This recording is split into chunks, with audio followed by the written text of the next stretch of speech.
just want to get on early to see if I could make sure that the mic was working and that the camera was working.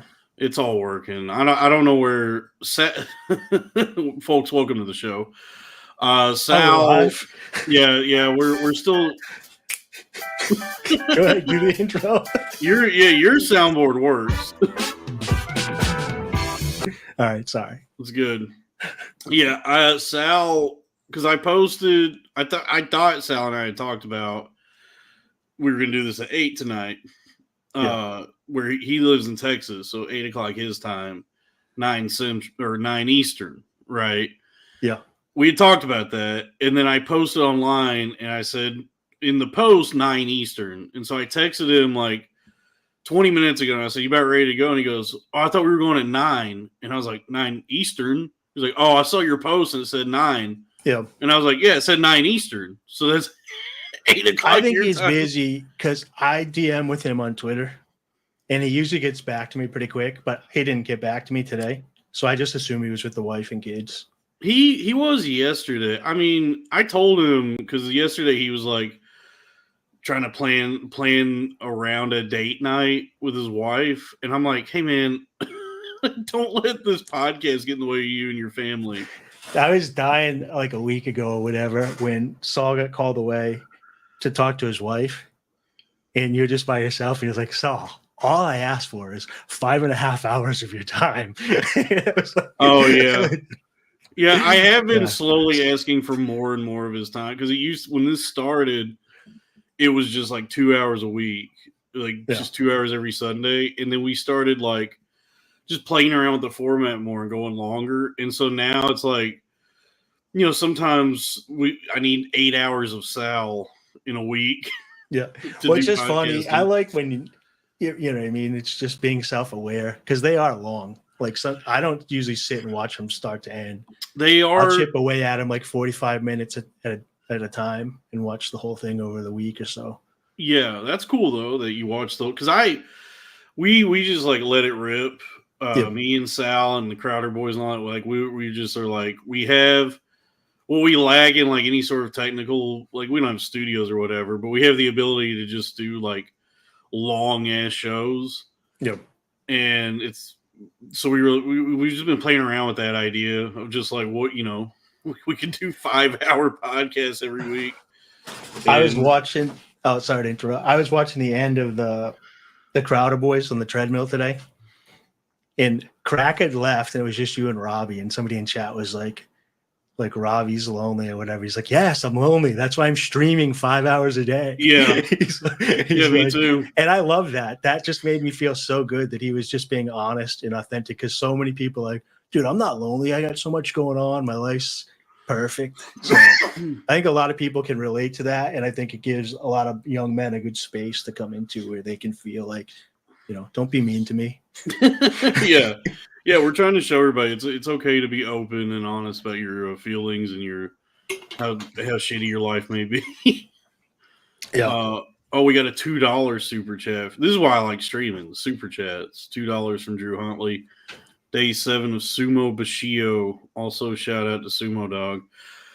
He keeps doing it. He keeps shouting out this dog, Squeeze's dog. So thank you, Drew. Squeeze's dog. Yeah.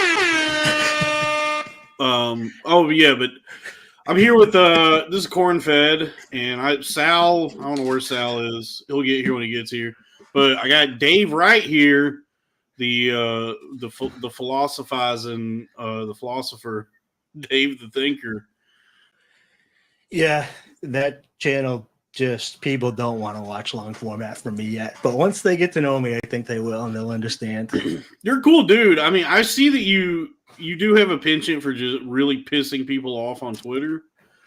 But I've interacted with you, like we've talked, and like you're like you're cool, dude. You just upset people on Twitter sometimes. So I don't know if I'm just so like I call it clown pilled, but I'm not angry. I'm never fighting with anybody, so it's so strange to me that when I type words on a thing that somebody's upset on the other line. So I don't think anybody's upset, and it's not my. I don't know. I think they're doing a bit back, I guess. Like, I always think Toad is doing a bit back. Maybe he's angry. I know I got into it with Top Lobster a little bit, but yeah, I don't know. It's hard to figure out intonation, what the tone of anything is online. And so I'm like similar to you where it was Feemoy was actually the first person I heard use this term, jester maxing. All right. Sounds like you're jester maxing. Is that that's 4chan or Reddit? Sounds yeah, like. Just that you're a clown pill jester maxing, haha cell. The way they talk. I just you talk to people, and I've got some people that will DM me, and they're like, "I really like your stuff, and this, that, and another thing. You should rebrand. You should do this." And I built a channel before, up to like 50K plus on Facebook and stuff, being calculated. And then I hated what I created because it wasn't me. I felt like a slave to this fake system that I built. So now I'm like, look, I'm just going to tweet whatever the fuck I want. If you like it, stick around. If you don't, I can be funny and try to do serious philosophy and talk about stuff. You don't have to like pick a lane. People are, compartmentalized and different, Yeah. Yeah. I mean, but we were talking about that before we hit record or went live here. Just being authentic, just letting it rip. Because you were telling me something interesting, like right before we started. Yes, please. Yeah, get the glasses. I can't because it's polarized. Dude, the glasses are fun, and it helps because I look at screens. I look at screens all day for work, so it does help. My eyes I'm so exhausted from all the blue light. These are not blue blockers, but they help a little bit. I do have some. It's good because if I'm not looking directly in the camera, like to the side, you can't tell. But I can't see. I can't see the screen yet. I was going to have these in case I wanted to do any bits where I go. Yeah, some sunglass bits. Yeah, some sunglass bits. All right, sorry to interrupt. We were talking. No, you were telling me something interesting before this that you. Because like you and I think like everyone I interact with we're all extremely online. Like our brains are poisoned by the internet. Yeah. But you were saying that you were playing poker with some like just regular dudes, and somehow Alex Jones came up in conversation. Like you mentioned Alex Jones, and like none of them knew who he was. Yeah. So, I mean, I'm on my phone, but I just think of it as like fun. So I'll be in the woods, and then I'll be on the treadmill. I'll be working out, and I'll hop on. So I'm like online, and I just think of it like that's this one world, and here's the other. But yeah, I was playing poker, and when Alex Jones being raided by the FBI and literally crying on live stream, and I was like, I'm crazy. This is crazy. This is in my mind. I was like, this is history being made. And I started mentioning it to everybody that was there, and nobody had heard of Alex Jones, and it just blew my mind. All right, this is a great time for Sal to show up. Sal, do you know who Alex Jones is? There's no birthday party in here for me. What? Sal, I came in late to the show in front of a studio audience. Thank you. Oh, that's awesome, David. Dave has a cool. Yeah, Dave's soundboard works. Sal, we were just talking. Sal, do you know who Alex Jones is? Yeah. Okay. Yeah, he's an Austin guy. Yeah, he's an Austin guy. He's at the mother's. No, yeah, hey, listen, hometown hero. All right, so Sal is a level up from complete normie.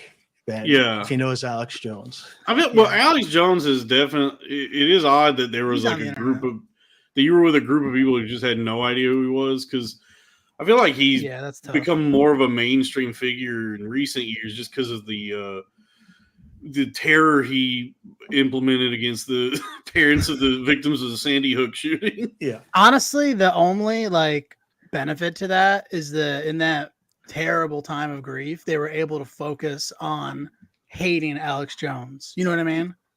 Yes. Instead of just, what they would have to normally deal with, they're like, well, at least we can go after Alex Jones and at least we can get all of his money and just rage instead of Yeah, which they're justified in going. I've always enjoyed him because look, I love conspiracy theories, and he's been right a lot of times about stuff where I'm like, this guy, he might be onto something. They need to bring back free shots. Yeah, but that you know. Yeah, but that Sandy Hook thing, I was like, all right, you're flying a little too close to the sun here, man. Yeah, I mean, it was like True Detective. Like, I was like, I don't know what you think you know, but like, you may have lost your mind. Yeah, he got way too deep into it, and it was like ruining people's lives because like all his psycho InfoWars fan, like Prison Planet guys, were like just pestering and terrorizing these families, like going to their houses and being like, all right, where's your kid? I know he's still alive. Oh my God. I don't like that they banned it though, because it brings up a good argument, because there's so many things that happen that people don't believe now. And just that alone is something worth talking about. Like, why were so many people able to believe that didn't happen? Basically, they're that mistrusting of the government story now, and no one wants to talk about even that aspect of it. Yeah, I mean, I think so many people now are just, it's become the sort of the default setting to just not trust any narrative. And so people also like to belong to little fringe groups. He's got a gun today, and he's shooting a pig ear. And he went on at 6 p.m. He's going on at 6 p.m. on Idaho time to prove that the assassination attempt was a hoax and it was a setup.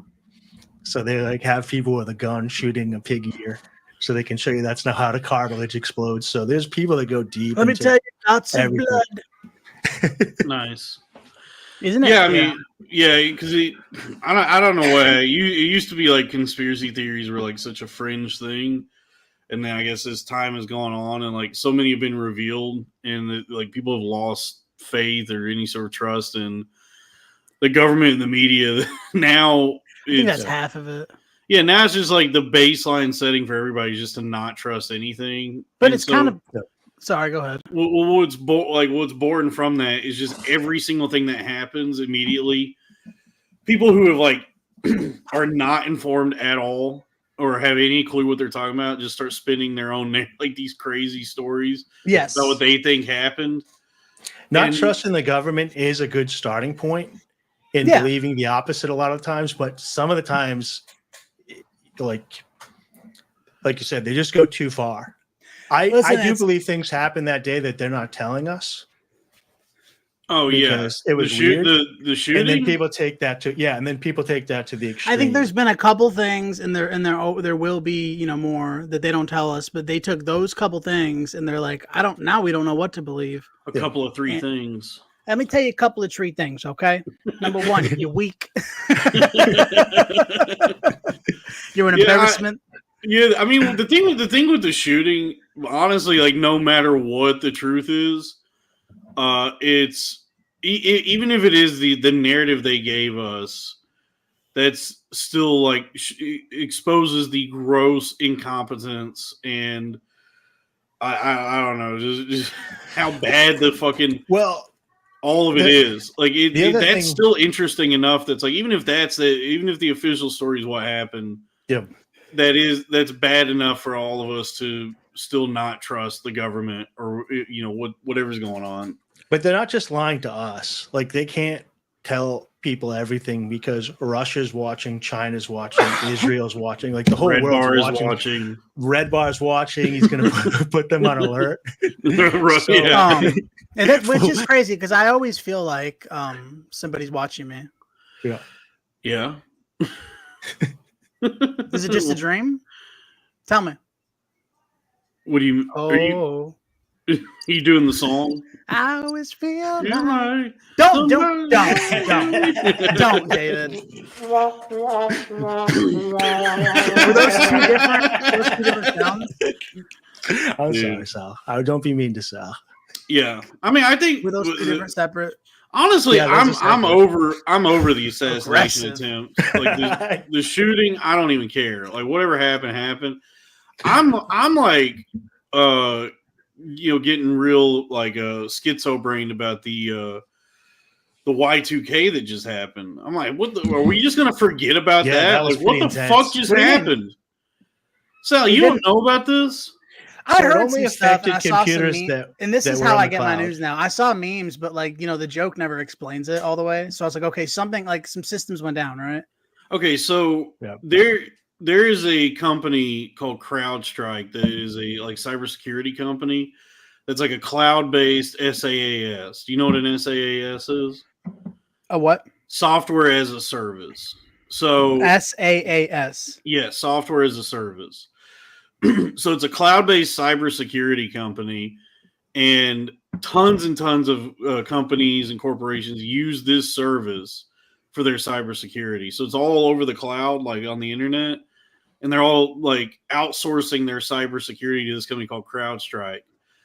And so just one day last week, this was like, I guess Friday morning at like 2 or 3 o'clock in the morning or whatever, CrowdStrike was running an update in the background that was being installed on all the like Windows systems for companies that use this service. And the official story is that there was some sort of bug in that update that crashed every single Microsoft computer that received that update. So Damn. billions of computers around the world Crashed. crashed. Yeah, like Boston Transit was down, to give you an idea, because all the screens in the transit stations had the blue screen of death on it. I think that's because I tried sending an email the other day, and it was taking forever to go through. I think that's what was going on. That might have just been your internet connection. No. And to fix it, I think you have to manually go in safe mode, open it up, and delete a file. Oh, which Yeah, they said the 5% official. of people know how to do. I'm not a programmer. I don't know. What I saw from like. This is not programming advice. Yeah, this if is you're not. watching at home. I do not know what I'm talking This is about. more hardware, right? This is hardcore, folks. Welcome to hardcore hardware. We're getting to Welcome the to bottom hardcore of this hacking. here. We're getting to the bottom of this cyber attack here. Let me tell you how to jailbreak a Gillette razor. Yeah, I saw people online, like people who know C++, were saying that it's something called a null pointer, where it was like this thing that only like 5 people even know about. I only listen to the guys that get A++. Mm-hmm. Yeah. You got yeah. People at home. Thank you. Yeah, a C++ is just barely passing. Yeah. I ate at a place that had a C+. So to affect your work, Dalton, you guys were down? So yeah, my day, dude, at my day job, I got a text message that morning saying that all these like tons of systems have been affected at work due to like a third party vendor. I forget how they exactly worded it. And I was so excited because I was like, oh shit, dude, I may not have to work today. And so I went in on my computer that morning and everything came on fine. I was able to clock in. I was like, oh, I guess they fixed it. And come to find out, my system just had not been affected. But then like tons of people in the company, their computers were crashed. So just their workload got put onto me. I was so fucking busy. You should have just told them. Could you just say my computer crashed? I don't. Yeah, think I'm freaking out. My computer's crashed. Yeah, right. I guess maybe I probably could have because everything was so fucked up. Like usually they're able to see like everything that you're doing on your like they would be able to tell that you're lying, but I think everything was so fucked up. I probably could have done that. I probably could have just been like, yeah, my computer's not working. I guess we're gonna have to pay you. Do I still get paid for the day, even though I can't like do my job? Tell them this is a massive inconvenience. Actually, it's up and running now. Yeah. I got hammered, I do that dude. I do that at work sometimes. The little trick I call turn down the volume on the phone. Yeah. You turn it all the way down, like to where it doesn't ring. Yeah, I can't do. I get in trouble. Silence. Finally. Sorry, I just found chat. I didn't realize there's people actually watching. Oh yeah, we have a chat, folks. Feel free to do some super chats if you want. Yeah, some of y'all are saying some funny things in the chat. I see some of y'all named Raphael. Feel free to super chat. Feel free to super chat. Yeah, we gotta make money. We're here to discuss a lot of things: money, philosophy. What do we pussy? Anime, pussy, money, weed, pussy money, weed. Dude, I did have a good ass. Because I do sales for my, until the podcasting empire takes off, I'm doing sales. I made like so far over like $2,000 in commission this month, So it feels That's a good. good month. Yeah, it's a pretty good month. Damn. Yeah, but my base pay is such dog shit that's like that brings me up to a respectable salary. If I was 20 years old, that would be I'd be like, oh, nice. This is a lot of money for a 20-year-old. Yeah. I miss being 20, but at the same time, I don't.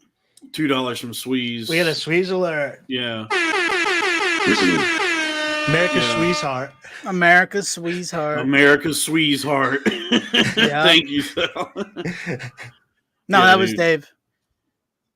Yeah, Dave said, you know what? Hey, guys, we're working. Oh, on I'm it. not. You know what I Sound mean? effects. Listen, these get scored. There's a little baseball. We're collaborating. Here's the thing.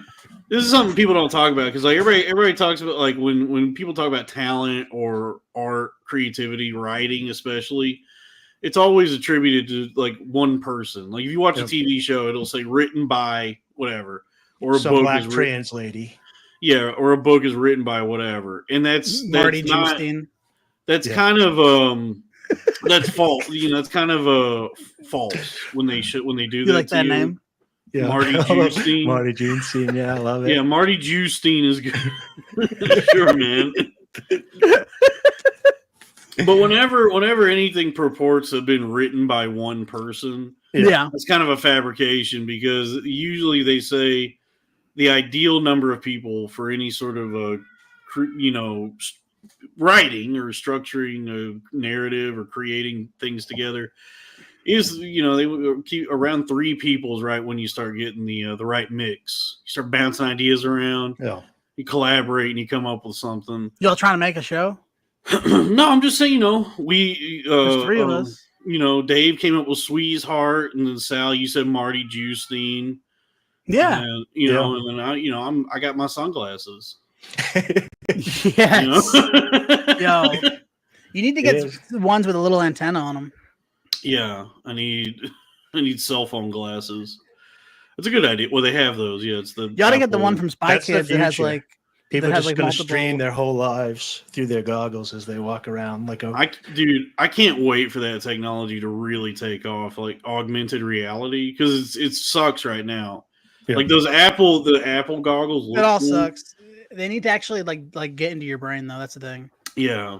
Eventually, there's going to be an iHome type thing that they need to put in everyone's head and update it. You guys listen to the Ricky Gervais show? The podcast, the old one with Carl Pilkington and Steve. I've listened to like some clips with Carl. Carl was talking about, this is probably 20 years ago now, talking about in the future there'd be augmented reality. And they'll make like ghettos look bad with whatever. And Ricky and Steve are just tearing them apart. They're calling, you're an idiot, like whatever. And then so many things that he said have come true in the future. That would always happen on that show. Like Carl would start saying like some of the most profound things you've ever heard. And then Ricky would be like, you imbecile, you moron. Monkey's pushing the button. I'm all laughing. And then it turns out Carl's like one of the smartest men I've ever known. Like thoughtful, emotionally intellectual guys. Carl's a hero in this house. Yeah, Sal, you're the Carl of this show. That's sweet. That is sweet. Oh, we got $5 from, I don't know. I'm scared to try and say that. Oh, I'll say this. Hold on. I can say this. Give me 1 second. I just got to find something here. Wait. Come on, Joe Biden. Nope. Got to find it. Oh, wait. Where is it? Oh, here it is. This is from Webb. Thank you. Very good. He says, I used to pick up the call and put the customer on hold. Manager saw I took the call. Customer thought they were on hold, didn't take a call for 6 months. Nice, dude. $2 from Andrew Waller. Buy Bitcoin. That actually might be sound advice at this point. It looks like Bitcoin is really on a bull run. It's a bull market for Bitcoin. Or has it hit its high again? Because it was at like over 70 like a couple months ago. I don't believe it's up to 70 again. The last I looked, it was in the high 60s, mid 60s, like 65. Fuck, dude. Yeah, I wish I gotten in on that early. So there's still plenty of time. It's really early. Yeah, it's 68K right now. Okay. I might do that. But you can just dollar cost average into that really cheap. Like put a couple bucks away, throw it in there, and just forget about it. Yeah, I have some. You don't need to buy a whole coin. I'm just so bad at all of it, dude. I've got like this smattering of cryptos. I don't know what I'm doing, and I've got like all these different stocks that just like, all right, well, if one of these takes off, I guess I'll make my money back at some point. But so I know Sal loves crypto talk, but let me pull up something here real quick. Yeah, my brain hurts thinking about what y'all were saying. Me about and Sal love gambling on crypto and stocks. I just like it when you tell me what company to buy, and then I just go buy on, and then I just go buy shares in that company, and then I ask you. I check in with you. I don't even log in. I'm like, well, I tell you what, that solar company I told you about, and you got Maxion. Maxion. You're gonna need to time this right because it looks like it's gonna pump this week. And Decimus Maxion Solar Energy. This may be the only week it pumps, but I'm seeing price targets for this week of up to 70 cents, which would be pretty good. You got to pump. Yeah, I mean, hopefully. So I'm looking at one of my investments today. So on the 19th, I put $1,000 into OVN USD on the Atrium. This is tip for home. Everybody pay attention. This is financial advice. Nice. Damn. Really? This is not financial advice. Okay. So you can get in on the base chain to OVN USD on the Atrium network, or if the easy way would be on Beefy. On the 19th, I put $1,000 in, and so far it's made $126. 40 of that was in fees. So 40 of it is money that can't be lost, even if it goes back down. The rest is from that particular asset going up. And I could pull that out right now. There's no third parties involved. It's right on the blockchain. I could go in, put my key in there, and pull that money off right now. Yeah. Oh, hey, Dave, you trying to loan me money? You know I'm not working right now, right? $2 from Andrew. This guy, Andrew Waller. Yo, that was awesome. Yeah, I'll pay you back, though. So we got $2. I'm sorry. I don't know if any things start off like ironic for me, and then they turn into being legit. Like I authentically love the soundboard now. It's gone full Dude, circle. I love soundboards. Like I used to hate cool. the air horn. It was so hack. And then it was funny that it was hack, and now it's gone full circle for me. Yeah. I actually think it's cool again to do the air horn. See, you just gotta go with like whatever you feel. It's like whatever you like, and if it's sincere, then other people will like it. You guys just some of y'all are talking. Just DM me whoever wants to loan me money after this. Whoever that person may be, just go ahead and send me a message. Sal, you're on a podcast that makes money. I could give you podcast money. Please, it's time. It's brother. It's time. Yeah, I get. I need to dip into the well.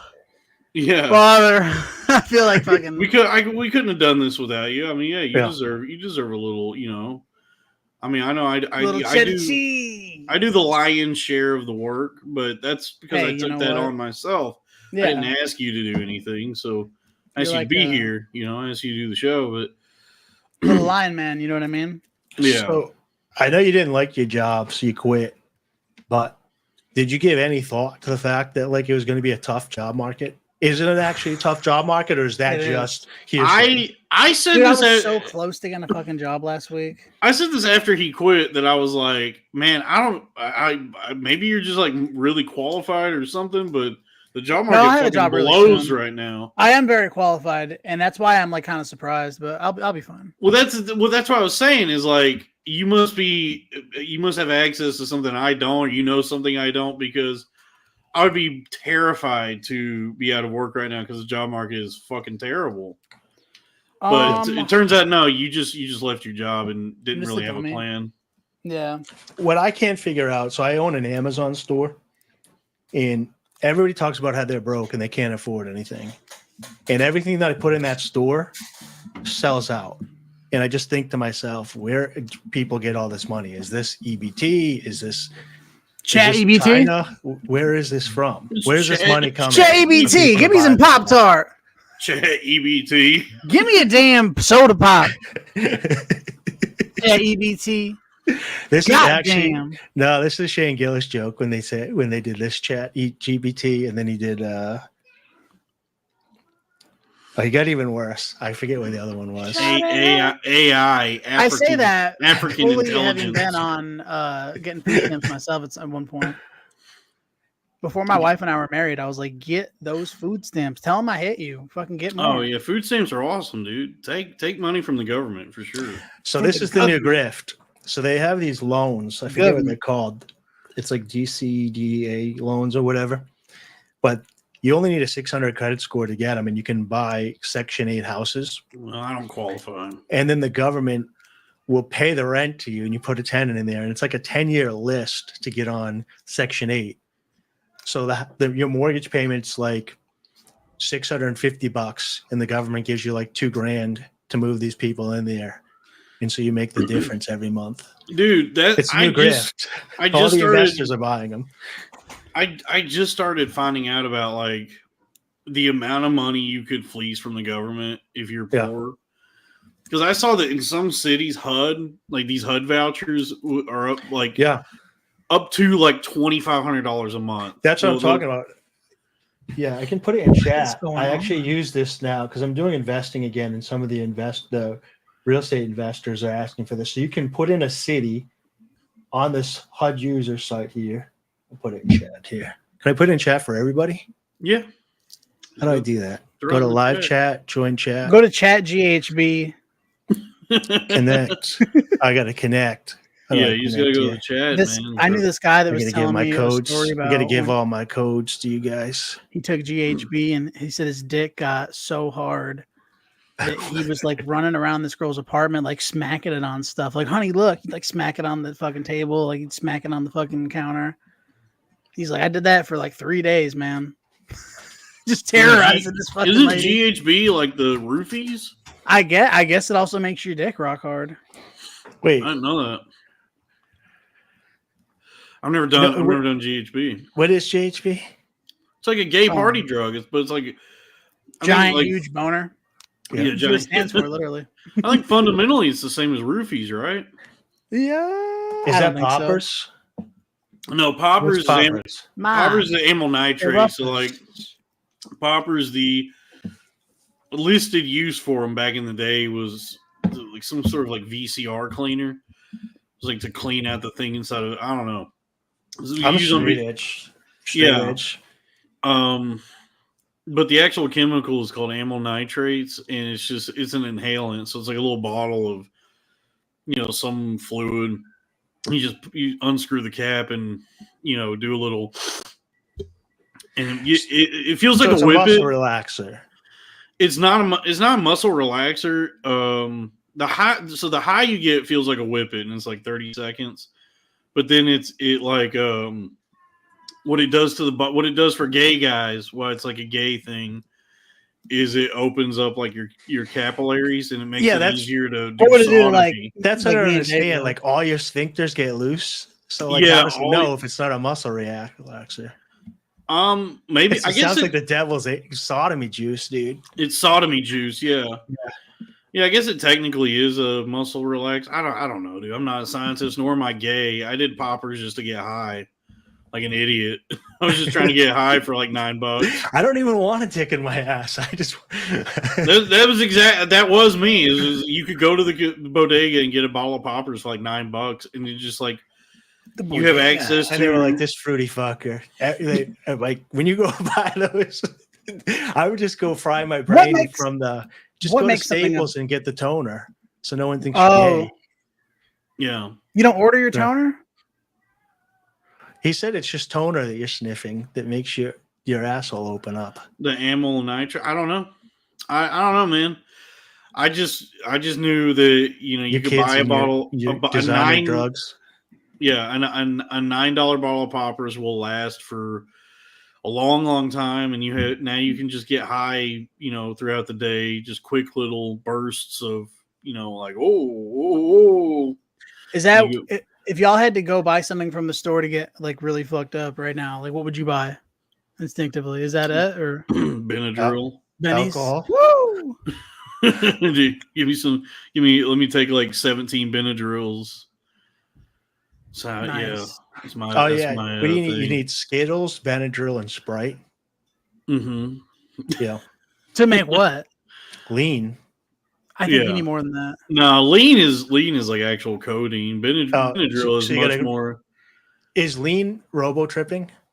No. It's in the same No. family. It's like a cousin of robo hold on a tripping. second. Let me try this again. Give me 1 second here. Go ahead. Is lean robo tripping? Wow, Dave, what? Dave's got a nice ass setup, dude. Dave knows what he's doing. We're stupid. I want Yeah. to robo trip and take poppers in my robot ass. Everybody, let's do this. Dave, I didn't know you were a smoker. That's crazy. You don't always die from Can you tobacco. do the song, please? I smoked for 20 years, and this is what happened to me. Please don't smoke. Where does the It's sound not come out of? worth it. Where does the sound come out of? Yeah. I have like a little podcast thing that's plugged in here with these sound effects. So it's got these little buttons that I hit. How does audio work? It's basically what I just said. Yeah, so I was just asking. Yeah, how does the microphone take your voice and move it through the Can you guys computer? blur my face out? How am I I don't hearing want you? anybody to know that I'm on this podcast. I have sensitive information about the government. Dave. Hillary Clinton tried to assassinate Donald Trump. Oh, she tried. Mm-hmm. But you can't keep a bad bitch down like Trump. You can't keep a bad bitch down. Oh man, for real. I tell you what, we were talking about like everybody is schizo right now. There's no fucking way. I don't think Joe Biden wrote that resignation letter, nor that is one thing. I don't think he's even seen it yet. I don't think he knows that he's resigned from the campaign.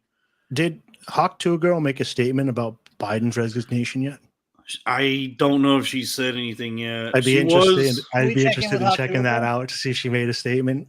Yeah, she's her 15 minutes lasted longer than I thought it was, but she's yesterday's news at this point.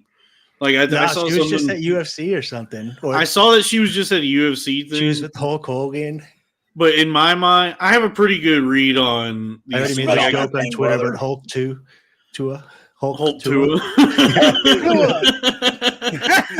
That's good. So I think I can prove Crack's mind. Is Crack's not in the chat, but Craig's I can not prove his here mind on yet. this. He might show up in the chat at some point. So I used to be a lot like Crack, where I would be like frustrated with this stuff.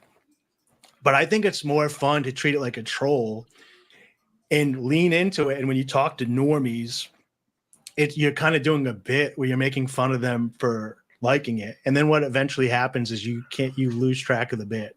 You know, like, do I actually like her or I don't like her? And it becomes sincere. Yeah, it starts ironic and then becomes sincere. Yeah, I've done that so many times. It's like that's why now, like I you just accidentally watched all of King of Queens because of that.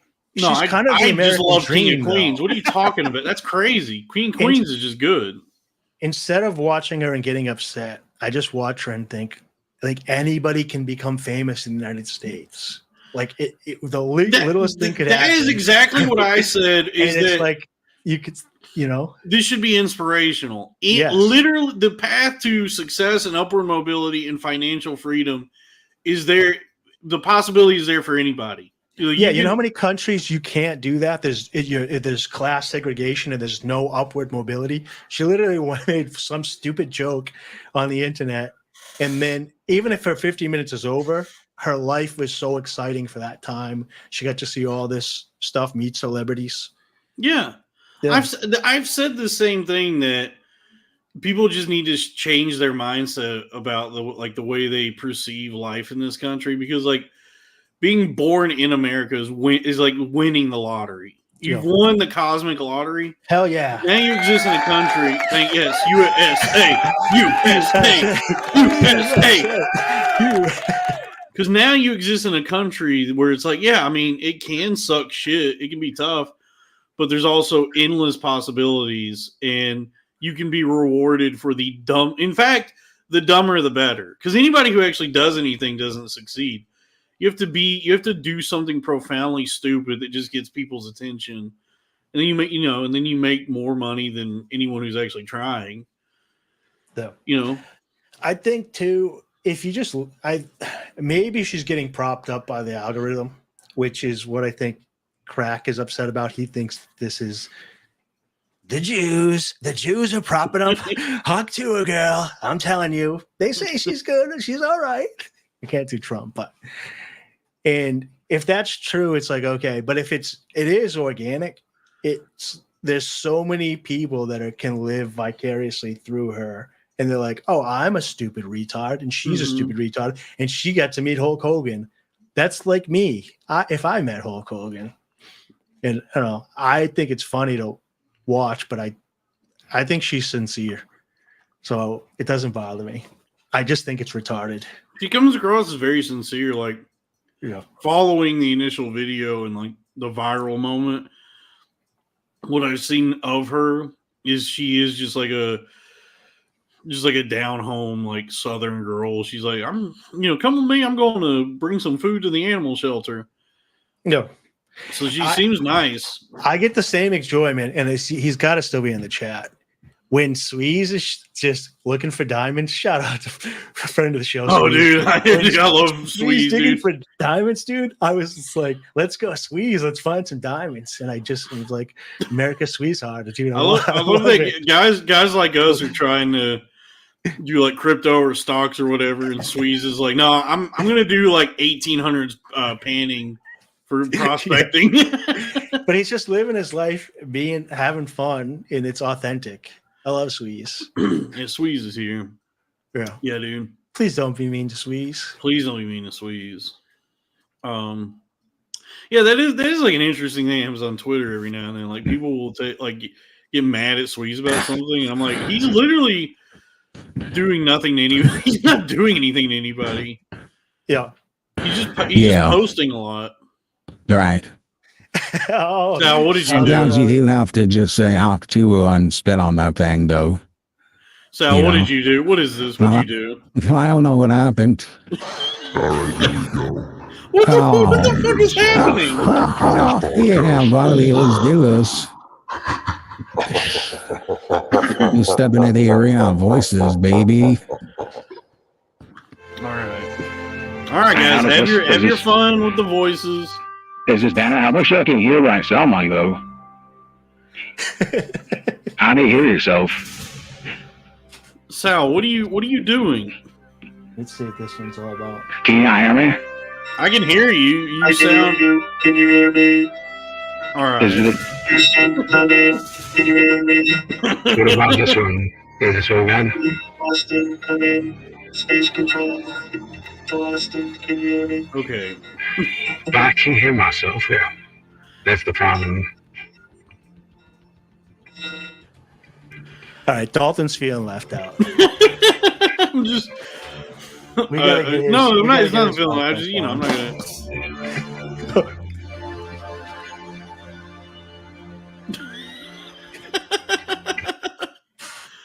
All right. Sal, You can probably do that with your soundboard. We'll have to figure out how to. I set gotta it up. figure. I'll figure. Yeah, I just figured it out in 2 seconds. So But If Sal, you're on Dalton a. once Dalton gets the soundboard, he'll never want to stop. Yeah, Sal. Wait, Sal, are you on a Windows a PC? I'm on, Windows. Oh yeah, because I'm on a Mac, so it works. So, like I don't have access to. What are you, gay? Yeah, I'm gay. Why do you have that? I got the gay discount at the Apple Store.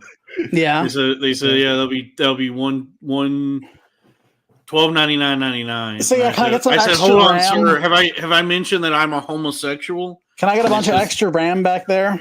Yeah. Yeah. So I got 20% off. I got the 20% off gay discount. And they at the said, Apple okay. Store. Yeah. So why? No, really though. Why do you have the? Why do I have a Mac? Yeah. He told you he's a homosexual. What are you because I'm a homophobic? homosexual. Yeah, he's a computer. He's doing poppers. He's buying poppers. He's trying to come out, Sal. Just relax. He's got a Mac. He's doing poppers. Are you like making music this or is something? a safe space, Dalton. Yeah, I'm doing You like can tell us. I'm doing like SoundCloud raps and Yeah. Did your parents get it for you? Yeah, my mommy bought me a Macintosh. It's the one. We knew this was a good one. It's got the big monitor with the clear. It's like a translucent blue bubble monitor. Yeah. It's one of those. Yeah. I have a Mac from 1998.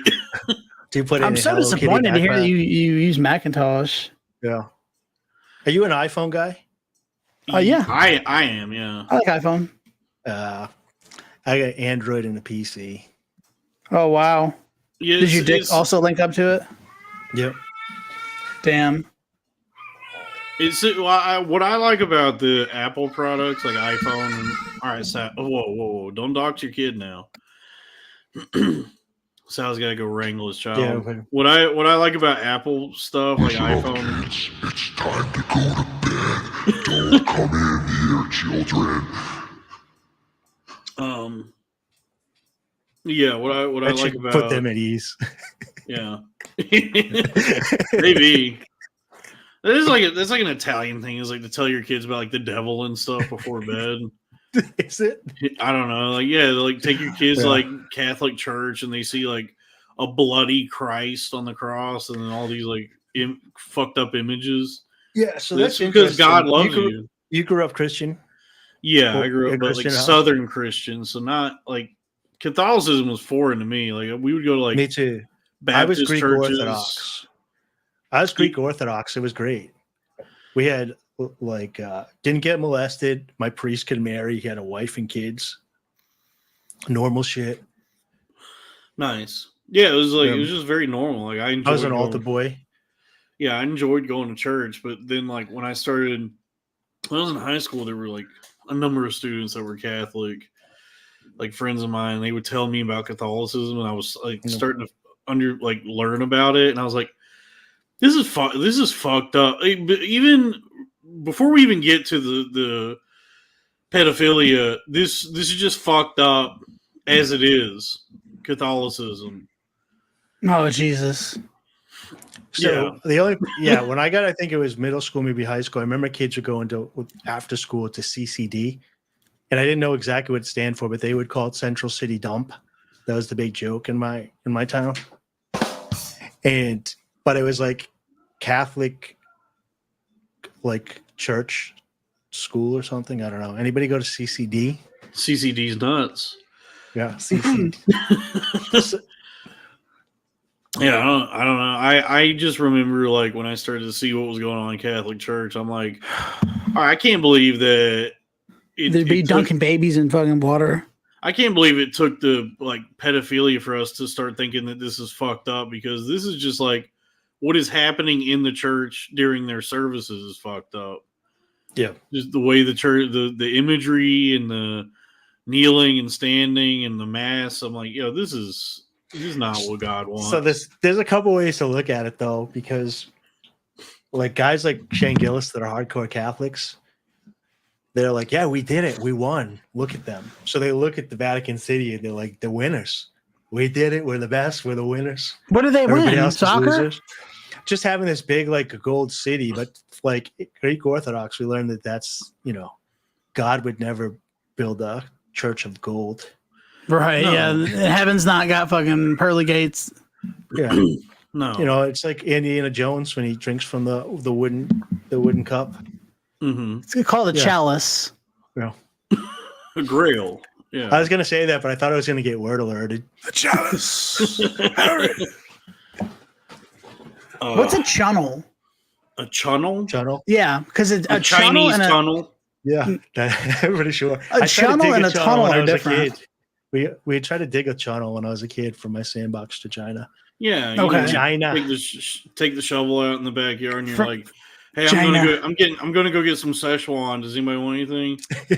Did you do that as a kid? We literally dug a hole, couldn't let our parents find out, put a piece of plywood over it, and we legitimately thought we were gonna like the city's like coming out. We thought we were gonna be Jews, basically. exactly. Before the Jews were digging tunnels in New York City, I was doing it in Plainville, Massachusetts. Do you think even as a kid though, Neil deGrasse Tyson was like a little asshole? Like, you can't, you're not even gonna end up in fucking China. You're gonna end up in the ocean. Yeah, you're gonna end up in liquid hot magma. Yeah. Before you. and if you did make it all the way through. Yeah, no, actually, you would hit the hollow Earth. You would get into the hollow. Yeah, then Earth. you'd meet the society I was gnomes. a retarded child. Yeah, probably an adult as well. Yeah.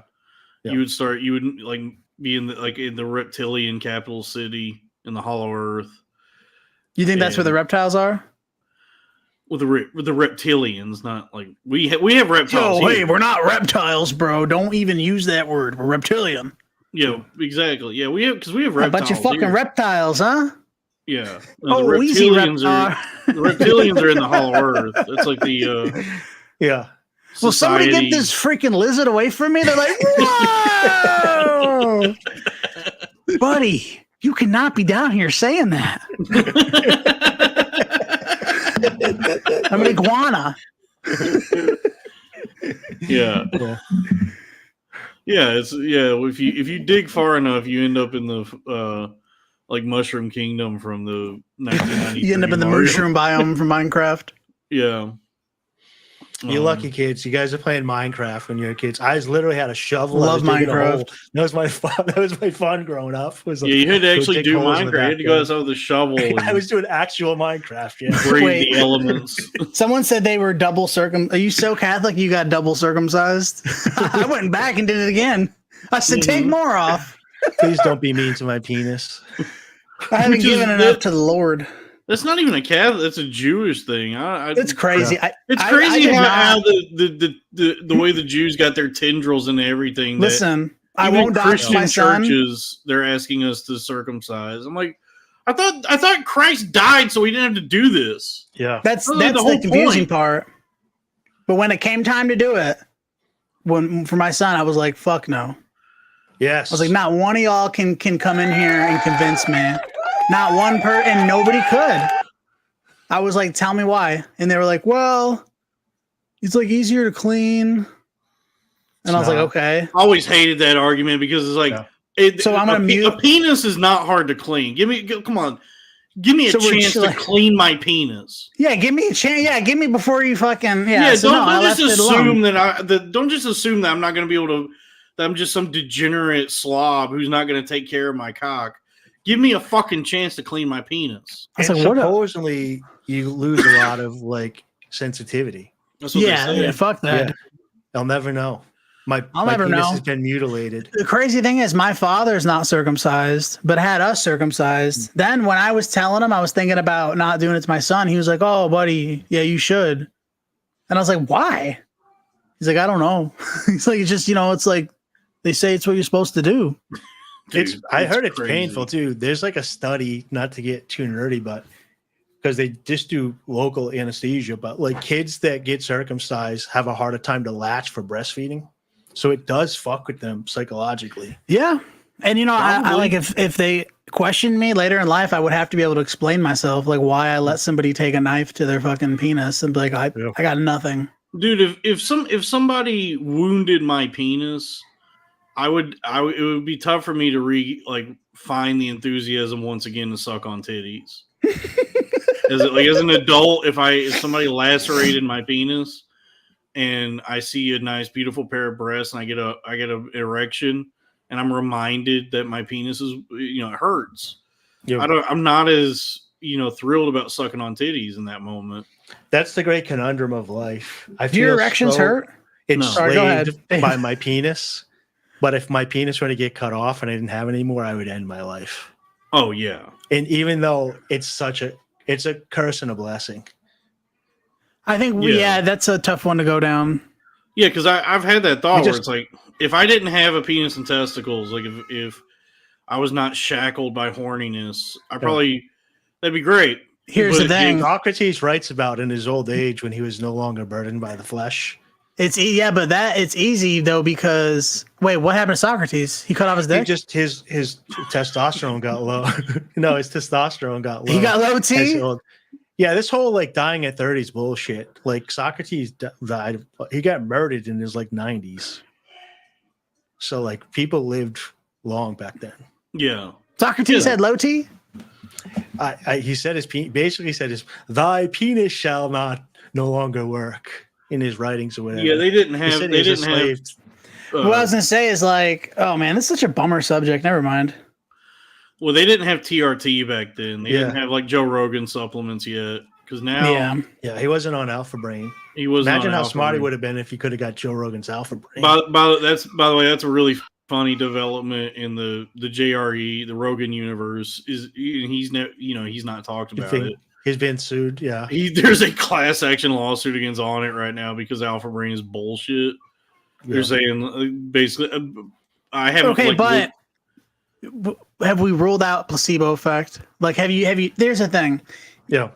If you go back in time, you give like all those people Alpha Brain and you tell them what it does. It doesn't matter. It doesn't do shit, dude. They're going to be like, yo, I got some shit from the future. But also science changes. So right? Maybe the science at the time was saying that it worked and now we have new evidence presented. So you shouldn't be they let Joe Rogan get out, like defend himself on trial? Yeah. Joe Rogan would never even talk about anything like this because it's his brand or whatever. But he's really composed. There is like currently a class action lawsuit being brought against On It. Yeah, because so I used to like Alpha Brain doesn't do any of what he says it does. Yeah, I've kind of gotten red pilled on that over the past couple of years, where like Rogan tries to pretend like he's the everyman or whatever, and it's all open and it's very authentic, and he's just super calculated. That's why he shuts down so many jokes and doesn't laugh. Rogan has not been an everyman since he was like protecting all his money. The last time Rogan, since he had hair. Yeah. No, not even. The last time Rogan was just a regular person was probably when he was like 18. 8 years old. Yeah, because I used to love the guy. He has been famous for a long. He got successful real quick, real early, and he hasn't like walked amongst the dregs like us for a long time. I used to love him when he was on news radio. I used to love him. And you're like, here's a jock that they're at least trying to make smart. And so it's like, I can be both. I can try to be smart and read and whatever. And he was still kind of dumb on the show. I do like that about him. You know what I mean? I did like that show. He's a dumb, smart guy. It was like the first character that was like that. But as time went on, I don't know. I just started losing interest in him. Yeah. I don't hate the guy. I mean, obviously he helps out a lot of people, so. Yeah, I don't necessarily hate him. I did used to be more of a fan. I find him to nowadays more than his greatest sin now is he's unbelievably boring.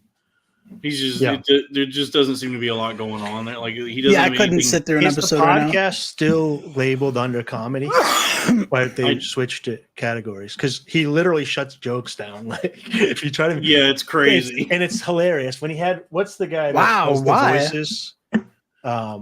Then not Kyle Dunnigan, but the other guy that does like the voices and stuff, the little short guy that's suing right now for not getting a job because he's white. He's in the movie with Robbie. Who knows? Anyways, I don't know. Come on, Dave. I forget his name.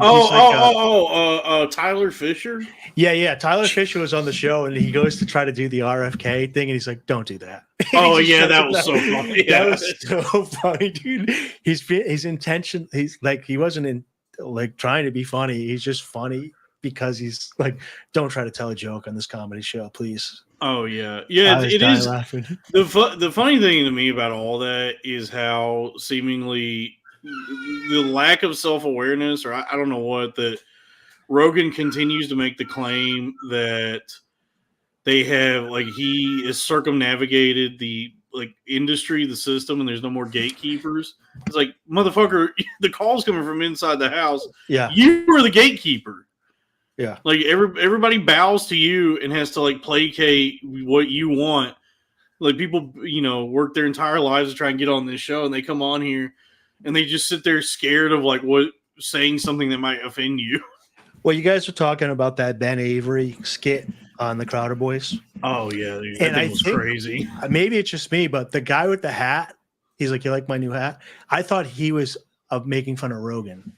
So I thought the hat was like, Rogan wears that hat. Oh, the Newsies. So hat? like they didn't address it. They kept not addressing it. What about the hat though? And I thought that was them winking, like making fun of Rogan fans on top of it all, but not saying it. Yeah, I don't know. Maybe I read into it too much. That whole sketch felt like they were making fun of themselves and everyone that pays attention to any of this shit.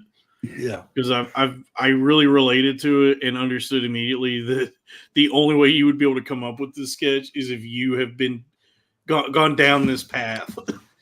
Yeah, but I thought the whole thing was like, we can't make fun of Rogan. This is like, so we're not going to mention the new hat stuff, and like, no, and like we keep ignoring it. Like, there's this other elephant in the room that we can't make fun. Do you think that's what he was trying to? He was trying to bring that into it too deep. I did think there's different levels to that skit. It was a funny.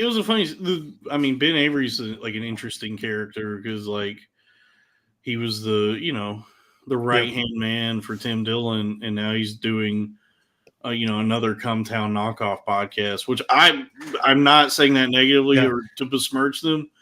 If I know anything, it's doing a Cumtown knockoff podcast. Yeah, I don't know about how to do anything. If you told me 3 years ago or 4 years ago now, maybe however it is, that I'd be following Ben Avery closer than Tim Dillon, I would have laughed at you. But when they first split, I kept watching Tim, and then it just kept being so repetitive. It's not even in my rotation. Tim is really fallen off for me. Like he is declined in my mind. Lemon Party's at the bottom of my podcast rotation, but Tim isn't even in it anymore. If he's on like rap or something, I'll watch it and I'll like it. But it's just the same shtick over and over again. He's doing Limbaugh. He's just doing Limbaugh. So. He said that early on when he used to do Tim Dillon's Going to Hell. He pretty much said, "I grew up on Limbaugh and I love him."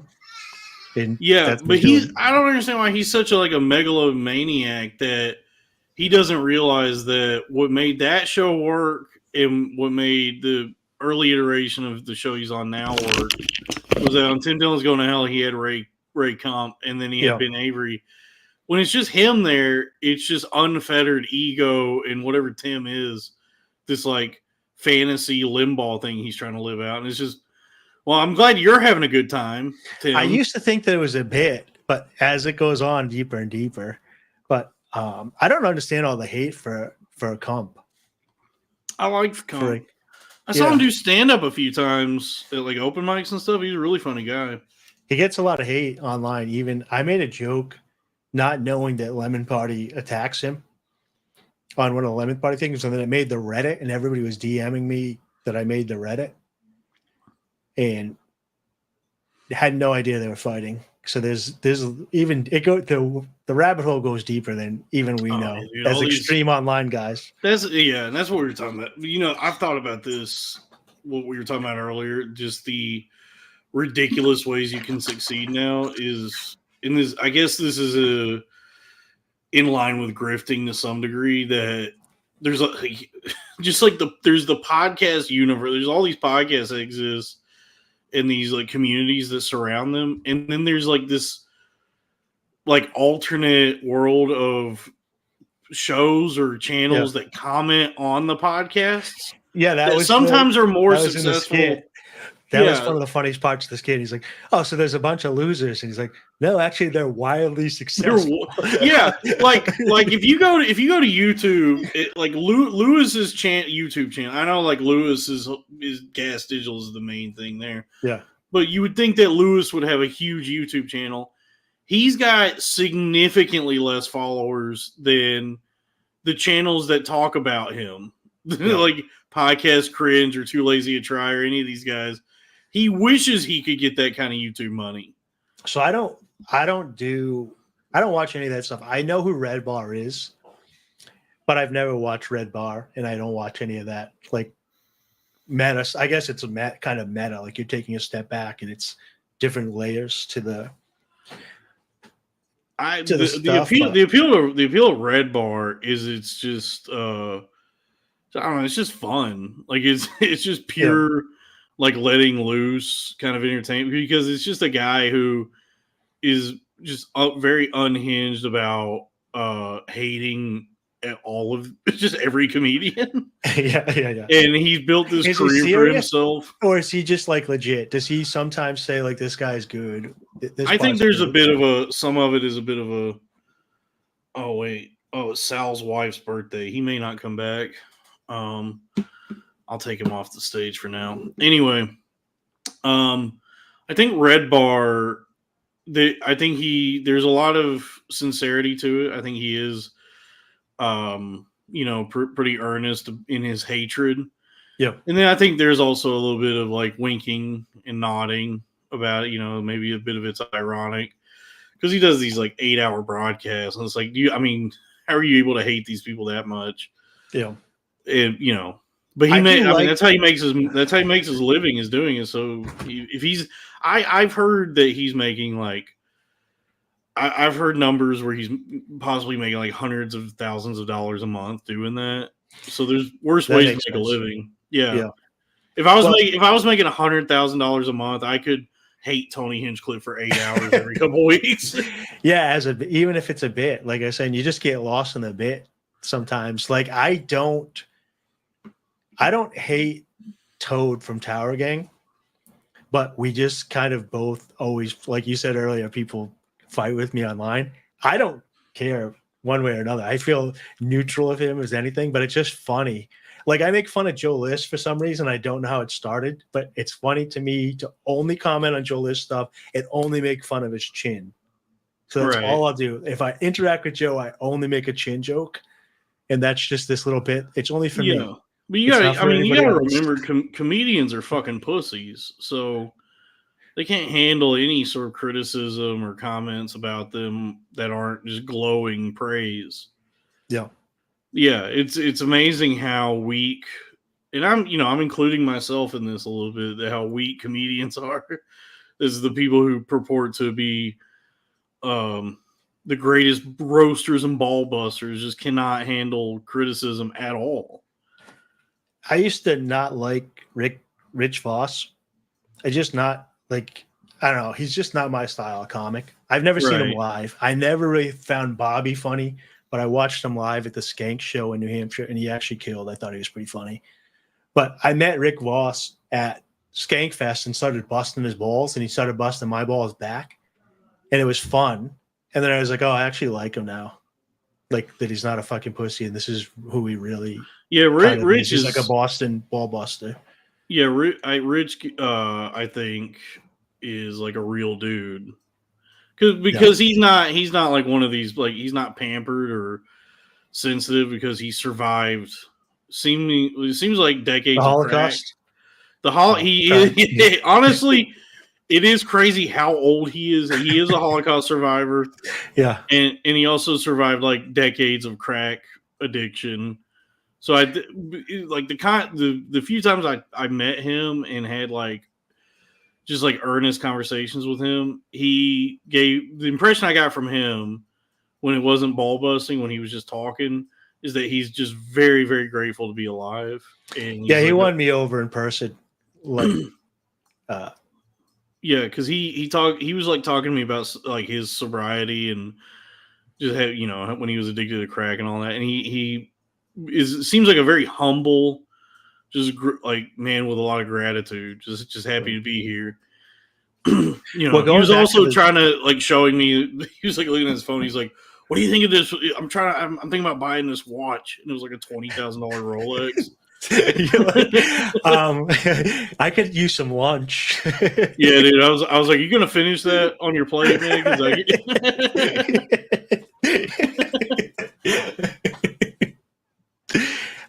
So like what's good about Red Bar or even the comments on like Real Ass Podcasts and stuff is they are trying to create a perception of who these people are. And you start watching the show and you're like, okay, like I don't hate this person, but they don't make me laugh and they're on all the time. And so you start feeling a little delusional because the show is making it seem like this is the greatest person of all time. And then you go to the comments and like, I can't stand this guy. They're not funny. And like, okay, I'm not crazy. I don't want the person to die, But like you know what I mean? And I want him to be happy, and you know, if they keep working on it and fix it or whatever. But so I do like the authenticity that the guys like Red Bar and the Racist Live Chat and the comments provide to videos. Yeah, because they help you like feel like you're not insane when like this is the greatest comic of all time, and you're like, I've never laughed once at anything they've ever said. And you go to the comments and there's 20 people that say that, and you feel better. Oh yeah, there's. I mean, I think a lot of that comes from like there's just a lot of overexposure. Like there's people who like you know. There's a lot of people now who get like most of their entertainment is just like podcasting and stuff. They don't watch like TV anymore. I don't watch TV. I watch podcasts. That's it. Yeah, so like all they consume is just like all the same revolving door of comedians that they're like being told are the greatest comics. And you know, you're just like, oh really? Kim Congdon's friend?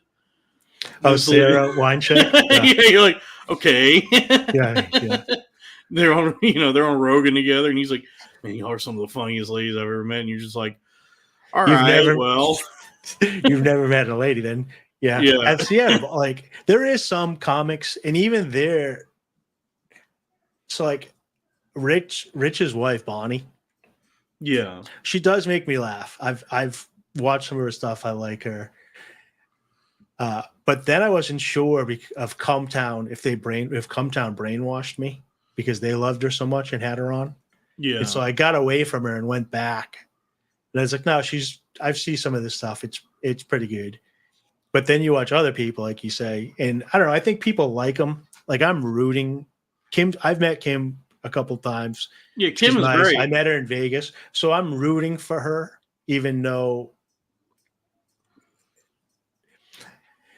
friend of the show, Kim Condon. I don't want to say anything bad about her. I have nothing bad to say about her. Yeah, I have nothing bad to say. Her friend is a little, you know.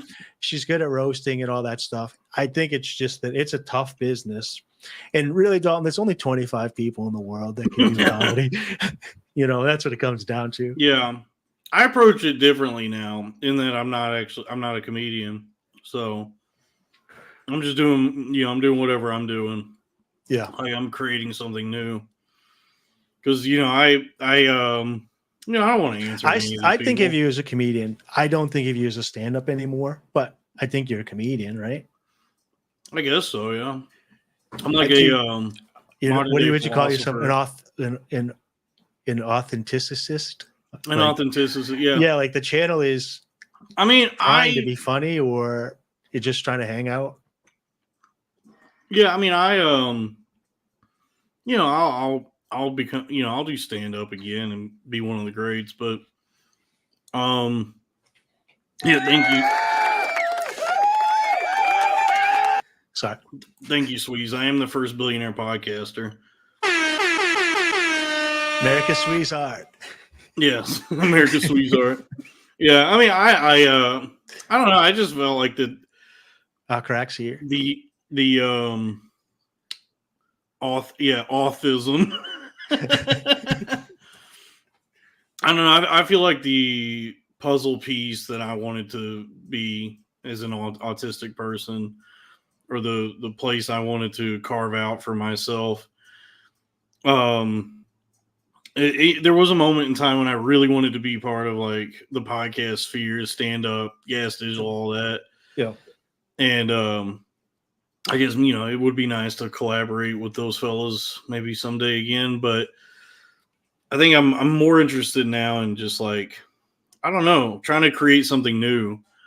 Just because like there's so many possibilities with what the internet and being able to reach so many people. And I feel like nobody's really like trying anything new or different. Everybody's just kind of following the same trends and trying to like, I don't know, play this game or exist within these parameters that don't really exist, And I try to like think of it as more of a I don't know. Like just I think that's a good mindset. Like you grow up and they're like, what do you want to be when you grow up? And you're like, I'm supposed to be a firefighter or a doctor or whatever. But even saying like, I want to be a stand-up, it's like, okay, so as soon as you're a stand-up, then you just have to be a stand-up for the rest of your life. Like you can never get sad with it or happy with it or want to grow or try something new. So if you just want to be in the public sphere, I guess, like a public figure, and then just see where it takes you, I think that's a good idea. Yeah, I mean, well, yeah, I don't know. I'm still just kind of feeling my way around, but a lot of what I'm doing nowadays is born from having gone through a. Let you get you at the RNC with Hulk Hogan, Dalton. Yeah, yeah, but I mean, a lot of what I'm trying to do now, a lot of decisions I'm making is like does come from having had a pretty severe, psychotic break. And so I was thinking about that today because I had that in my 20s too, and not to get like and be stupid like Andrew Tate, but I think of it as a blessing. So maybe you're too close to it now, but I was like an NPC. And then when I started figuring out reality versus the perception I was told, I just couldn't handle it. And then when I came through the other side, I just felt like, all right, I'm not connected to these people anymore, these normies. So let's figure out where I'm at now. And then I just had to refigure out the truths of the world on the other side. And I'm doing all right. They tried to institutionalize me. Well, I think I am. Maybe I'm a crazy lunatic and I can't see that I'm crazy, but. That is like kind of describe what happened to me, which is when I started to like really pay attention to what reality is and who people are and the way they act, and I don't know, just the world I live in, and then started to like trying to figure out my place in that and how, I don't know, seemingly false it all is, or like where it's like something happened to me that was brought on by like a number of things, like own personal tragedy, the pandemic, drugs. But think about how many people are on pharmaceuticals that are like keep them in that world.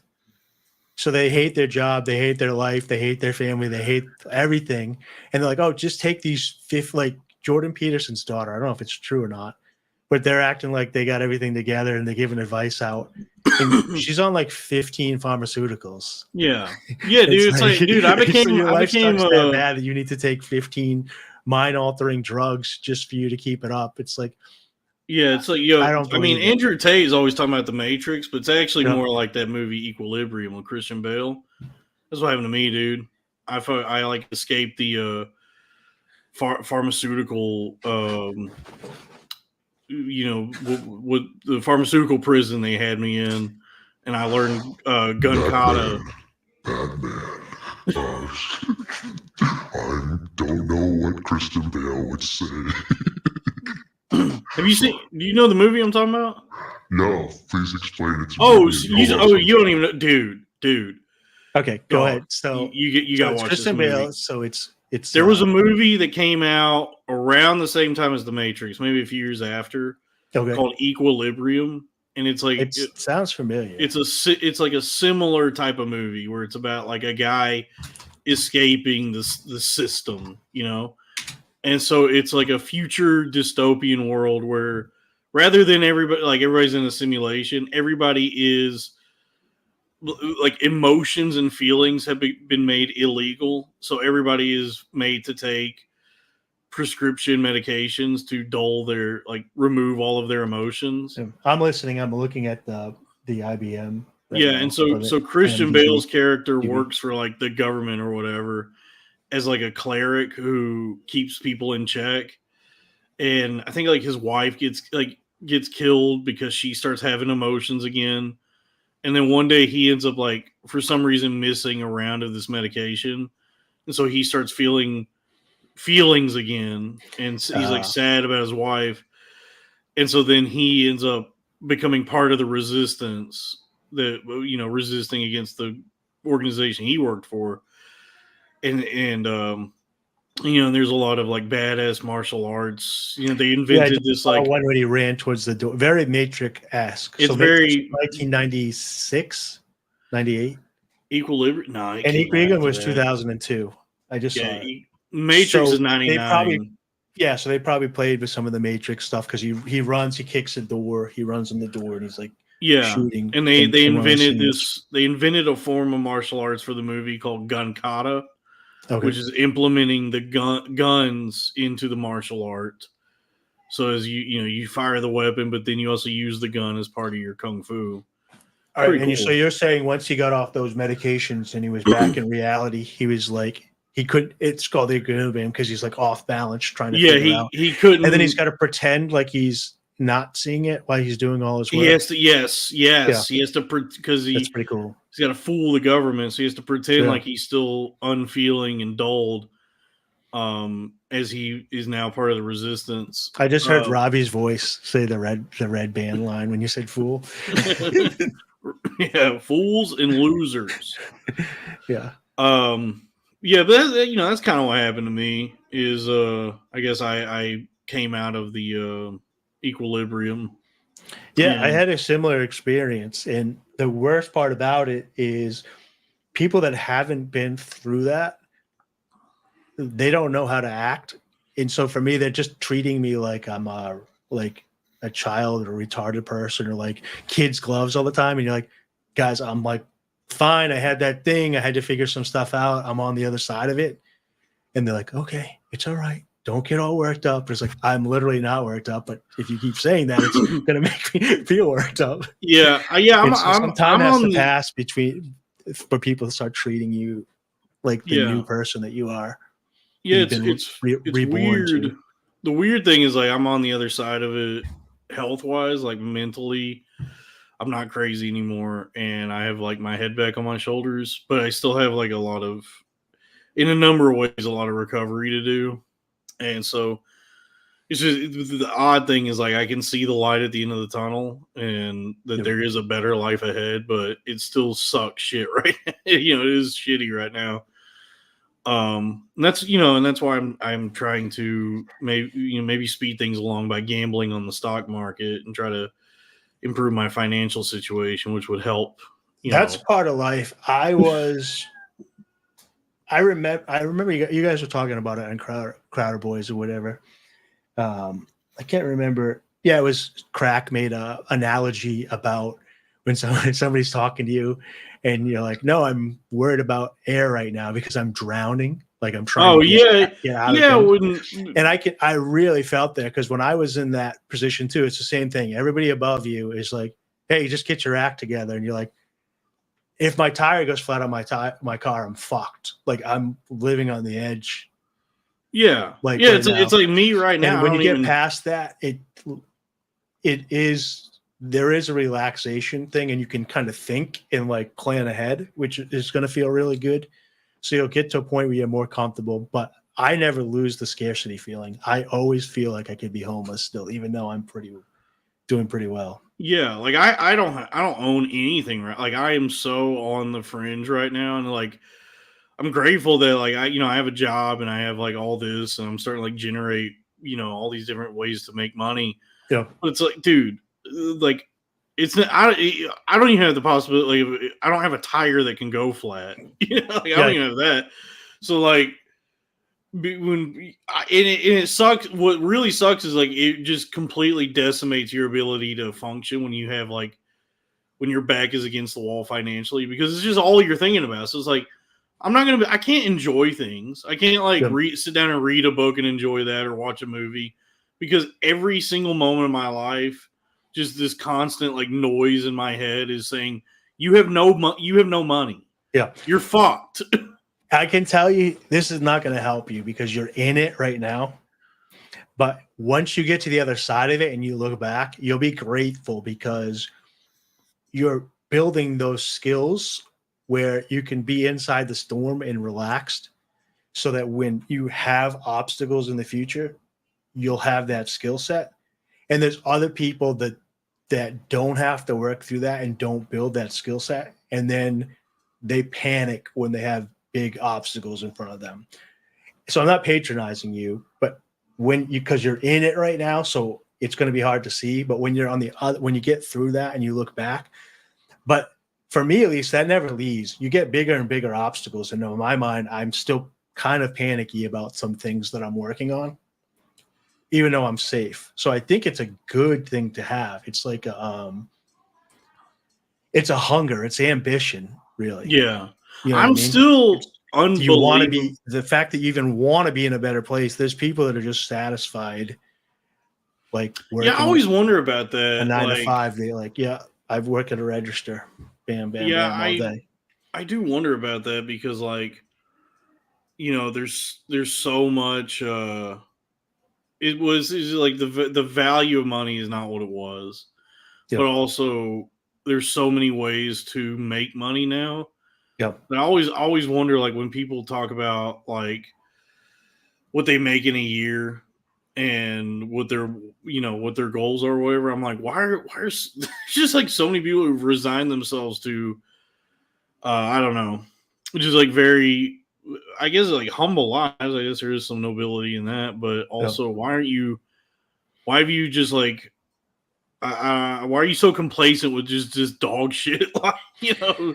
Yeah, there's a part of me that envies it though. I had a buddy growing up that like he kind of dropped out of college, wasn't doing well, went to barber school, opened up a salon, made okay money, enough to like pay his rent and all that stuff. And then he had a kid, and like he would go to his baseball games and his basketball games and make a decent living and built his barbershop up. And that was it. He'd just go home and watch sports. Like when 5 o'clock hit, he didn't have any. He's like, yeah, I figured it out, dude. He'd watch the sports, love it. When I get home and I have nothing to do, I'm like, okay, how do we get to the next level? And it eats at me. I'm the same way. Like I've kind of come to grips with there's just different people that live in that world. And I have an older car. I'm not like, I don't want to have a McLaren or a Ferrari. That's not my dream. So I think the other thing too, like you said about humbleness, is there is just certain things that you'll like. For me, that I wanted as I got more, like a home gym was on my priority list. Other people like, you don't want a couch and a TV. I'm like, I don't watch TV. So I have a gym in my living room. People think I'm a lunatic, but I just that's how I live my life. So I prioritize. And you're like, have a seat on the Bowflex, baby. Yeah. Why don't you go ahead and take a seat? Well, if women come over, you're like, we're either going to the bedroom or we're working out. What do you want to do? I have a bed. Yeah. Yeah. You want to hypothetically you want to perch up on the Stairmaster and watch some Netflix? Yeah. But for me, like, I have no interest like in owning a house, a picket fence, mowing my lawn.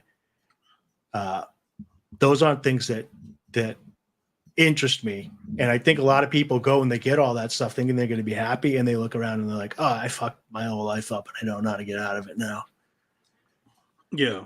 So you're in a good spot. I know it doesn't look like it, but you're in a good spot. Yeah, right, I got endless ambition right like now. I said, I know that it's like we were joking around about earlier about who knows, a month from now you could be at the RNC with Hulk Hogan, dude. That's how the internet works. It's so fucked up, but like, who knows? That could happen. I mean, I've been building, dude. I've been, doing all these podcast streaming, building the Billionaire Podcast Network. Ching, bing, bing, bing, bing. Did you fill her up? You got it. There we go. Wait, yeah. What's this one? I don't know what that's for. Oh, I guess that's like Dream Alerts. That's good. Yeah. Yeah. Yeah, man. Yeah, I'm kind of like you. It's like I'm trying to figure out how to, because I have like, when I'm not, when I have like just time on my hands, when I'm just left to my own devices, I'm thinking, I'm just trying to think like, how do I get to the next level? How do I make a ton of money and build the things I want? And it's it's not that I'm like only motivated by money. It's just that money will make what I actually want to do, as far as like my work and creative outputs and everything, way easier. Yep. It'll open up I get that. So much more to me. Crack nailed it with the analogy of like drowning and wanting air. So it's like there's a level of comfort that you want to get to so that you can start working on your projects or whatever. Yeah. And so it didn't do me any good losing a bunch of money on the stock market. I really dove into something I don't know what I'm doing. So I mean, maybe I've just become like a 'Cause crazy optimist, but like doing that stuff, it's like, yes, you lost that money, but you've kind of learned something along the way. But also, everybody that makes like big money took a risk somewhere. And maybe you need to keep losing money in the stock market to realize that that's not where you want to take your big risk. Overall, it is an investment in that way. When you think about it, it's still an investment. No, it is. You got to learn from like people. People only can. Some people can only learn by their failures, or sometimes you can only lose by you can only learn by failing at something. You have to go and do it.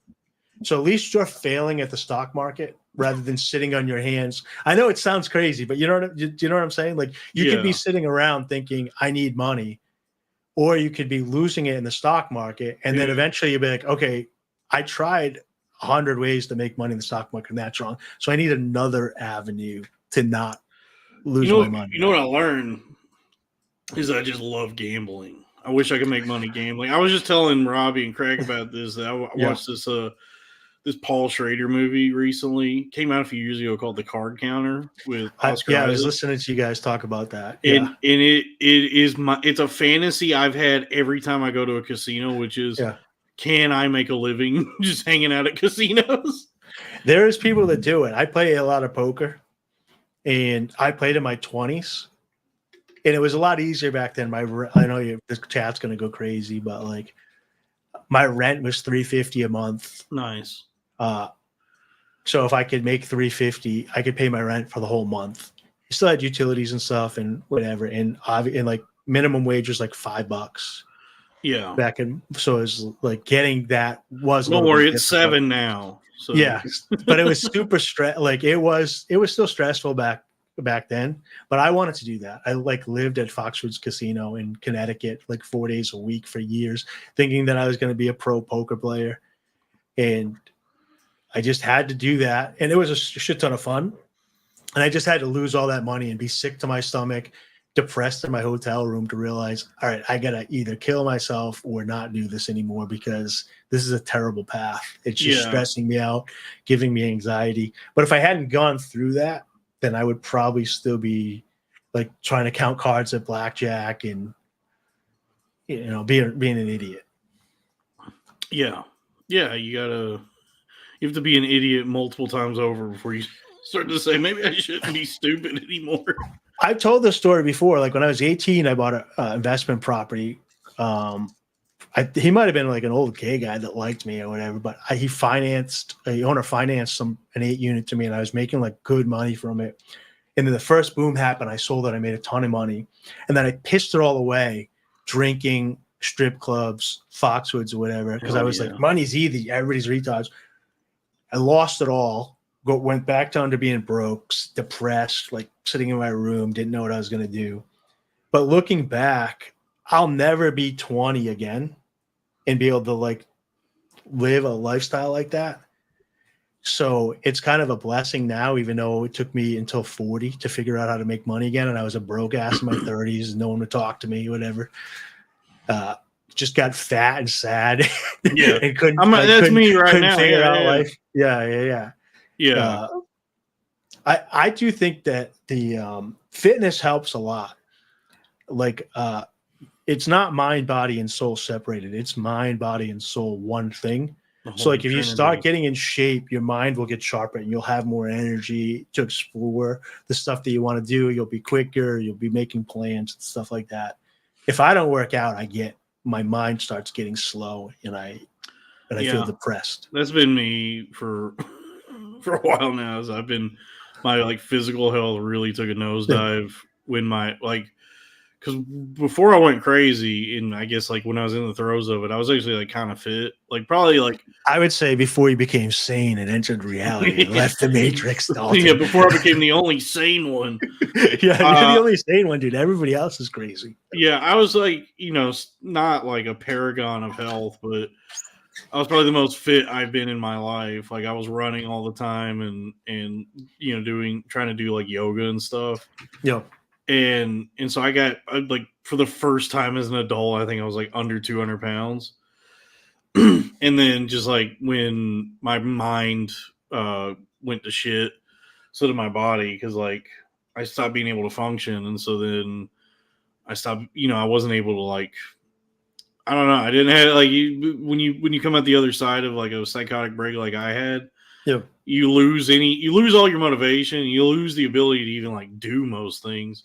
So I just got fat as shit, and now that I'm like, my mind is kind of back. It's still very like foggy, and I'm not as sharp or quick as I was because, yeah, my physical health is like dog shit now. Well, dude, but you don't I have to drank a be- bottle of water. You don't have today. to wake up tomorrow morning and be like David Goggins or Mark Wahlberg or whatever. But if you just start getting up in the morning, like for me, because I work from home, I just get up in the morning, get out of the house, walk around the block, take my bike out. I know it sounds like Andrew Huberman or whatever, but get some sun on my face. I feel alive. I run into person. I'm like, oh, other people exist. I wave to them. Yeah. And I come home and I feel good. And just that, like start your day with a walk or something in some water. And it just snowballs from there. You don't have to go from like getting a program and dieting and measuring your food tomorrow, because then you just stress yourself out. Oh yeah.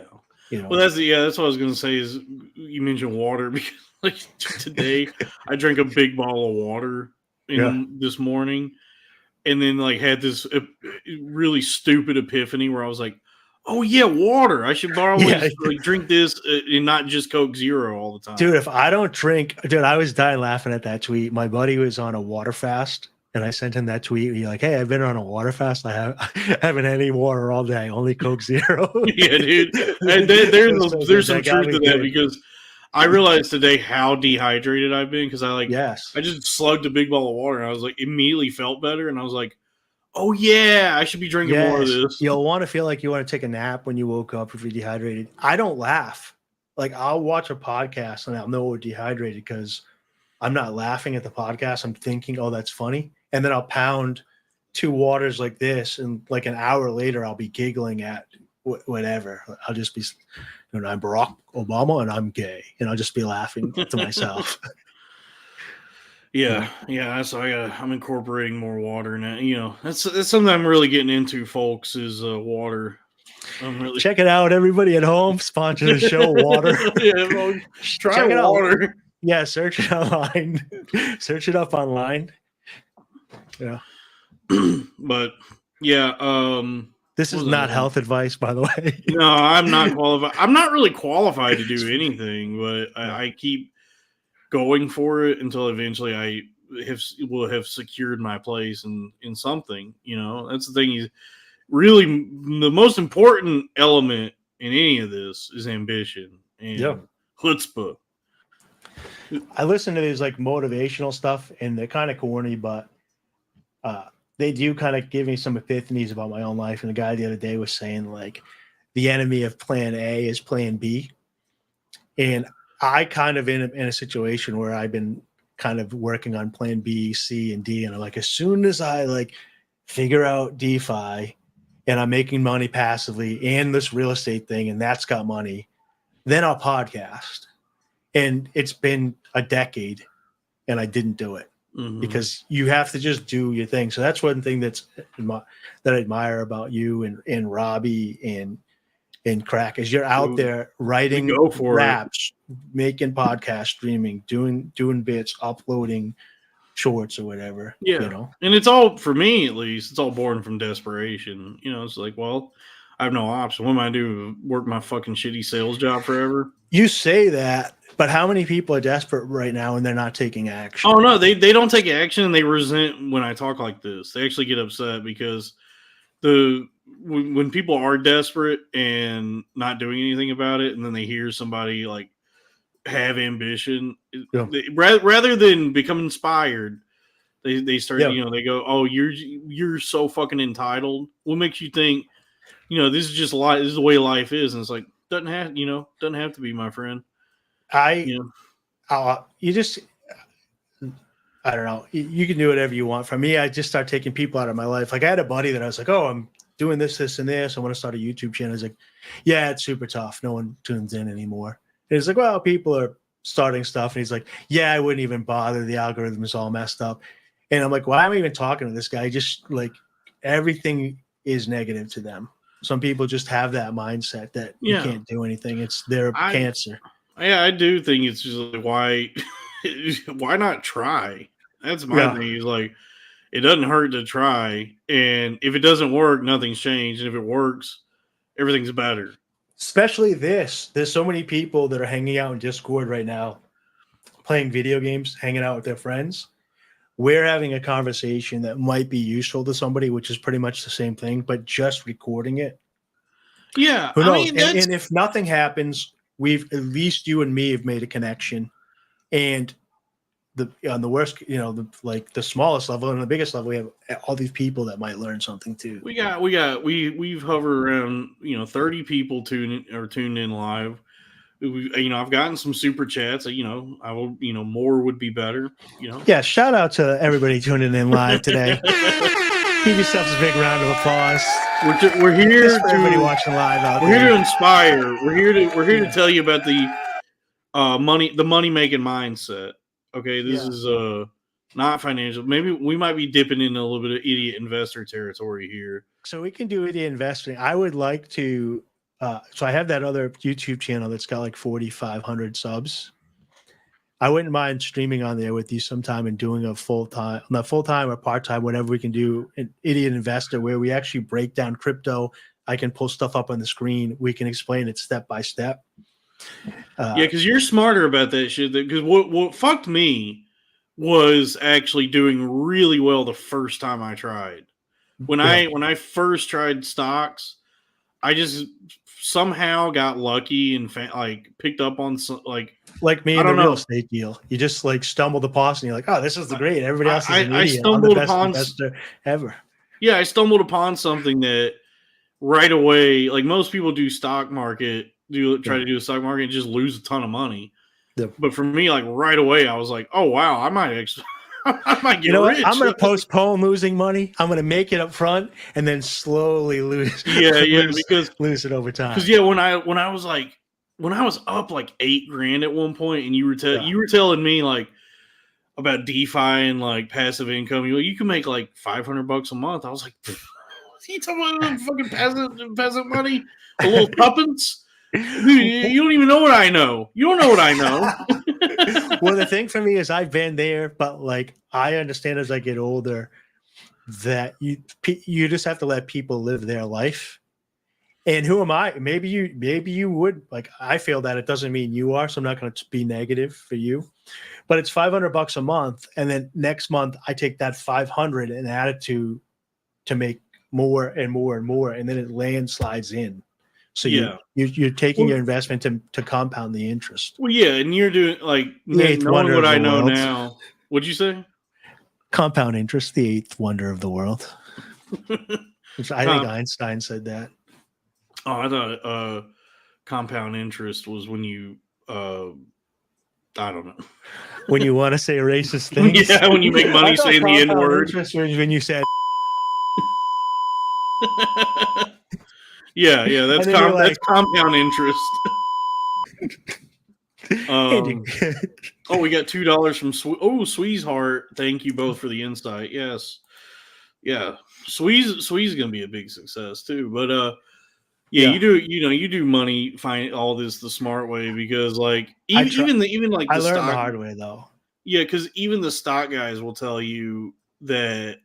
Because I know your big thing is crypto, and I've been playing with stocks and all that. But even it's the same because even those guys will tell you the most important thing is just to make sure that you're profiting. So this idea that you're going to make $300,000 on some stock that you so that some stock is going to shoot up 8,000%. Yeah, is a great. They were that's a great way to just lose money. They were saying once you get a 20, 25, 30% return. Just sell and then start researching what your next play is going to be. Yeah, so for me, treating it kind of serious is what helped. The reason I don't like stocks is I don't like the gatekeepers. And so we saw it with Robinhood is basically if you're going to fuck the hedge funds big enough, they just lock everything down so you can't fuck them over. And with crypto, they can't do that to you. They can if you're on like a exchange, but not with these decentralized things. I can get my keys, I can get my money, I can get the hell out of there. Barring like them like shutting the internet down or something like they did the other day. You can get your shit back. And what I'm doing is I'm setting up little things that drip in money, and then I'm taking that and I'm putting it into long-term stuff. And if that long-term stuff goes up, I sell a small percentage of it and I hold on to that. And if it goes down, I take that money and I buy back in at the lower thing. And so I just have a spreadsheet that tells me when this hits this, sell this percentage. When this hits this, buy this percentage. And that way I try not to be emotional about it, because that was the other thing I did when I was young, is try to be like, I'm tough. I like that guy in the movie you're talking about. I don't have emotions. I'm a man. I'm an alpha. They say I'm that's on for the Matrix. And then you just have to give in. You're a human. You have emotions. You're going to make emotional decisions. So set up plans for your future self so you don't fuck up. Yeah, they say that's a big part of all this, is removing the emotions from finance. That's what the stock guys say. You can't be emotional, you know. But you're going to be. So for me, I make plans when I'm not emotional, like be empathetic towards my future self, so that in the future, when A, B, or C happens that I plan for, I'm going to be emotional, but I look at my list and it's like, all right, what did Calm Dave think to do? Okay, Calm Dave says, hold on to it here. Emotional Dave's like, ride it out. You're going to make $1 million, but non-emotional Dave's like, sell 20%. Oh, right yeah. now. Oh, wait, we got $10 from C Dumps. She says, Cornfed and Crack House have inspired me, trying not to stress over the next 3 days whether I get a $5 an hour raise. Hey, $5 an hour raise is not bad. That's good. Would have never been considered capable without you boys. Robbie 2, I guess. Robbie 2, I guess. Thank you, C. C-Dumps is a female Cornfed listener. She's a lady. A lady. And now she's saying don't read. Okay, well, the super chats I usually read, but sorry. Yeah, she's a really cool gal. She's a big like Skanks fan, Gas Digital head. So am I, as I think everybody here is. Yeah. Yeah. Yeah, we're all inspired by. Honestly, none of this would be possible without Lewis, and also my life probably would not have. East Coast Joe Rogan. Yeah, but also my life may not have completely crumbled were it not for Lewis. Because I will say, and this is I'm not. Yeah, there's no fault of Lewis or anything. But I will say, like being brought into that fold at such like a precarious time in my life, was not helpful for me at all. Like getting all that attention, and at a time when I really the last thing I needed was attention, and like starting to become like whatever this thing was, it did not help my mental state. So what's strange is somebody that watched the whole thing from the outside, and obviously I don't know the whole story. You kind of get bits and pieces from the skank verse. But like when you were showing up at like LOS to like do bits and stuff, me personally, I thought Lewis was overreacting because I thought it was kayfabe wrestling. I thought it was too. Cool. But the other thing too is, it's real people that are really that have real emotions too in real time. So it's not like he can just, I'm going to kayfabe today and not worry about my business. And you know what I mean? So even when you're playing kayfabe, there's real people with real emotions, and they can't just be actors all the time unless they're sociopaths. I got caught up in like the wrestling of it for sure. Yeah. And I thought that we were, because my whole philosophy, what I didn't understand about podcasting and live podcast, all of it was that there are people who take it seriously. Because to me, I was like, yeah, this is also just like so silly that this is even a thing. And it's great that it's like an actual business and you guys are making money. But I would, to me, I just was like, I don't take any of this seriously. So I would like show up and do stunts. Yeah. And it turns out for somebody like Dave, who has like, aspirations of, I guess, becoming the president, you can't get on his bad side. You don't want to make fun of him too much. Yeah, and I get it. Like, so like Ari could do something like that and everybody would love it. But from what I've heard, I talked to a couple of comedians in DMs and stuff, and it is still the last wave of the old school like hierarchy is kind of leaving, where they're like, hey, we had to pay dues, so they're all like they're beating certain people down that haven't paid their dues, and they're lifting other people up that paid their dues. So I think there's part of them that was like, you can't jump, like you're here and you can't jump to this level. You're only a freshman and you can't be a senior yet. If that all goes away, that'd be great. I always hated that idea of having to pay your dues and like work within some hierarchy, because I mean, I saw it early on that there's people out there who are getting into whatever they do, comedy, who just naturally are way more talented than even the people who've been doing it for 20 years. Like in Dallas, there's this guy who's like famous now, Ralph Barbosa. He's only been doing comedy for like 6 years. I remember when he started doing open mics, and he hasn't, you know, if you were to talk to any of the guys in Dallas that have been doing it for decades, for the amount of time he's been doing it, they probably wouldn't like say this about him now because he's famous. They would probably try to open for him. But they, you know, for anyone else that's only been doing it 6 years, they would say, oh, he hasn't paid his dues yet. Yeah.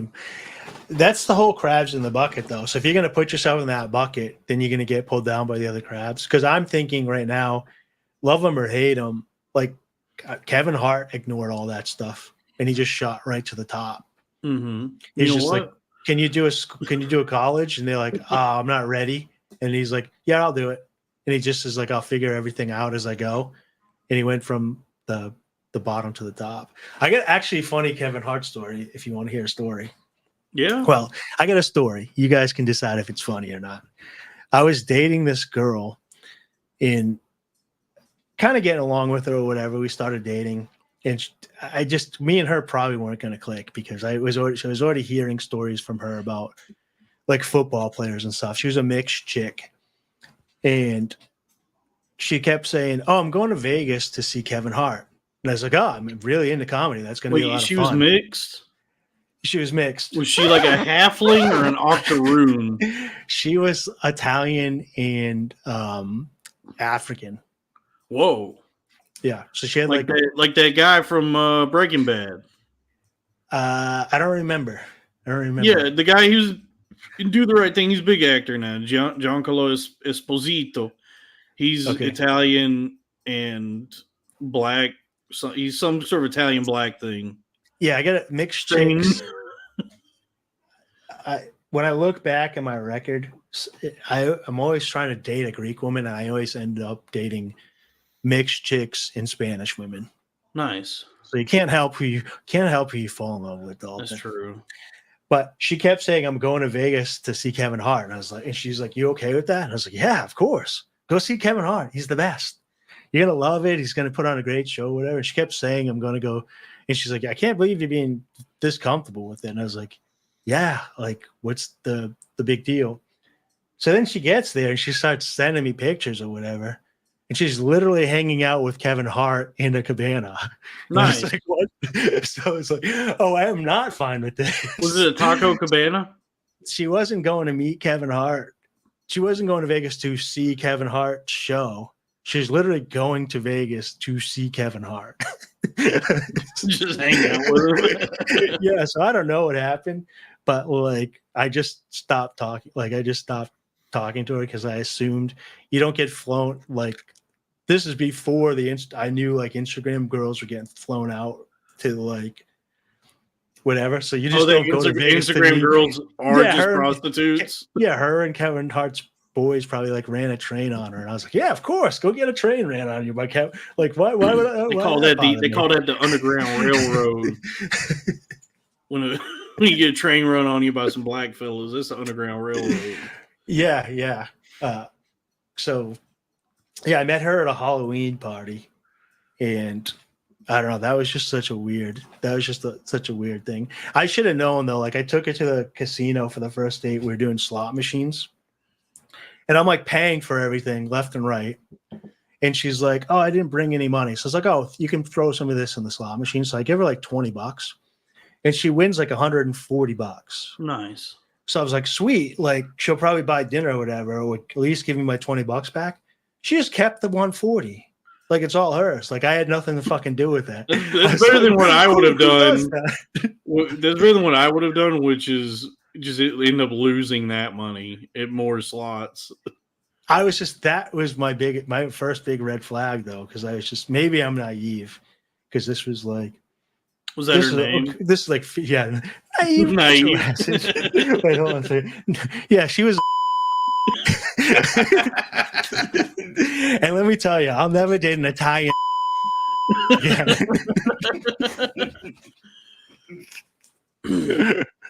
That's Nice, great. dude. I wanted to try to use it. Remember the old Cumtown bit where Nick was luring Adam into saying stuff that sounded like that, and then he would beep out.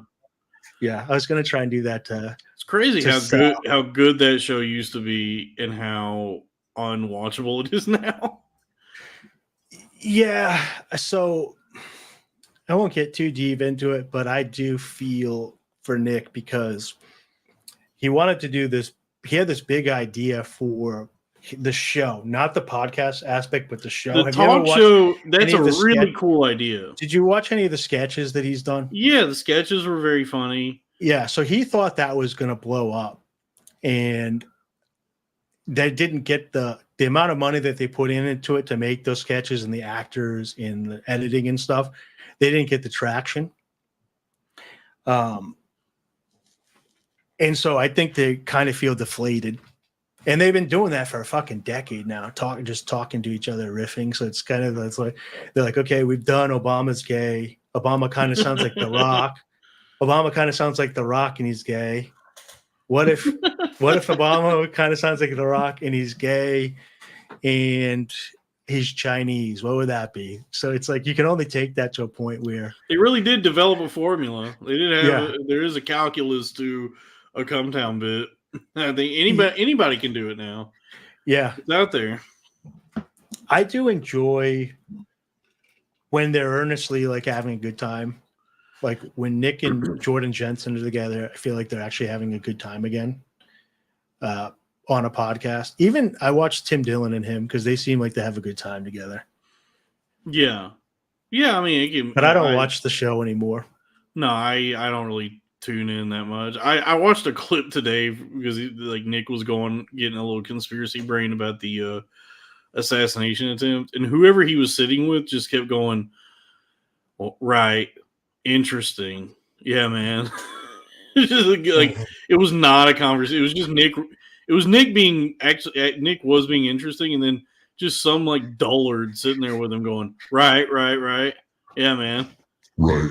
That's interesting, Nick. If you could please blur my face out while you talk about conspiracy theories. Yeah. Okay, dude. Sorry. Yeah, the talk show thing was a good idea with them, but I mean, not everything can be good forever. All empires crumble, and the smart thing would have been for the guys like that who basically won the lottery doing what they did to, just make sure they set their money, have their money and properly saved. It hit hard right during the pandemic when everybody was trapped and it was like hanging out with your boys and they just happened to be there. So everybody found it. Yeah. Well, and they had gotten successful even before that, but then like for Nick to then be like, okay, let's sink like what is probably hundreds of thousands of dollars. Hundreds of thousands. And the lease isn't even up until next year. So it's like they got one more year in there. They bought those even the cameras that have that square or whatever that they're filming with. Yeah. Yeah. Yeah. It's that does seem like a to go into that and not really know what you're doing or have a plan for it. Not after like scraping your way and crawling your way to the top like he did, to then dump that much money into a failing business ventures. Yeah, if anybody's something I would do. They haven't heard it yet, go listen to Skeptic Tank with Ari Shafir and Nick Mullen. It's called Chinese Tenement. And listen to Nick talk about living in a tenement house, like in a cubicle, basically with chicken wire above it. Yeah, I remember. Yeah, with a bunch of Chinese people in like a warehouse on the top floor of in Chinatown or something. Yeah, I know that's like the myth of Nick is that he was living with like in some illegal like Chinese, because he even told me that because I remember when I was like, and then the clown too, the drunk clown was with PTSD. Oh yeah, I like to imagine that he dressed as a clown all the time, like he's not just at work, like he's home flipping out in the living room in full clown makeup. Yeah, when I got out of the hospital the first time, and I was like still trying to be like, ignoring the fact that I was dying and still going out and about. I remember like I bumped into him, and I was you were in New York City. Yeah, and I remember like mentioning, just because it was the only thing on my mind was how fucked up my life was, and I was just like, hey, I bet you could relate, and he gave you good info. Well, so I remember saying something about like, I don't know what I'm going to do about like my housing situation. Like everything's so fucked up for me right now, and he was like, you should move in with a Chinese family. That was like legitimately his advice. He wasn't joking. He was like, no, the Chinese are cool. They'll set you up with you like $300-400 a month, and they're not going to bother family. You. Yeah. That was actually his advice. He was living in a room. Chinese family. So he had a room where he was in one side of the room, and there was a curtain in the middle, and there was a woman renting the other room from a Chinese family that lived in the hallway. So they would come home and go to sleep, and then the family that was renting it would put the husband and wife would put the mattress in the hallway and just sleep there. So nice. You probably could have got a room with the Chinese family. It is pretty incredible, because I think what many people don't understand about New York is like, yeah, it's expensive, but most of the people living in New York, they don't make. It's not like anyone. Most of that city's not making money. It's a city of 9 million people, so it stands to reason that at least 8 million of them are probably making or below the poverty line. And so what that drives people to have to do is live in ways that you can't possibly imagine. So do the comedians have like, I would think that the comedians are roomed together. Usually, I know even like, because Gillis did it. I know Dan talks about it, like how they just live with the comics because of the same schedule. But that's not even a comedian. That's just like a lot of that city is people with roommates. Like, but if you have a roommate that has like a 9 to 5 and you're coming home at like 4 a.m. wide awake after being at the club, it's got to be. I mean, it's just you gotta be respectful, I guess. Like, try not to wake anybody up, but yeah, most of the city is like roommate situations because it's just the way it is. I mean, it is not uncommon in New York to be like see people in their like mid 30s, late 30s, 40s with roommates. So there's a lot of like mental health issues in New York City, right?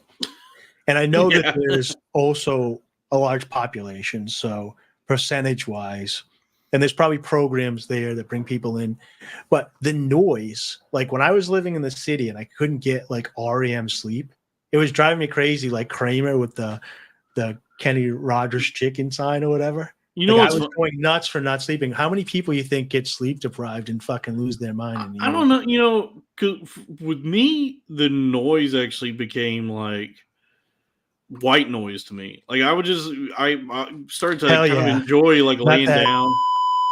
Noise. I started to actually kind of enjoy just listening to the sounds of the city. Yeah. Just like from my apartment, like I would just like lay down and you could hear like, people fighting and bottles breaking and then sirens and just like the hubbub. Yeah. I lived in a like a studio apartment outside of Providence, and the building was U-shaped and I lived in the middle of it, but people would try to outrun the cops and they thought they were running between the alleyway of these two buildings, but really it was a U, so they would get trapped. And I was on the second floor. So sometimes in the middle of the night, I would just get woken up. They'd be like, freeze, put your hands up. And I would just wake up out of a dead sleep and I could look out of my windows and they'd have some dude some trapped down there with the cops pointing guns at him. And I was like, I got to get the fuck out of here. I can't live like this. It's just stressing me out. Dude, I love it, dude. It's fun. It's always an adventure. I do think that with like creative types, comedians specifically, because that's the world I know. Yep. When you hear about comics living kind of in the city and having to have like 5 roommates and living these like degenerate lives of squalor, I think there is a lot that's born from the fact that they are not like taking responsibility or doing what they should be doing regarding like their money situation. Because that was my experience. Is like you're so like focused and honed in on this dream you have that you just go, everything I'm doing is in service of this thing. And so when that pays off, it'll make all this worth it. And then you're not even realizing like, maybe I should at least cool off on this for a little bit so I could figure out a way to actually make some money so I don't have to live like this while I'm also pursuing my dreams. Does that give you anxiety? Like, so for me, when I'm working out, if I go to bed thinking, got to work out tomorrow, I'll hype myself up and give myself anxiety about working out, where if I just forget about it, I'll wake up and work out. So I would think for me, if I was like, okay, I got to write jokes, I got to sit down, I got to write for an hour, I would never write for an hour because I never did that. I would build up the anxiety to the point where I would never do it. Yeah, I don't understand the people that say they do. I don't even know. That has never made sense to me. So you wrote on stage. It wouldn't be the way I've always approached creativity, whether it's jokes or prose. I don't do poetry. That's gay. Yeah. Is not that I'm like miss me with that. You miss me with that. How you gonna be writing poetry as a grown man? How you go? Yeah.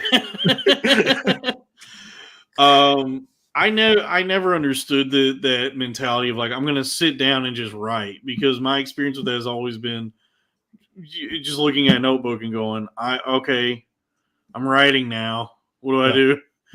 I always just the Joe Rogan all play. He's like, yeah, I'll just take a notebook someday and make all play and no work makes Joe a dull boy. And it's like, no, sitting and writing in a notebook for 2 hours like that makes you fucking dull. Yeah, because my belief, like when it comes to creativity and all that, is that it happens. It's almost like this like paradoxical thing where you have to like be aware of it. Like you have to think to yourself, like, I want to create something. Yeah.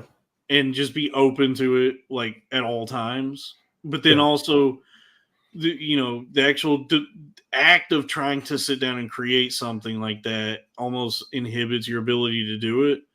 And so I found that like the best way to, I don't know, like tune into whatever that, I don't know, spiritual FM band is that allows you to be creative is just like going on walks, hanging out with your boys, doing stuff like this, and just being open to anything and everything, and then like finding the inspiration in these moments, and then trying to like channel that into something.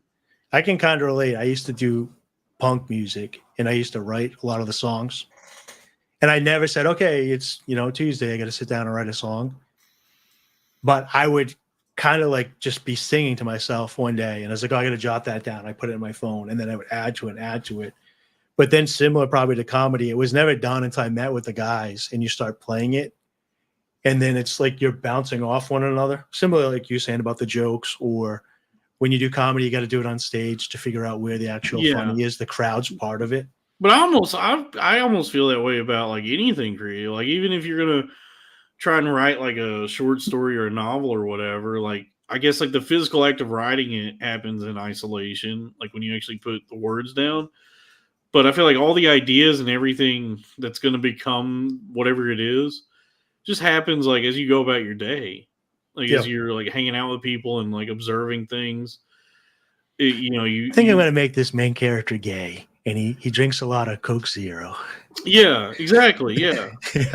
I never understood the people who were like, I write for an hour, at least an hour every day, and I'm like, I don't even know what that means. I don't know what that means. I don't know what you mean by that. I know some people that did that, and they literally write for an hour. So if you just sit down and do it, and you can get yourself to do it and just write, like stop thinking and just write words, eventually I guess it starts getting creative and it makes you start writing stuff. So most of it's garbage. That is an you exercise. finally, like your mind finally goes. There's a book that like a lot of artist types live by, or is one of the big like artsy self-help books called The Artist Way by this lady, Julia Cameron. And that's like the big takeaway everybody gets from that book is something called the morning pages, which is like sitting down every morning, you know, you get your coffee, you know, whatever. And then the first thing you do is sit down with a notebook and write at least 3 pages of just whatever. And that like loosens you up. And that might actually be, I think that can be beneficial because that's not like, you're not even trying to like come up with anything that's going to be anything. It's literally just an exercise and it's not meant for anyone to ever look at. So that actually might be like an actual thing. Someone that helped me a lot. You know who Stephen Pressfield is? Yeah. Yeah. He wrote Bagger 300.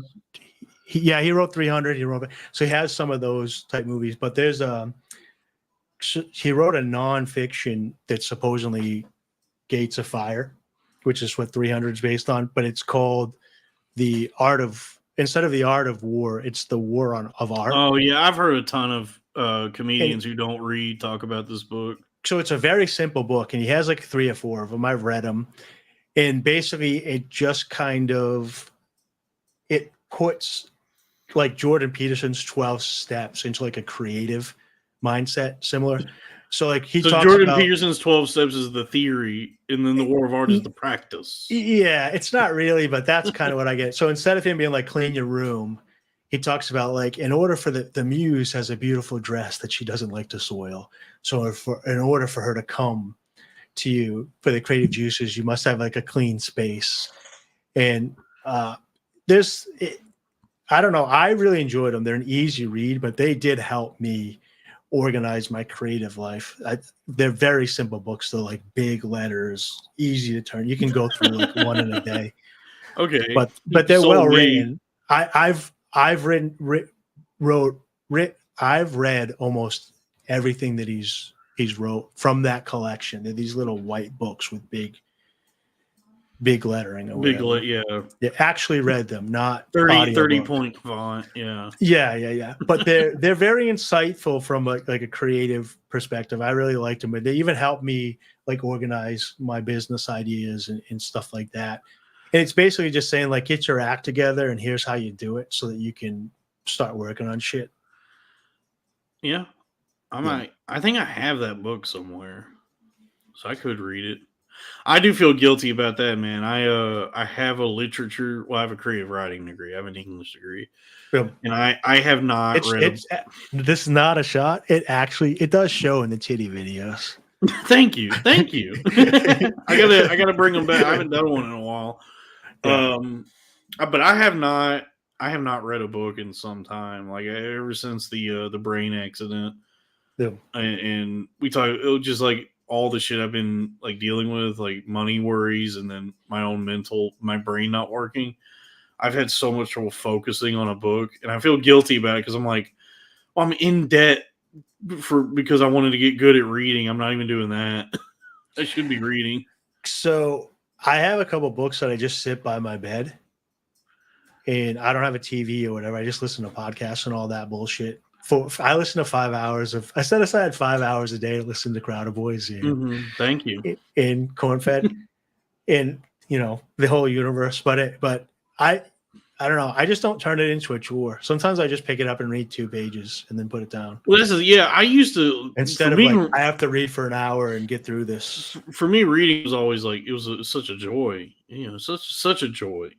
Yeah. And then I just haven't had like any desire to do it in a while. I get it. I like to play poker to unwind and get out of the house and meet people. And I haven't been enjoying it lately because there's like 5 things that I want to do. So when I'm there, I'm not there. I'm like, I should be doing this. I should be doing this. Yeah. So if you got projects you want to work on, then reading's probably not for you. Yeah. I mean, reading is fundamental. I think it's good to read. I don't know. Like, did you see that Twitter thread that just went viral where that, like, I guess like some college professor said that it's not unreasonable. Like, we should expect students to be able to read like at least 100 pages a day. And then a bunch of people got pissed off at him. And then it became like this pissing contest of people who claim to read a lot versus people who say reading is stupid. And yeah. I do feel like if you're in college, you should be able to read 100 pages a day. So I could see why you would say that, being an English major, because you're probably good with visual learning. I am an audio visual learner, so I can watch documentaries and take classes like that. But if I had to read stuff out of a textbook, I can't. My brain's just like, well, I mean, no, when I'm you Just take go kill English yourself. classes, when you get an English degree, you're reading like novels and stuff. Like, it's not even like academic books. Yeah, You're just reading like fun books. You're like, Hemingway is cool. I get why that's a controversial statement, though. I understand why he probably thinks that from his perspective. But maybe I'm just talking to this is not academic advice. This is not people. academic advice. But if you look into the different learning styles that people have, not everybody is a read. Some are kinetic, like they have to write out stuff or read stuff or do it. Other people are visual. Other people are audio visual. Have you seen? So it's like, if he told me that, I would tell him to go fuck himself. Yeah, I do agree with the. I mean, yeah, go fuck yourself. But people that read a lot are going to be like, "No, you're an idiot. Just learn to read because I'm better than you." Reading is cool, and I think it's like a good skill. But it's also, I would never tell anyone that they have to read. Yeah. If you can get by in life without reading, whatever works for you. I don't know if mine was traumatized. Like, I grew up and never read. My parents didn't push reading. I mean, I knew how to read, but I didn't read. I think it's like with any art where it can enrich your life if you're open to it. But if you're one of these people who just is like dead against it, then I don't see what forcing yourself to open a book is going to do for you. Well, you go to high school and they're like, my beach teacher, she's like, read this. So we had to read the Scarlet Letter. And I was like, I don't want to read this. Yeah, the shit they make you don't get to choose what you want to read. Those high school curriculums are crazy because they're asking you to read stuff that I don't know how that's going to get any teenager interested in reading.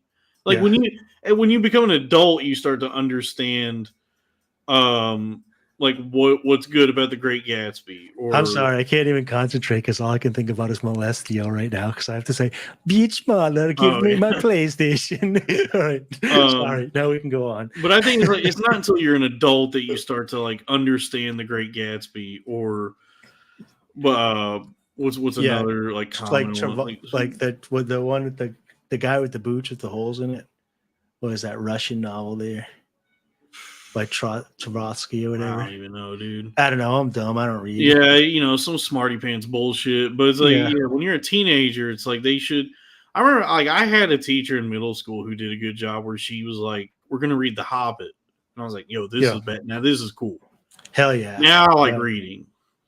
But then the other English teachers I had where they were like, we're gonna read fucking Notes from the Underground by Dostoevsky. I'm like, chubby guy with a beard eating 2 breakfasts. Let me in. I'll read this book off. It sounds great.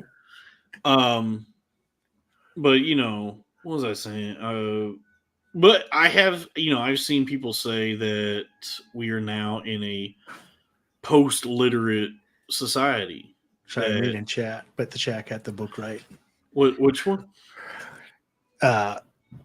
Art of Chris got Dostoevsky. Yeah, but they say now we're in a post-literate world. Nobody reads. There's no market for it, and there's no need for it anymore. And they say that there's just there's almost that's the argument, isn't it? So Gary V. Is it Gary Veeder? No, he's a comedian. Gary Vaynerchuk. Is that the guy that does the garage? Who does the garage sale stuff? Oh, if you're broke right now, you need to be going to garage sales. This is Gary Vaynerchuk. I made $100,000 last week selling Transformers. That's Gary Vaynerchuk. Yeah, so he talks about this though, and it's a good argument. I don't know which way it goes, but he's like, "Why are you teaching your kids basic math when everybody has a calculator in their pocket?" Then so you're like, "I guess," but then it's like it's not just the basic math. That's such a like salesman fucking way to think about it. You're learning the skill set of problem solving on a basic level where you can reflect that into reality. So some of this stuff, it does become outdated, but at the same time, it is a valuable lesson. Even like learning to read, obviously, you could just say, well, AI can read everything for me now. Why would I learn to read? But the process of learning to read is important, even if the reading aspect isn't. It's a skill set to learn in developing like critical thinking skills in starting and being able to form your own opinions and interpretations. Well, you're learning something from nothing, like as a child, like I don't remember it, but like teaching a child what A is when they have nothing to start from, and you're like, okay, we make a triangle, we put a line through it, and this is an A. It goes, and they're like, okay, buddy, give me a bottle. And you got to keep drilling it into them, and then you get bigger and bigger pieces to be part of this lineage of history. Language that is got to be important.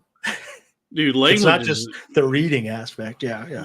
Like language, written and spoken language is like really interesting. If you actually, you can go on a deep dive into this and really go crazy. Cause like, I got into it for a little bit, like trying to understand even language itself. And like before Noam Chomsky was a libtard, Noam Chomsky became a libtard. Yeah, I used to listen to a lot of Noam Chomsky. Yeah. No, he's brilliant, but before he became like a political guy, he's still good. His linguist, he's probably the best linguist. He got his origins are in linguistics. So I tried to read that first. He's a cunning linguist. He's a cunning linguist. I tried to read his like first whatever it is, dissertation or treatise or whatever it's called, syntactic structures, and it's like this attempt to understand almost like the calculus of language, like how is language structured and how does it work on like a microscopic mathematic level. And when you start to like read stuff like that and try to understand language, I don't know, dude, it's like it's crazy what language actually is and how it works and how like we just kind of intuitively have it in us to be able to do it, to be able to speak and write language. But there's like so much more to it that it's like it's pretty fascinating that just people that are born, all of us develop the ability to speak and write when it is like fundamentally high level mathematics that go into the way language is structured. And even the genetic part of it, the way that we form our mouths to make certain guttural sounds or whatever through our lips, whatever. And then you go to somebody that evolved differently and they have they can't hit certain sounds, or they can't roll their tongue, or they can't do certain clicks. I can't eat pussy. So it's warning. I'm bad at that. Here we go. Here's some advice, guys. This is off topic here. Don't eat pussy, and don't get a notebook out here. This is sexual advice. This is sexual advice. You want to suck the clit like it's a tiny dick, like you're a little faggot. Ew. Trust me. Get in there and suck her clit till it's filled with blood, like it's a little penis. If it gets too big, break up with her, because if it gets too big, that's a man. You might be dating a tranny. That's a man. But you forget the alphabet, rubbing your tongue, suck her clit, and then take your tongue, flatten it, and press it against that. That's the type of like. All the other stuff is bullshit. All right. And if you don't believe me, go try this. Go try this tonight. Go eat a pussy right now. It's like getting the head of your dick sucked. You're pulling blood into that clit so that it's sensitive. And then bam, you're there. You open the doors. Trust me, if you're this ugly, you gotta learn how to eat some pussy. Disgusting. And my ancestors were loved for their mind, not their penises. I'm sure you've seen Greek statue of David. And I got older and people were like, look at the small penis of that guy. And I was like, Yeah, it's Yeah, tiny, look at super this. tiny. I was like, Yeah, oh yeah, it's I really was like, small. God damn it! I thought it was a perfectly acceptable. Dude, I'm the penis. same way. I see the statue of David, and I'm like, oh, you mean this perfectly That's average penis? Yeah, that's a perfect human male specimen there. The guy's great, dude. The thing is, a little, and people probably already know this, but it was considered barbaric in ancient Greece to have a large penis, and they actually I've would, heard if they this. wanted to make fun of you, they would draw you with the because they thought the idea was if you had a large Look at penis, this big dick retard over here. yeah, like your ancestors picked you for sex and not your intellect. So if they made statues of you and they wanted to put you as good and they wanted to make you look good, they would give you a smaller penis probably than you had in order to give you and put it out in society. Man, what happened to us? So We really degraded over the years. We had it right back then. similar Small penis, to good. beards, Alexander the Great was one of the first people to have a statue of him without a beard.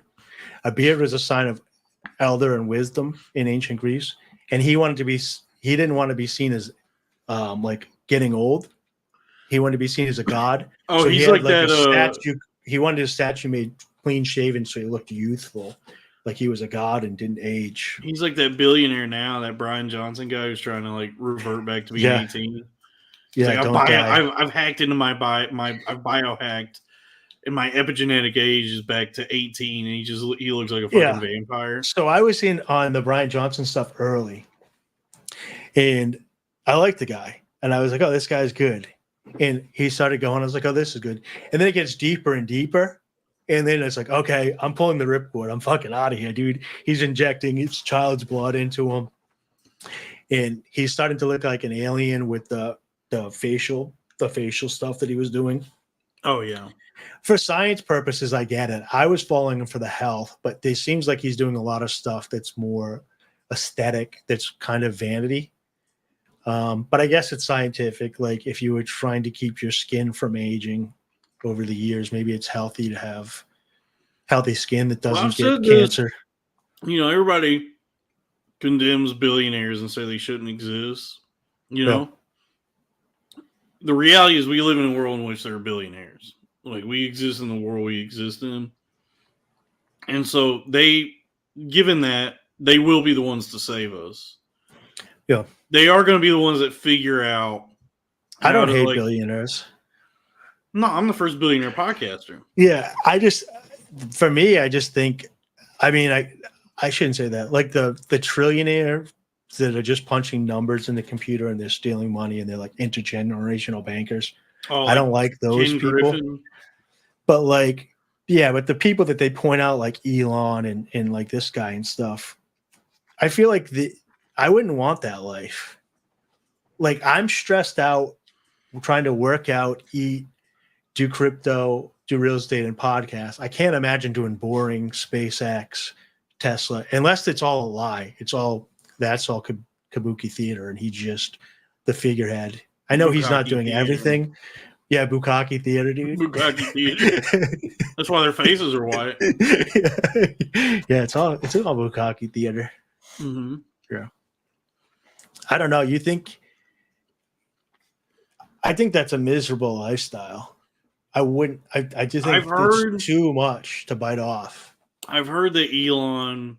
I've seen like TikToks. This is on TikTok. Yeah. Of people that. So this is definitely financial advice. Everybody, listen up. Get But I've seen like people talk about who know him personally, who have like interacted with him, say that he is like a pretty miserable dude. Yeah, I can't see how you could, if he's doing everything that they're claiming that he's doing, I don't see how you could stay mentally healthy. And you'd also, like Jordan Peterson has a quote when they're saying like, there's these men that work, there's these CEOs and make these millions of dollars and they work 90 hours a week and we need more. Why aren't more women there? He's like, that's not the question we should be asking. We should be asking, why are these men want to work a fucking 100 hours a week? Oh yeah, psychotic. Yeah, you've won the game and then won new game plus. Like it's like Have you ever played like Dark Souls? I did. Yeah, I like you know Dark how Souls. you can run it through like 20 times and get to like New Game Plus, and then eventually you're just like so powerful that you are a god of the game. Is like Yeah. At that point, it's not even you're just like, why am I still putting hundreds of hours into this? That's how I feel about those guys. Is like you're on New Game Plus 20 at this point. I gotta turn it off. Use the restroom. So entertain the audience. I'll be right back. All right, folks.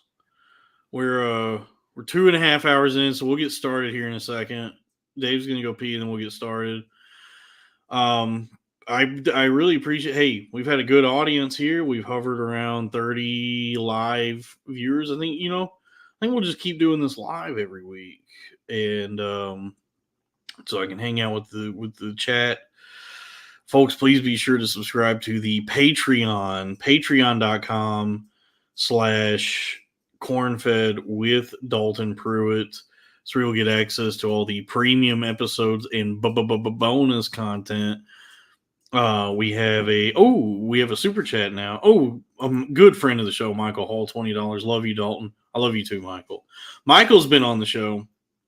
Michael's a good dude, and because he I do that. We got the decal on the Patreon. If you subscribe to the $25 tier on the Patreon, you get a decal after 3 months, and once you get the decal, you can be a guest on the show. We'll do a full interview with you. We did that with Michael, and that's all available here on the channel. And then the Patreon episode with Michael is available on the Patreon, patreon.com/cornfed with Dalton Pruitt. And it's a nice decal. We do have more merch coming. I'm gonna like restructure how we do all the merch anyway. Please get the decal. But I've been working with my business manager, Robert Gibson. He's helped me get the network, go really cooking. And yes, thank you, Michael. It's a nice fucking sticker. It is a really nice sticker. But yeah, I've been working with Robert Gibson on designing the website and how we're gonna do. We got shirts coming. We got lots of things, lots of stuff coming. So be sure to, and if you haven't already, obviously the Crowder Boys, youtube.com/@thecrowderboys. That's the future of entertainment right there. We have a good time there. Oh, I do gotta find those old Loud Boy shirts and sell those. Those are vintage now. Very rarities. Am I back? Can you hear my mic? You're back. Yeah, you're back. I missed it. You call out Michael Hall? Yeah. He $20 super chat. He's a good. He's a really good dude. It's from Michael Hall. Super chat. It's not just because he gives me money. I really enjoy talking to him, and he's a good friend, good supporter of the program. See, that's what's been interesting about losing my damn mind and coming back the way I have. Is like, leaving the Matrix and stepping into reality. Yeah, because like ignore the woman in the red dress as mouse reprograms her for you. Yeah, because like a lot of the people out here attacking us, they're the same people we're trying to save. Mm-hmm. Yeah. Honestly, yes. Because a lot of people that do podcasting and comedy and all that, there's a bit of a disconnect between them and the audience, and they want to be entertainers in the industry, and as such exist above the lowly audience. They want to take their money, but they don't want to interact with the riffraff. No, I love interacting with people. I love the riffraff. So let me ask you about Twitter. Dalton, here's the question for you about Twitter. Yeah. X, formerly Twitter. So I don't like it. It keeps changing, and people keep saying it's better. I started blocking because I got mass reported a couple weeks back, and then I made a private account, and that one got blocked. So that's how I figured out somebody didn't like me. And then I've been like muting words like Hawk Tui, and I block all porn stars, all OnlyFans. I don't want to see that shit. I can't. You blocked Florida woman. I don't think I blocked her, but I stopped messaging her. Oh, So it She probably distracts me. Dude. appreciates that. Like it turns my prefrontal cortex off, and I get into horny mind. So I can't see that. Like if I'm working during the day, and horny stuff comes up, it ruins what I'm working on. You have a stronger will than I do because I So fall I prey block to the stuff. horniness all day. But I like interacting with. I mean, I don't care how many followers you have. What's the people that are down are the people that are down. That's why I like interacting. But if I don't click, specifically type their name in, if they're not shadow banned, and click on their page, I don't see their stuff in my feed. I see people I Right. don't even follow. I see Pearly things all the time to the point where I'm almost ready to block her. Well, I actually don't mind her. I think she's funny. feeds. You know, there's 2 feeds. Yeah, there's the follower feed and whatever, but I don't know if my followers are interacting or watching it, but I get some lesbian chick that I don't even know who she is. I don't follow her. And then Pearly things, and then sometimes when they're interacting with one another. So like I think it's because the people that I follow might be interacting or trolling them or something. I think it's probably the algorithm. Well, I can't stand it because I'm not seeing people that I follow. I am a little bit, but all I really see is a couple of meme accounts like Clown World and Jake Shields. Because it used to be there didn't used to be an algorithm. So yeah, you used to just see everything in order. It's chronological. Yeah. It was a feed. Yes. And I missed that. Yeah, now that everything has a financial incentive and there's however it works, now it's all algorithms. So due to that, you you may not ever see like something that you want to like from someone you follow that you may never see something from them. I don't know. Yeah. Like it's all fucked up now. The way I approach Twitter is just to like we talked about earlier, just jester maxing. Like I can't take it seriously, and it's a carnival. I just look at it as like it's like carnies. One thing I've gotten better at though is recognizing that there's real people behind the accounts. So like, please don't be mean to Robbie. Oh yeah. So that makes me feel awesome though when someone who's like really despicable, like Destiny blocked me. Yeah. And I'm like, that motherfucker saw me trolling him. Like he had to like go through and click over and click block. That is a pretty incredible feeling. I kind of feel for Destiny right now. Like he's spiraling since he got cheated on publicly. He got cucked publicly. So I don't know if he's just on sleep dep and on Adderall and is not getting REM sleep, but he doesn't seem like he's in his right mind right now. No, maybe he's always been like that. And because I didn't follow him really that much prior. He's just way out of his. It would be like if I tried to debate scholars. Like he's just out of his depth. He got way in over his head trying to be this like position himself as an intellectual when he was a professional video game enjoyer. Yeah. And then at some point he was like, I'm an expert on Israel and Palestine. I was like, no, you're not. Dude, don't do that. Let me tell you something. Getting cucked, dude. I've been cheated on before, but like getting cucked publicly like this guy. Look at Sneeko and look at Destiny, dude. It changed that. Yeah, getting cucked looks like it sucks. People, dude. Those 3 strokes that fat guy put into Sneeko's girlfriend, he's fucking Muslim living in Dubai now. Yeah, I mean that video that goes around all the time of Destiny is one of the funniest. It's one of the funniest the black videos. Dude dancing with his girlfriend, and he's like, dude, you see the life go out of Destiny's eyes. I shouldn't laugh, but it's like he did it to himself because he was. Yeah, I was gonna say it's his trying. own. Yeah, and he kept saying it's not a big deal. It doesn't bother me because he wants to be an intellectual. Like he doesn't have any emotions, but like we have emotions. And did you see? Because apparently he's not like without blame in all of this. Because did you see friend of the show, Femoid went on a fucking Twitter spree. I have her blocked, but I saw that did she have a threesome with him or whatever? And he drank cum out of her pussy. According to her, I have a fever dream about that. No. According to her, Yeah. When she was having liaisons with Destiny, he asked to eat her freshly cream pied pussy. His own cum No, or somebody another else's? like her boyfriend's or something. Really sick shit. Real sick shit.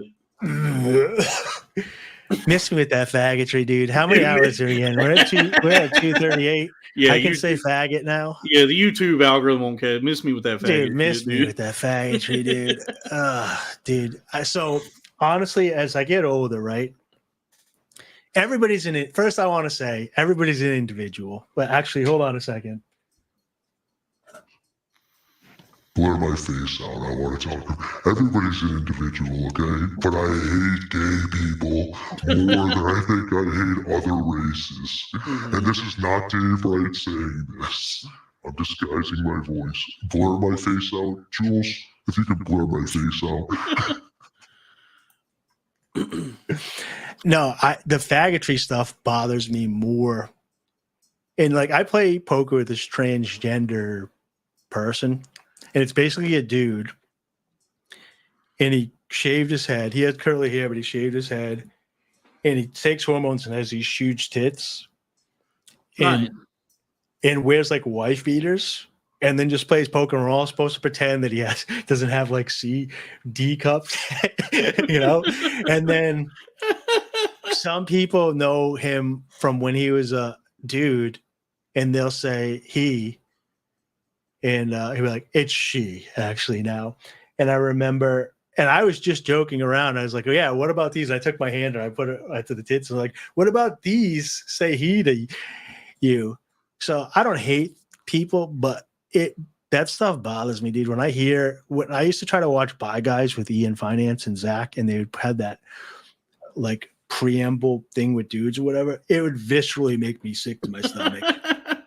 When I hear about Jake Flores like eating cum cookies and stuff, I have to turn off Legion of Skank sometimes and like take a mental break.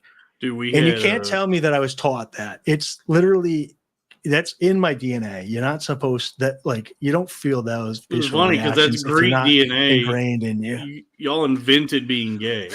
That's the Spartans, dude. That was the Spartans. Is there some contention there?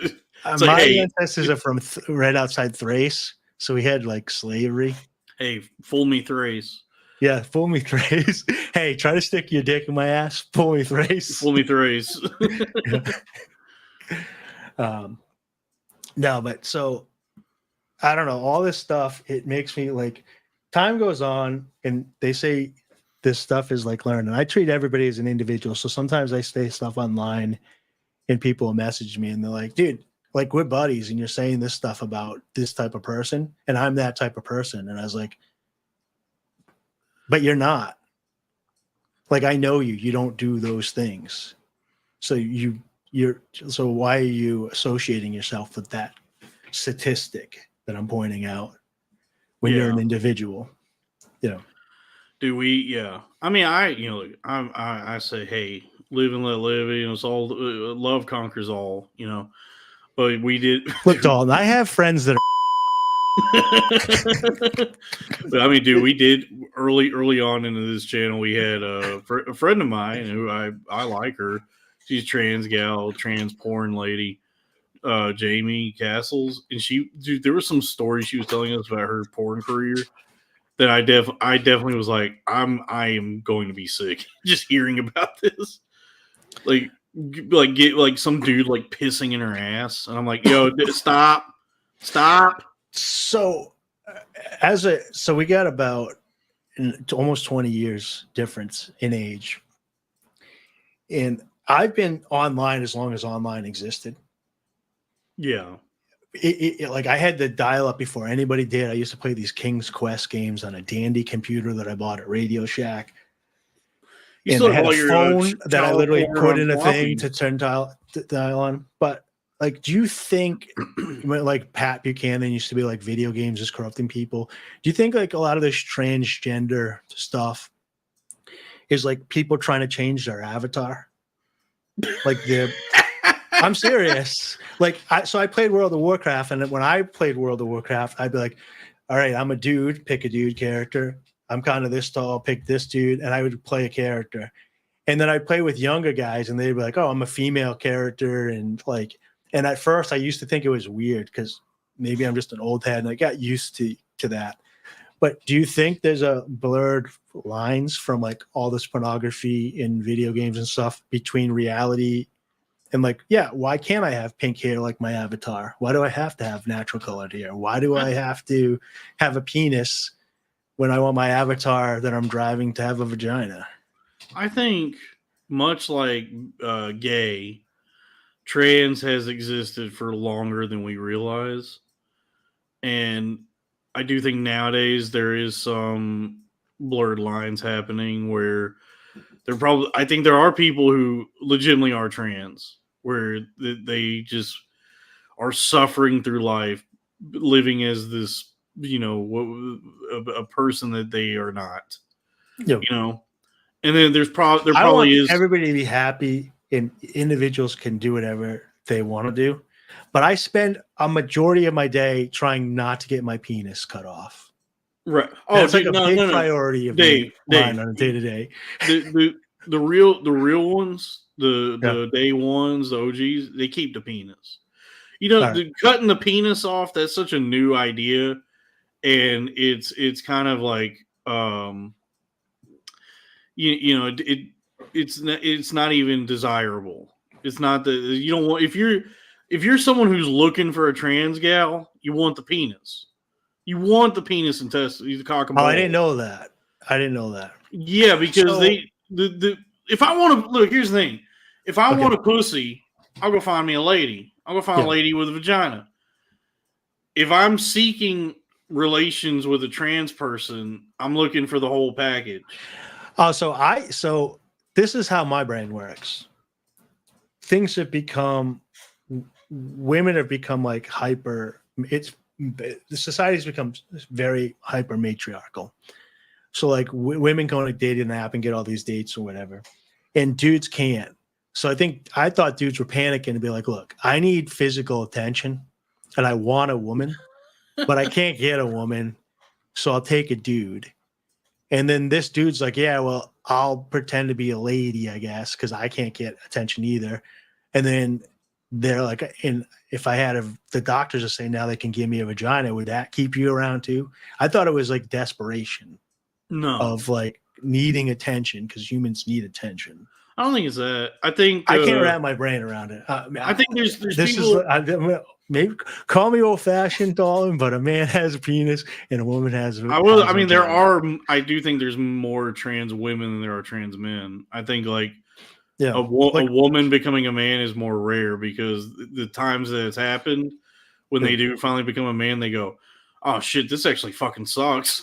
Being a man sucks." So like Bruce Jenner, for example. Yeah. All right. He grew up with a sister. His sister was like, the family loved him. He had to like literally win the Olympics to get any attention. Then he marries into a family where you have an ass and you make millions of dollars. He's like, bro, I'm fucking Mr. Olympics. He's an Olympic gold medalist, and he's the least desired person in that family. Yeah. So all his trauma, his narcissistic trauma, went into the fact that women get attention for doing nothing, and I got to work so hard. And if you internalize that long enough, do you want to become a woman? I don't know, man. There's probably a lot of factors, but like many different reasons for many people. Tell me in the chat here, trans people, speak up in the chat. I mean, I have friends who are trans, and they're very lovely people. Yeah. So I don't know. Like I've also seen some trans people where I'm like, this person, more than anything, is just out of their fucking mind. Yep. This is just a crazy person. So there's probably a lot of factors that go into it. I think what doesn't get said enough is that it is a very, very small percentage of the population that's trans. Yeah. People talk about it constantly, but it's like very, very few people are actually trans.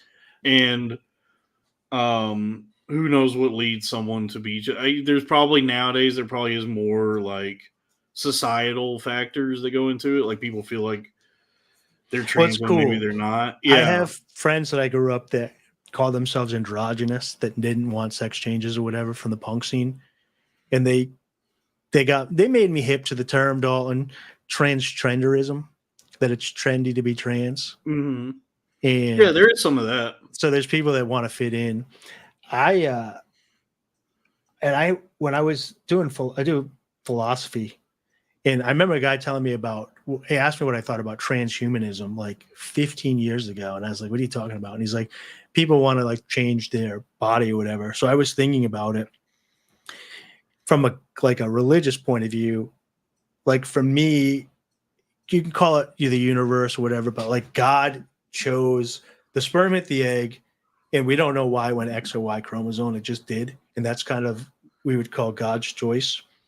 And I think that the people that are not religious are like, well, there is no God. It's just random access. So why I got XY, but I want XX. And if we have the technology, why can't I be XX? And we're really early. Giannis Papas has a joke about this, but it's like, the technology will get good and you'll be able to walk in a machine and hit female and it'll be like, and you'll walk out with a vagina and tits or whatever. And if you could do it that way, would you try it for a day? You know, being a woman, put your butt, take pictures of your butthole. Yeah. And then you could go back in the machine and become a dude. That's also in Dark Souls. In Dark Souls 2, there's a section you have to like really work to get to. It's like really difficult to get to this thing where it's like a little island with a boat on it, and you have to, you'll die a ton of times trying to get to it, and then you can get in the boat. Something happens, you get out of the boat, and you're like, so what just happened? Nothing's changed. But if you go into the menu, you're a girl now. Oh, evil. So you went to hell. You went to Satan.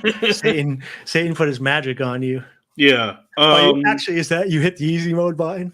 The game gets super easy from No, the game is difficult. Everything. Dark Souls 2 walk on water. Dark Souls 2 is especially difficult. Dark Yeah. Souls 2 is especially difficult the whole way through because it's a broken game. It was not designed well. You probably played this. I was thinking when you brought up Dark Souls a couple months ago. Did you play Dark Cloud? Yeah, it's very similar. Where you have a weapon and like you collect these diamonds and then you recraft it and then you collect more and recraft it. And then you get, instead of you getting more and more powerful, you're finding these weapons and upgrading them until you can just like one shot everything. And then you're kind of like a god walking around the world. It's very Dark Souls meets like Legend of Zelda. I remember it was like a dungeon crawler. Yeah.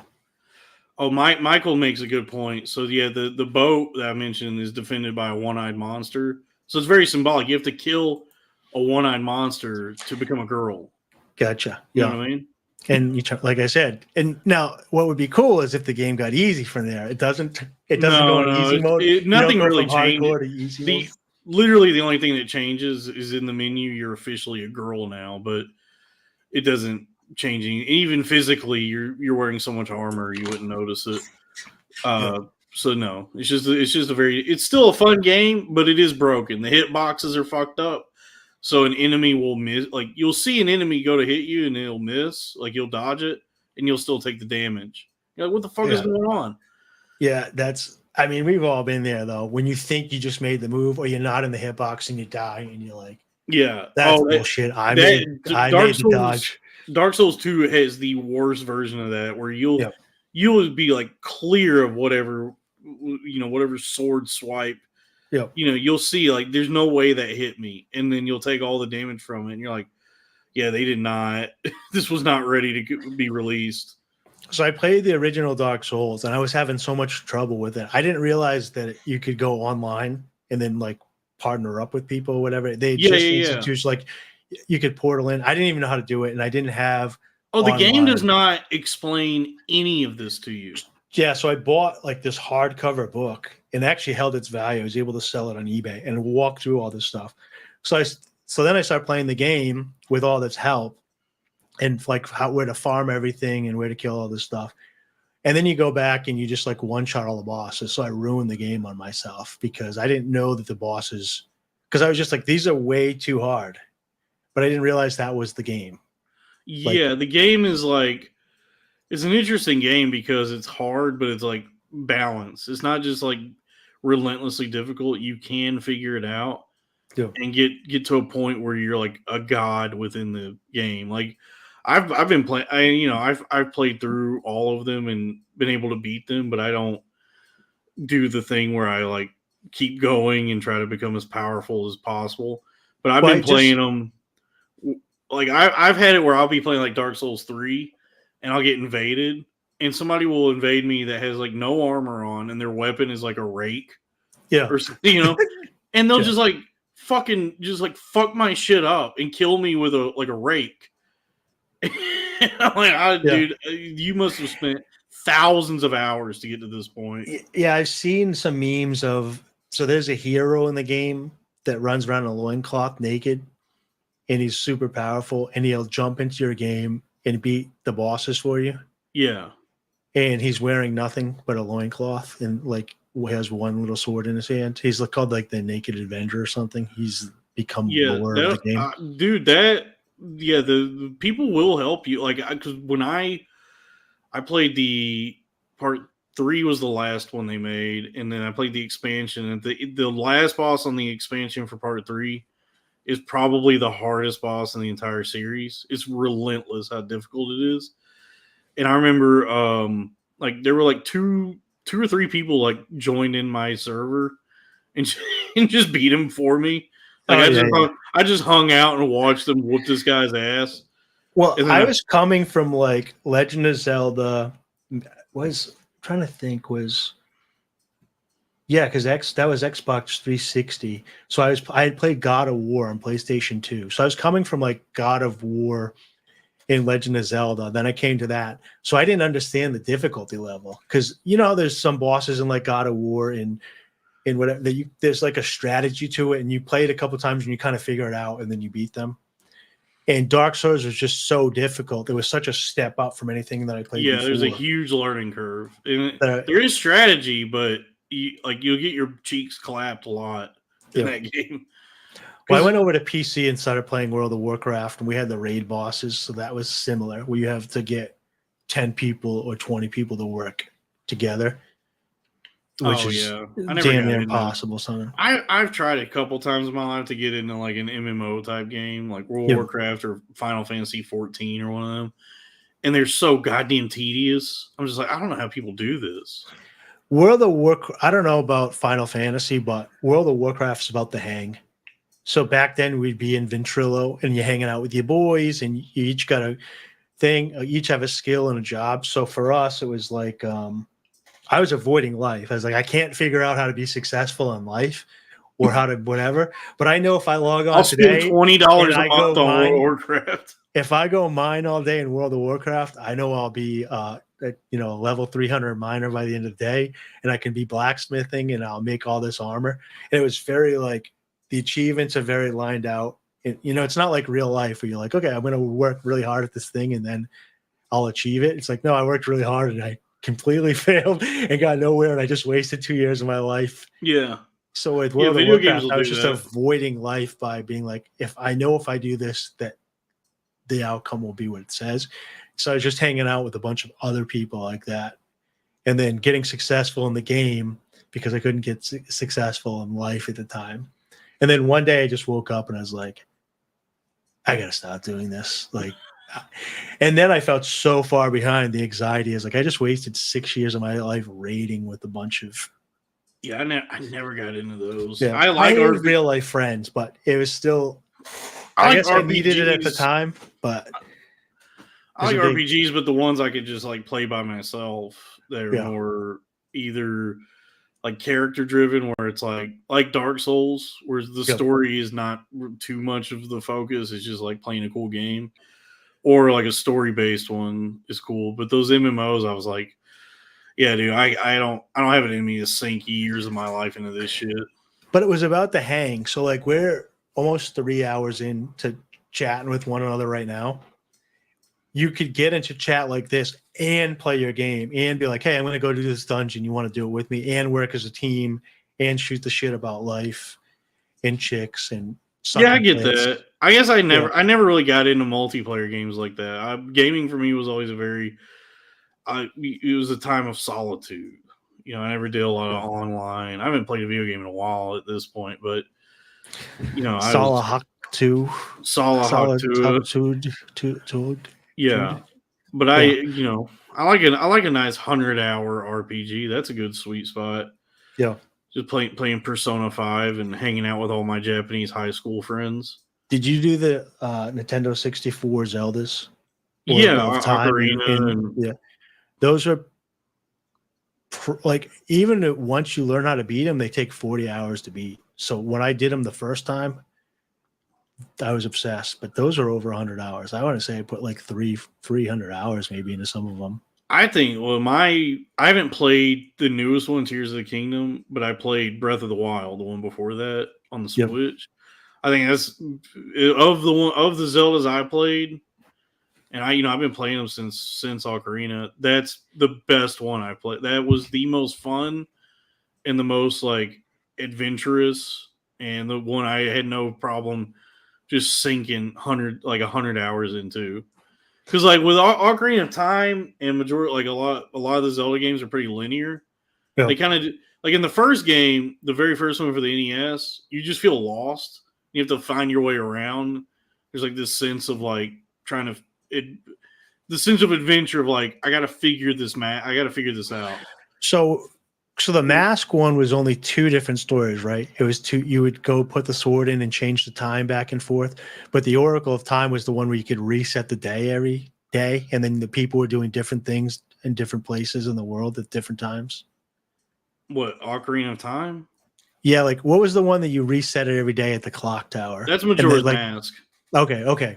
So yeah. Majora's Mask was really tough because like if you weren't at a particular place at a certain time, you didn't know that a guy left his house and walked across. So you had to it was just such a big world for you to, you're like, okay. But those games are even a little like more linear. Whereas like in Breath of the Wild, there's an opening tutorial, like 20 minutes teaching, here's the controls, here's this and this. And then it's like, all right, now you're off. And then it kind of dawns on you as you're playing, as you leave the tutorial section and go into Hyrule. Yep. You go, I have no fucking clue what I'm doing. I don't know where I am. I don't know what I'm supposed to do. Did you say that's on Wii or was that on the GameCube? It's on the Switch. On the Switch, okay. Yeah, it's really I didn't play the GameCube one. That was the next one. I didn't play anything from GameCube on. Wind Waker is very good. Yeah, the GameCube one, and then Twilight Princess. But I think like the best they ever got it is the newest ones because it's like it's certainly a deviation. The way it's structured and the way it plays is very different from the other ones. Like there's almost like this foraging system to it where you can get the Master Sword, and that's the only weapon in the game that doesn't like break. Because every other weapon you have to like find, and you can use it for a little while, and then eventually break, and you have to find another weapon at some point. I had the original NES. I played Link 2, I think it was called, but which was like sideways, like Pitfall or like the original Mario. But I had the original Zelda, and it came with a foldable map. I don't know if you had that back then. I wasn't alive. Yeah, so they had this foldable map of the whole world. And I went into, and you would beat the game once, and then everything would change, and you could beat it a second time, which was like groundbreaking for then. Zelda was groundbreaking alone, let alone there was 2 playthroughs would change. And I took, you could go in with a candle, and you could burn 1 bush, which was 1 square of like this huge room you were in. And either something would happen or nothing. And then you'd have to leave the room and it would like reset the room and you come back in. I burned the 2nd bush, the 3rd. And then I finally like, okay, when you do this one, it opens up to a tunnel and you can get 10 coins. And so I took a marker and I put it on the map. And I took this whole map and I charted every square of whatever thing was in the game. And then I had a second map that I bought off eBay or at this place called, forget what it was. It was a record store. And I had to buy a second copy from somebody else that sold theirs. And I filled it out for the 2nd level. And then my sister went to college and she's like, I'm borrowing those. I'm like, no, you'll lose them. You destroy them. Like, those are like heirlooms to me. I spent hours and hours, and she literally just took them and threw them in the trash. What a bitch. Yeah. Oh yeah, my sister. Yeah, Zelda's cool. Yeah. I haven't, I Oh haven't really. yeah. I forgot you're too young to play the original Zelda. I mean, I played it, but I wasn't alive when it originally came out. It was groundbreaking. Like talk of the town, groundbreaking. If Yeah, you I had was around. the I gold was copy, and you went to school and told people you had the gold copy. You were Oh yeah, getting an I was extra I was chocolate milk. around for when Ocarina of Time, when the N64 came out. So I remember when that The 64. Yeah, because I remember my parents got me an N64 with Mario, and then eventually I got the Zelda games, and that was there was a lot of buzz then because they were like, this is revolutionizing gaming. Yeah, the Ocarina of Time. So yeah, those are fun games. Video games now look like they fucking suck. I haven't played one in a while, but they look very glossy. They're done up nice, but the actual games are fucking terrible. So off topic now, we're on topic. This is a good side quest. So the guy that did all the Zelda stuff didn't he end up going to jail for like raping and like women abuse and everything? What? Am I making this up? Shigeru Miyamoto? Yeah, supposedly. No. This is not video game advice, but I heard he's like kind of a bad guy. No. Maybe Zelda? No. This just real ass dude. I heard that he might have. Maybe I had a fever dream, but I thought like a year or two ago he got Me Too'd when that bullshit The came guy out. who made Zelda. Yeah. Or maybe it was the Ninja Gaiden guy. Yeah, no, because Zelda's always been in-house at Nintendo. Yeah, maybe it was the Ninja Gaiden guy. But anyways, it was some really good video game guy. And I guess the question is like, do these artists need to do this in order to create? Because it's like so many of these artists that are like top level. Look at movies, like Robbie's brought this up before, but look at movies since Harvey Weinstein was. I honestly no. I think what happens. Actually, hold on. Before we get into this here, Look, blur my face out, please. Sometimes you gotta break a couple of eggs to get some stuff done, don't in Hollywood. I'm just saying. I think what happens is every now and then somebody who's talented also happens to be a pedophile or a rapist, and they find themselves they reach a level of success where they are they're free from consequences for a while. Like they get to live out their like fucked up tendencies. Like they don't have to So you think trans people are born that way, but creative artists get that way out of having access to all this stuff? Because there's plenty of it's like the reverse trans argument. There's plenty of genius artists who are not pedophiles or rapists. Like John Carpenter is just like he's playing Xbox all day. He's not raping anybody. I'm not saying you have to, but I haven't. But I'm also not rich. Maybe that's what's keeping me from being rich and famous. No, I don't. It's a little taste of the juice. I do. I mean, I do think that like creative industries like maybe attract fucked up people, or they're run by fucked up people. So there's more of that. All right, I got a question for you. It's kind of on track. So you ever hear Lewis talk about like it being Puerto Rican and some of these guys about how like they lost their virginity at like 8 years old? They're watching porn and getting their dick sucked, or 13 or whatever. Yeah, getting raped by women. Yeah, and then they grow up and they're like talking about basically being molested as a child, but thinking that it's cool, and they're like, yeah. But do you think, and just hear me out here. Okay. Once you get a taste of that dragon at that age, and then you get older, are you always chasing that dragon? Probably. Like, you think that's why, like, Lewis has got a propensity towards, like, young ladies, because he's chasing that dragon of that age? Similar to like when Walton was like, I dreamed of my boyhood home and the nostalgia, but then when I got there, I realized I yearned for my childhood. He's like, whoa.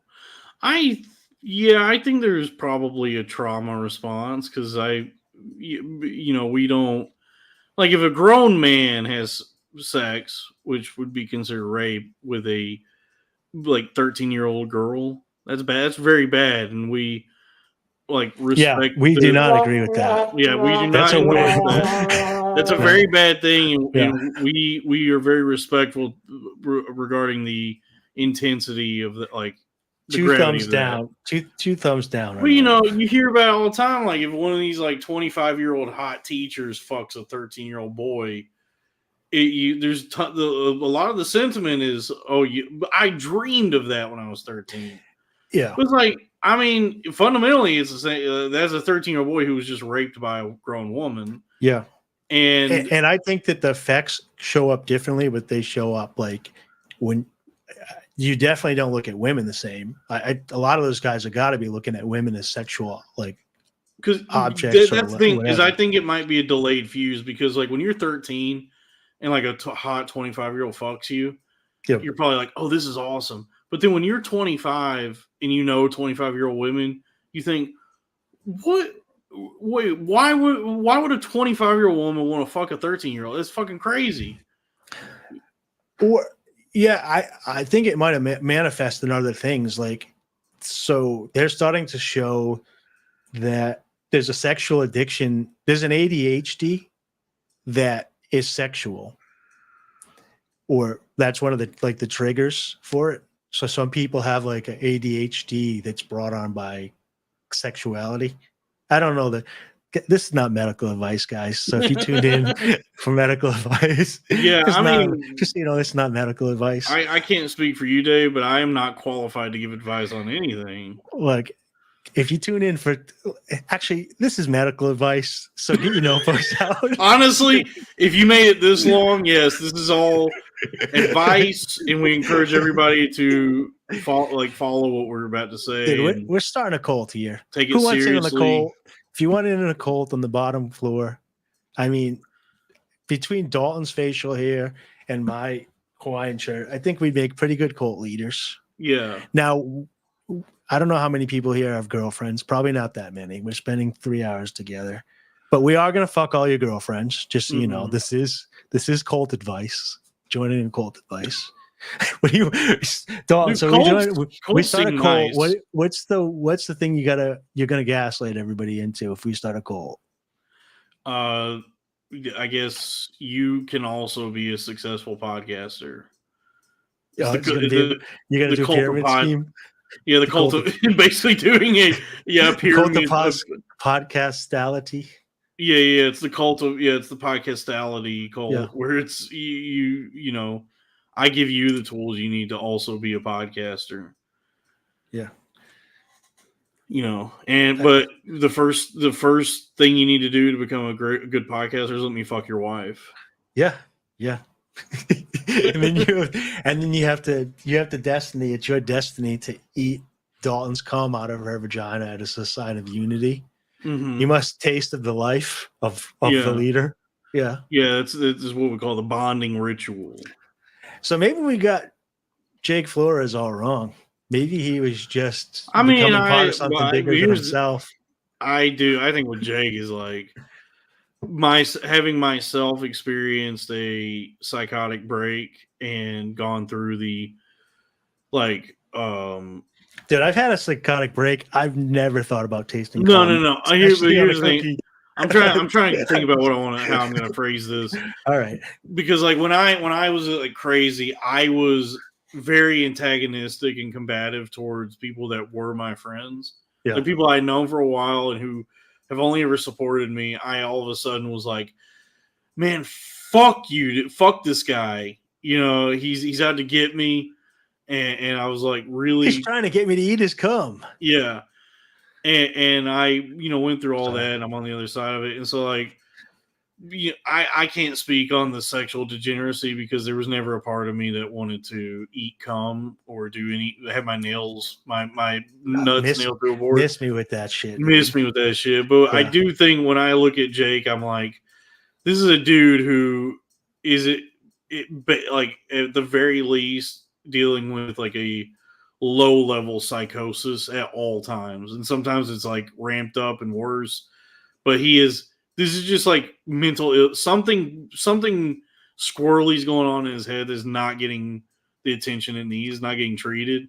Yeah. And this is not to absolve him of anything, guys. This is not medical advice. This is not psychiatric he's advice. He's a fucking asshole. He's a dickhead.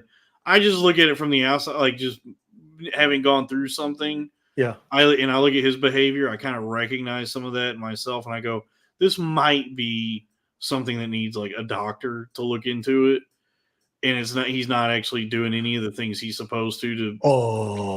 I need a doctor. Yeah. And it's tragic because he's like, he did used to be funny, and now he's like 30, like almost 40, complaining about his bartending job. Yeah. So I remember Mullen saying that they were buddies in Austin or whatever.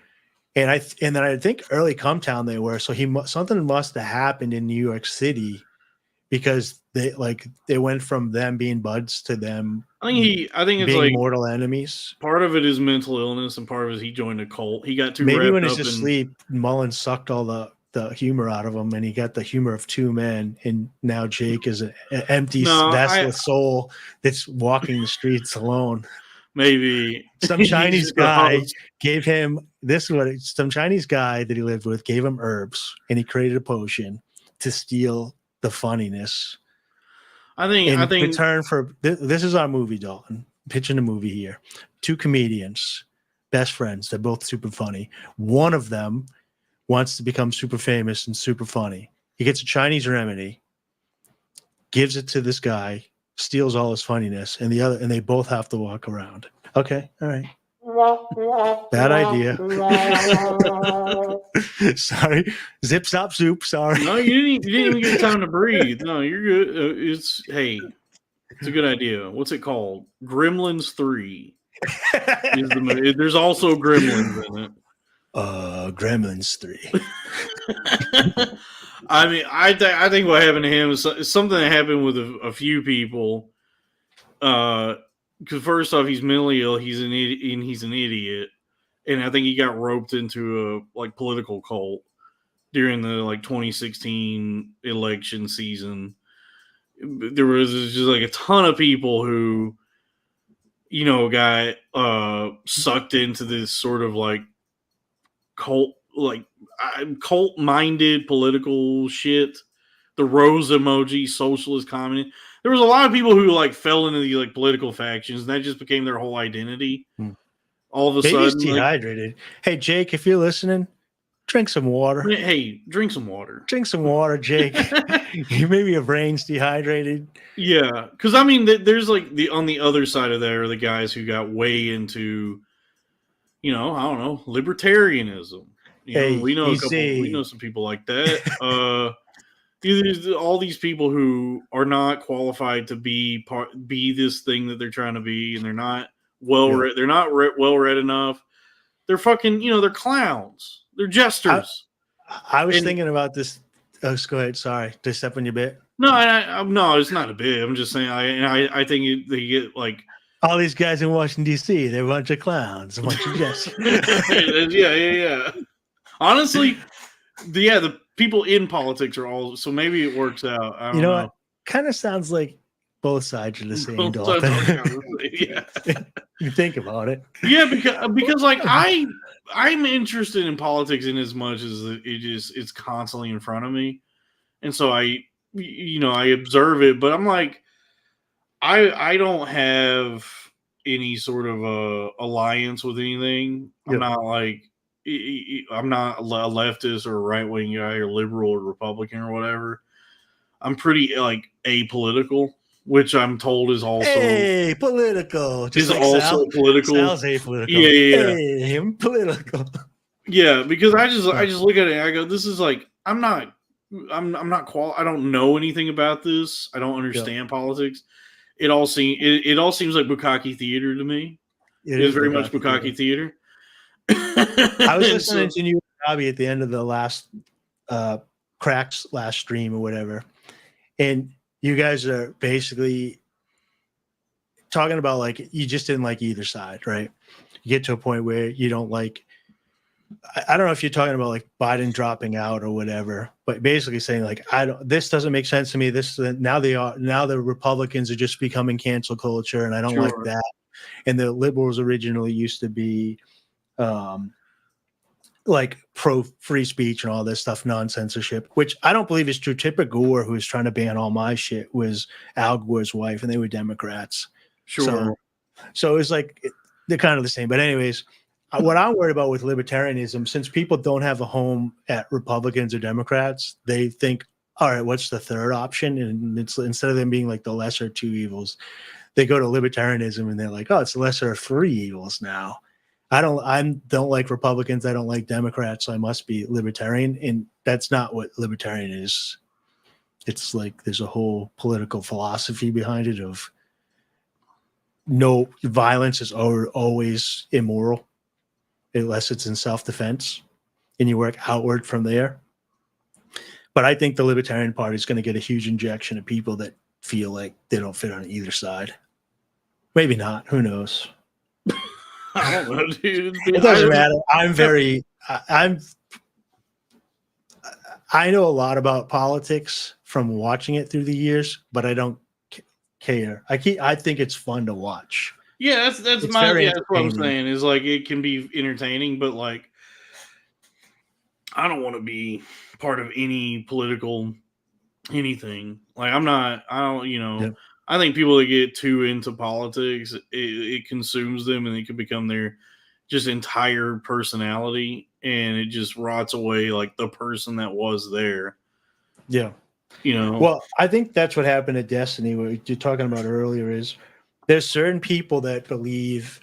There's a bunch of them. Like I see, like Sam Harris, like this. I see Destiny, a bunch of them, where they mistake intellect and wisdom for knowledge. So, like, if you just study all the politics and the history and all this stuff, yeah, you have a list of all these things that academics and colleges and stuff told you from books, and then you recite them back, but doesn't mean you're smart because you memorized a bunch of bullshit. Well, you have knowledge on a subject. That's why I like philosophy, because you get in first principles of stuff, and you can almost teach it to a 3-year-old. I don't know if you know this though. Here's the thing. Yeah. I don't know if you know this. I'm ready. Facts don't care about your feelings. I don't know if you ever heard that, but facts do not care about your feelings. Actually, Dalton, when it comes to Israel, facts do care about your feelings. Feelings don't care about your facts, actually. Yeah, when it comes about Israel. That's the thing that's great completely. Then it's like, well, now, guys, we have to not worry about the facts of the situation. Yeah, Robbie's in the chase. Dave, welcome to the arena of ideas. Hey, Robbie. I couldn't figure it out. I have 8 empty spaces on the soundboard, and I was trying to get that Tom Myers clip that I made of him saying, "Oh, yeah. I'm a visionary," and I wanted to be able to play that. So I'll have to figure that out. But I want to add a couple of like stuff from that too that I think would be hilarious. Dude, the arena of ideas has been such a fun bit, because it really is just like there's so much of that now. There's so many just like pseudo intellectual dipshits who, and I'm not, and that's the thing is I'm not smart. I'm also a dipshit, but I embrace just being a fucking idiot, and I try to make my way through life as such. And I would never try to position myself as like anyone who knows what's going on or could speak is in any way qualified to speak on any of that shit. Yeah. Politics are gay, and I'm just I don't know, dude. This is political advice, by the way. Welcome to Dave and Dalton's NPR breakdown. Yeah, because it's like I feel like if you're actually talented and thoughtful and capable of like some sort of like what you said, which is like intelligence rather than knowledge, you don't have to like subscribe to any of that shit. You just do stuff that's interesting without needing the crutch of fucking politics. Let me give a shameless plug, since maybe people would care. I got a website, DaveWrightTheThinker.com, and it's got a search bar. And I did put up like 102 episodes of just thoughts that I was having as I did cross country. And they're all categorized. So if you have something that you've been thinking about and you put it in the search engine, the blogs and the videos will come up. Maybe there's nothing, maybe there's something over there.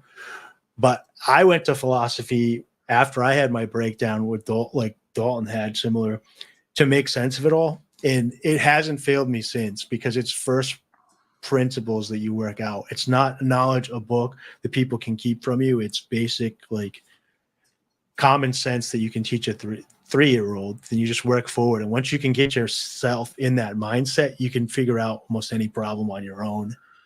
Mm-hmm. That's true. Yeah. Know thyself. Know thyself. Yeah. Rena thoughts, everybody. I haven't really studied. Wish I had the Tom Myers drop. Tom Myers drop right here. I haven't really studied much philosophy. I've read some here and there. I just like the Buddha, Dalton. I just sat with myself. I like books. I like books about space and spaceships. Yeah, and computers, and then books about like swords and magic. That's cool. That's kind of. I like swords and magic. Those are dope. Yeah, that's kind of what I studied. Dungeons and Dragons. I never got into Dungeons and Dragons. It's another cool hang. I like the movie that came out. Which one? Year. The one with the Wayne's brother in it? No, there's a couple of them. There was a movie that came out either last year or the year before. With I saw that one. That was pretty good. Really good. Except they had a little feminism in it. Wasn't that had the female? There was a super strong like female warrior. Well, the Michelle Rodriguez character is like the warrior class or whatever. Yeah, and Chris Pine is a bard. And so the lady character is the badass. I enjoyed it. It was fun. And I like Wheel of Time on. Dude, I can't tell you how many times I've opened the first Wheel of Time book and said, I'm going to read this, and gotten like 20 pages in. The Amazon movie. They had his TV show. It's got a diverse cast, but they do a good job of the parallels of feminism. EI. So there's 5 different witch classes in it, and each witch class is like a different type of feminism. Like there's these red witches that are just like anti-male. Witch class? What is that? The gender studies course in college? Oh yeah, we had to do some glasses bits, dude. Yeah, I gotta go to witch class. My gender studies course.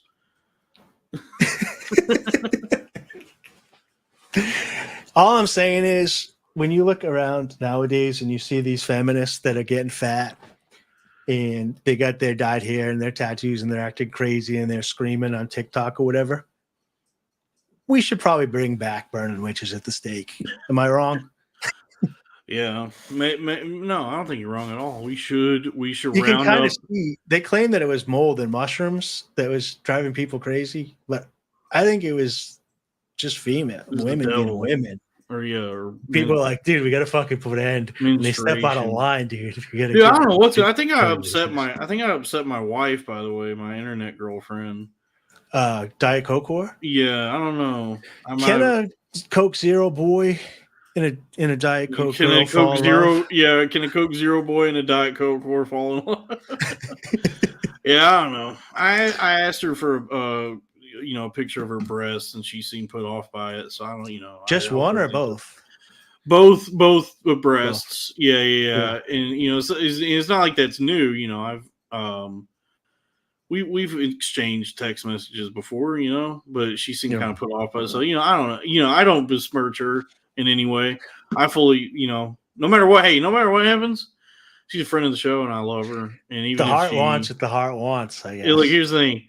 I in my life, I've allowed my horniness to it's ruined many relationships I've had with women. My horniness and my sort of just lack of knowledge regarding how to handle talking to women or interacting with them. Yeah. And I've spent a lot of time being angry at women because of they decide that some of it probably justified. Yeah, maybe, but women for whatever reason decide that they're put off by me or that I've crossed some line and they want nothing to do with me anymore, and I get angry with that. I've learned now I've as of now, I've not been able to quell the horniness. I've not been able to, I still don't really know what I'm doing a lot of the time, and I'm very clumsy in my interactions with women. But I am at a place in my life where no matter what happens, if a woman decides that she's done with me, I hold no. You text her 500 times. I'll text her like a few hundred times, but there's I have That's no what you ill wanna will. do. I The hold 200 no ill. maybe on the 201st time, she'll be like, you know what? I was wrong about this guy. No, but more than anything, just no ill will toward them, no bad Yeah. feelings, and I will always love and support them. From afar. Just they'll never know that I look at them and I say, you know what, you're doing your thing, girl. Women love that, dude. When you just creep around from afar and keep an eye on them. Mm-hmm. They feel protected. They feel super time. protected when that happens. Yeah. Yeah. What is Robbie's doing bits in the chat? He said, Dalton, I think you're a real catch, a blowfish. Hey, oh. Yeah.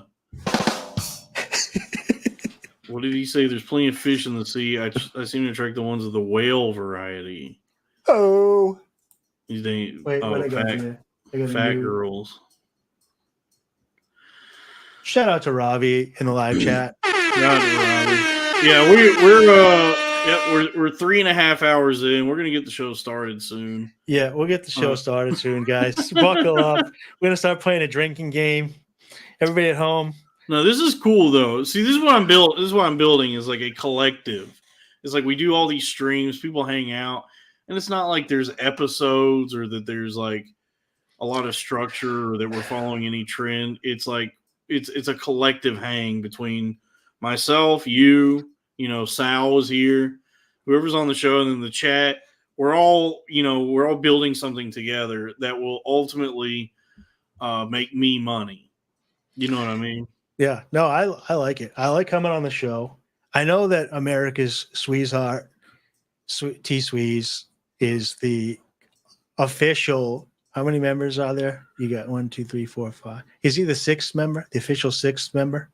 Six So you got you, Sal, Robbie. There's me, Robbie, Crack, and then Sal is the fourth Crowder boy, and then T Sweez is the fifth. Think Tom Myers might be the fifth. And then T Sweez is the sixth. All right. I want to try and work my way up to the seventh chair. Dude, I tell you what, maybe you come on and try and teach me, Crack, and Robbie about money.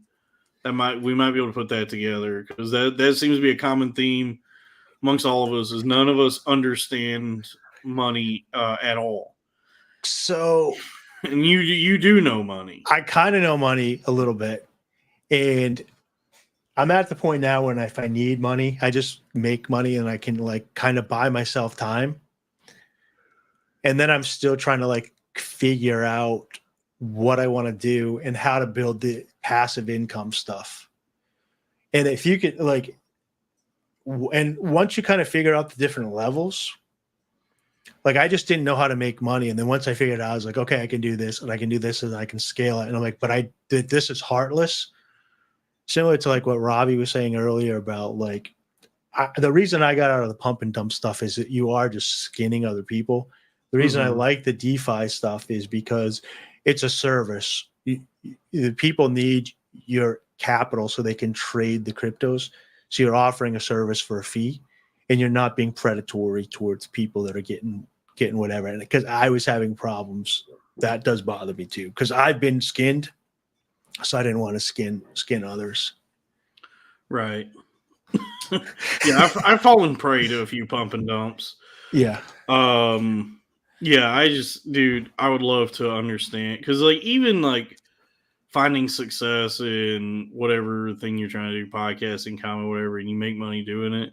You could still find yourself in a position where you don't understand money and you're not actually doing well, So here's the basic financial advice coming up. So stay tuned, guys. While Dalton finishes his thought, don't go anywhere. We'll talk some. I was just because like I saw my beautiful, beautiful father, wonderful, loving guy. just like worked a shit fucking job forever and never understood, like figured out money, and just went in day out at a prison, and then eventually got a better job guarding money. He worked where they print the money in Fort Worth, the Bureau of Engraving and Printing. Yep. And so at the top of it, like, you know, at the when he finally reached like whatever the highest level he could in his career, I think he had finally managed to crack. He reached Jew status at work. Yeah, money. Yeah, dealt with money. Yeah. But I think everybody. He had finally gotten to a point where he managed to get like he was making low six figures, you know. Yeah. And to all of us in the family, when that finally happened, we were like, well, that's so much money. And like now that I kind of have more perspective, I'm like, man, that really fucking sucks to work decades of your life getting shit thrown at you by prisoners and sacrificing so much of your time and body and energy to the government to only make like $100,000 a year after decades of this shit. Yeah. Yeah. And I would like to, I don't want to have to work forever to just get to like, because now nowadays, like $100,000 a year is just not even worth. It's like entry level now. So no, it goes quick.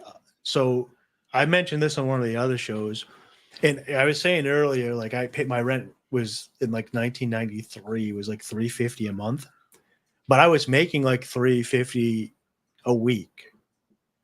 And then fast forward, and my rent's like, you know, was like $1,200. I was making $1,200 a week. So the inflation is just out of fucking control, where even as you start making more money, the price is just they're on purpose. They're kind of fucking you over. So you have to figure out a way to turn your labor into something down the road. And that's people beat up capitalism because they see capitalism like corporations being predatory. The capital is getting your capital to work for you. That's all it is. So without getting too in depth and turning this into the finance pod, the 3 steps are basically you're making an income where you're exchanging time for money. And then when you get that money, you have to figure out a way to invest it. Even if it's this, like the podcast here, this is technically passive income because these videos will keep going in the background and generating stuff. Oh, yeah. So you got to figure out a secondary thing that's passive income or a business or something that's making money for your secondary. And then once you get those 2 things out, you have to figure out an investment where you're letting other people borrow money that they're trying to build similar stuff, like either whether it's DeFi. Technically with stocks, what you're doing is you're letting the company borrow that money so they can advance, and then you get a piece of it. Yeah. And so crypto just kind of is, the DeFi is similar to that. Crypto is like, what if there was no company? Yeah. What if you were your own bank? Yeah. What if there was still a stock but no company? Yeah. What if there's just a guy in the basement stealing all your money? So speaking of, we got a $2 super chat from Drew Huntley. Hell yeah. Hail Goku overall, Goku over Jesus. Take that back. Look, I love Goku, but I don't sanction that. Please don't be mean to Jesus. Please don't be mean to Jesus. Yeah, dude. Invest, rich dad, poor dad. You gotta make your money work for you. Yeah, and so it's easier said than done because everybody's got to figure out what that is. And for some people, it's the James Ramsey system. It's the safe route as you grind away at a 9 to 5 and you pay down your houses and you do a basic Roth IRA or you do an index fund. And then for other people that more advanced can do some riskier plays or whatever. So it's really an individual level, but those are the 3 things that you need to figure out. If not, you'll just go to your grave and they'll inflate you to death because you'll never be able to catch up with the 4%. Yeah. Like what's a raise per year? A raise is not 4%. Dude, that's the thing that gets me about jobs is like having a job is cool. It's good to it's good to work. I'm grateful to have a job. Let's put jobs on blast, Dalton. Yo, Look, here's the thing. Let's yeah, We're really coming gonna- for you, Jobs. Yo, Jobs, you're on listen notice. You're on notice. Because like you get a job for some company, they go, yeah, after you get a raise after a year, and it's like 50 cents, maybe $1. After a year of work, you could go from now I was making 15, I'm making $16 an hour at my fucking shitty Best Buy job or whatever.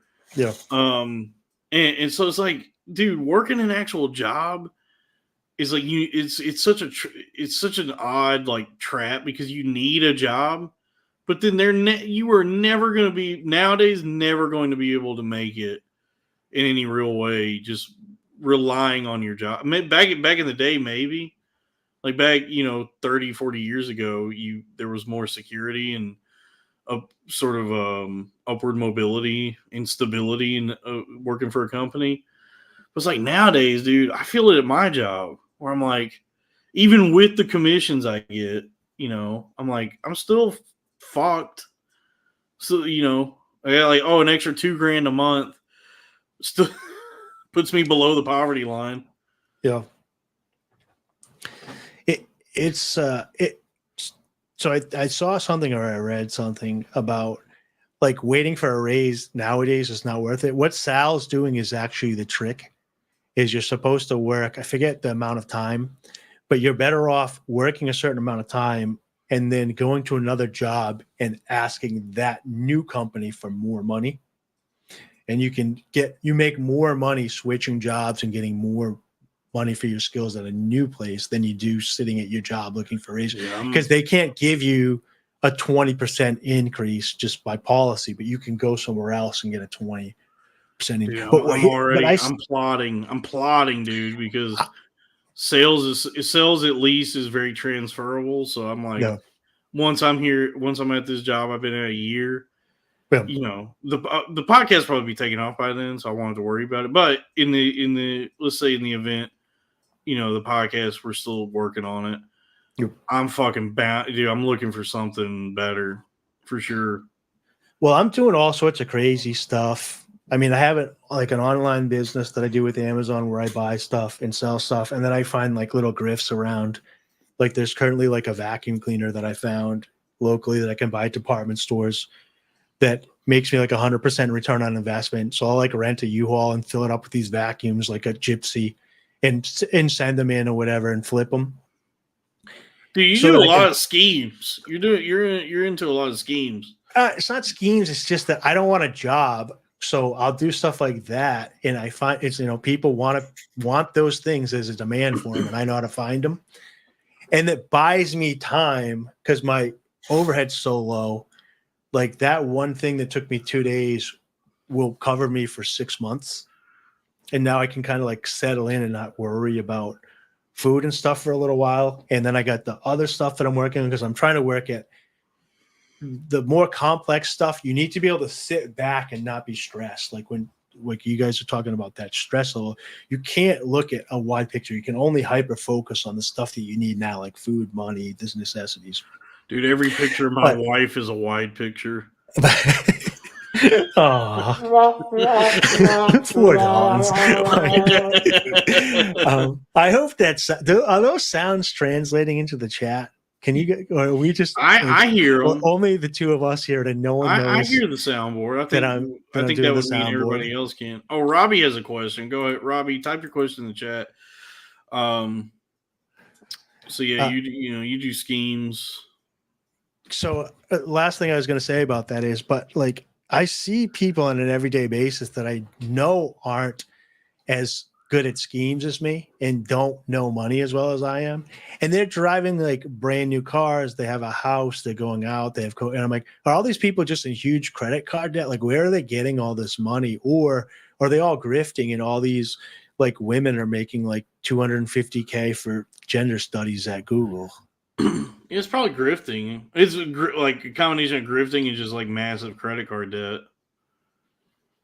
Yeah, I don't think there's very few people like above water nowadays. Oh, Robbie's question is, if I froze some ground beef from the supermarket, how long should I keep it in the fridge to thaw? I guess This is I not guess culinary advice. I This is guess not like over culinary advice, bro. overnight, it's frozen. You could defrost it in the microwave. But I would say if you're gonna do it in the fridge, like give it an overnight. If you want to speed that up, I guess throw it in the microwave on the defrost setting. Why did you freeze ground beef? I don't know. That's a very like mom thing to do. That's like Yeah. what moms do. $2 from C Dumps. New rule, thank you. C-dubs. Robbie's It'd be hilarious explanation. if they But can't hear the sound effects at all. yeah, they can hear It's them. just us. Robbie's explanation is it was raw and it was almost at the expiration date. Okay, I guess Alright. Yeah, that makes sense. cryogenics. That's very adult of you. Yeah. Oh, Craig says I'm looking shagadelic, baby. Yeah. Yeah, do me. This is gonna probably be the main topic of conversation on Crowder Boys this week. But Robbie discovered that they put all the Austin Powers movies on YouTube for free. Oh, sweet. So I think all of us have just been individually just like watching Austin Powers again. Oh, I made a clip of that for you guys. I think it was from Cornfed, where Saul was like, "Yeah, you can't buy those." And then I literally all I did was punch him into Google. I was like, "Where can you watch these?" Oh yeah, Like you can buy and watch like all the Austin Powers or whatever. Yeah. Yeah. So now you can get them right on YouTube. Yeah, they're just free on you. I mean, with ads, but yeah, they're free on YouTube. I watched International Man of Mystery today. You guys are gonna kill me. I think I just watched the first one. It's very good. I saw bits and pieces of maybe the one with Beyonce. This Goldmember, yeah, they're all great. They're perfect comedies, and I love Austin Powers. It's so funny. I did Happy Gilmore in its heyday. When I was in college, we just used to get stoned and play World Series baseball on Sega Saturn and just watch Happy Gilmore over and over and over again. Yeah, that's a good one. Yeah. $2 from Drew Huntley. Yeah, baby. Yeah. If you guys want to buy a horn, here you go. How much for a horn? $2. I'll do robot voice. We can do large robot voice. Alas, we can't beg for money. Please be nice to us. Yeah, dude, Austin Powers is cool. I can't believe you haven't seen all of them. They're amazing. I do like them. So Mike Myers, what he did with those is just, I mean, it's just amazing. That dance scene, the opening, like the opening, but it just, yeah. I mean, maybe it's just me being a narcissist, but like everybody's had a dream like that where you're just like, if I can just make it big enough that like people recognize me and they like me, and it's like I can just walk down the street and women love me and I'm like the best, and it just takes that like to the top level, like every 16-year-old boy's fantasy of what it's also being funny successful that is like. He's supposed to be a spy, a secret agent, and yet he's the most famous man on the planet. He's instantly recognizable everywhere he goes. Yeah, and like he's literally dancing down the streets in New York City or Britain or London or whatever. Yeah. They do that today, and he just like slips and shit and gets stabbed by an immigrant. All right, by a Pajit. I didn't name names. I'm just saying, dude, they were probably one of some of the. But hey, who knows? Oh, Robbie has a question. He said, "Back in my day, we had Austin Powers. Kids today have white power in the city of Austin." Dalton, can you speak on that? Folks, if you want to go to the white power in the city of Austin, the place for it is the Comedy Mothership on Austin's legendary 6th Street. Yeah. Go to Kill Tony at the Comedy Mothership, and that's where you'll find white power in the city of Austin. Can I tell you? All right. Gloves off here. Okay, take the gloves off. I drove cross country 2 years in a row to Skankfest from New Hampshire to Vegas. I went north one year, south the other. And I got to see all parts of Americano. I could tell crack, South Carolina, North Carolina, gorgeous. I loved the Blue Ridge Mountains. People were so friendly. It was really nice down there. I liked it. Texas was great. Anyways, Texas was not great, I should say. I had a blast everywhere, sleeping in my car, feeling comfortable, camping, meeting people under the lights, never felt in danger. I arrive in Austin. It's an absolute shithole. I got a homeless crackhead with his shirt off at the gas station within 2 minutes of landing there. And I was like, I don't even want to be here. I drive up 6th Street and it's a hellscape, like something out of Mad Max. And I was like, why would you put a comedy place here? This sucks. So I Ubered in, and it just felt like you Uber in like you're you're in a war zone. And you have to jump out right in front of the place, and then when you get your Uber, you have to get back in it so that you're not with all the riffraff. I mean, maybe I'm a pussy, but at nighttime, I was like, I'm not walking up this street. This is fucking insanity. Austin is not indicative of Texas. It's like its own thing, and it has gotten bad. It used to be a pretty fun like arts community, and it wasn't like what it is now. That's what I was picturing. Like Providence, Rhode Island had a really good art scene near RISD and everything, and you don't feel endangered like you do on 6th Street. Yeah, Austin used to be just a quiet. It was like, the capital is where UT is, but it was, there was an art scene, and it wasn't urinary tract. Yeah, urinary tract infection. Yeah. But it wasn't like it is now, because now it's been overrun. Like it's low hanging fruit. Yeah. There's a lot of riffraff, and it's been kind of taken over by tech and entertainment. I like riffraff. That's who Crack should reach out to. He should do a duet with riffraff. Yeah, I love riffraff, dude. He gets it. Yeah, he's cool. Or Paul Wall. That's another good one. Yeah. So right outside of Austin, and like right outside of like where the mothership is, I did meet like my first day there. I met like a woman. She was very friendly, and so there was nice community there. The highway stunk, and then I played poker in Round Rock, and that was much better. That was much better. Round Rock is nice, but the highway systems, I'm getting over to go to the exit, and then somebody's like 6 lanes over, and they just cut across 6 lanes. Dude, Texas highways and Texas traffic fucking sucks, dude. It's awful. And they all had Texas license plates. So I was like, there's an Texas, right? No, that's just how they drive, dude. I grew up in Dallas, Fort Worth, that area. They're fucking maniacs. Yeah. Texas, you're on notice. Texas, you're on. Honestly, Texas is a little too big for its britches these days. Yes. Yeah. But I mean, even Texans would tell you that they don't fuck with Austin. Like real Texans, they would say like that's its own thing. I mean, I guess Joe Rogan knows better than me because he pulled the only 25 guys on the planet into Austin to do comedy, and it was just a bad experience. I was excited. I thought I was going to go there. I was going to walk to the Creek in the Cave and be a comedy nerd and walk over there. And I was like, oh, I'm not happy that I'm here. I wish I didn't even stop here. I wish I would have went straight through. Even the club itself is like, there's always a line out the door, and you have to like do like a retina scan to get in. Yeah. And then the lineups are, it's like Cam Patterson and David Lucas. Well, I had met. I accidentally at Skankfest, I don't know if he thought I was a performer or something, but I accidentally met Brian Holtzman and built the kingship with him over the past 2 years at Skankfest.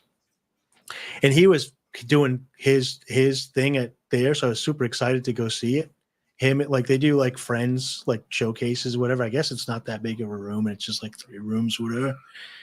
And then I was like, no, I'm just going to go back to my room and kill myself. I don't even want to go. Like, it's not even worth the risk. It's not fun. It takes you out of the element of happiness. It's like, I want to go be happy and excited. And there's like people fighting each other in the streets over a taco. Mm-hmm. It's gross. Yeah. The homeless in Austin it's like, they seem especially crazy. Yeah. Even for they're homeless people. Aggressive. Yeah. They're very aggressive. Yeah. And it's rampant, dude. It is very, very scary. A lot of despair going on at that time, and it's like I guess they don't run the risk of like homeless in New York of like ever freezing to death, but it's so fucking balls hot there that I think it makes them fills them with rage. They're so fucking hot all the time. You know, their brains are cooked or something. I don't know, dude.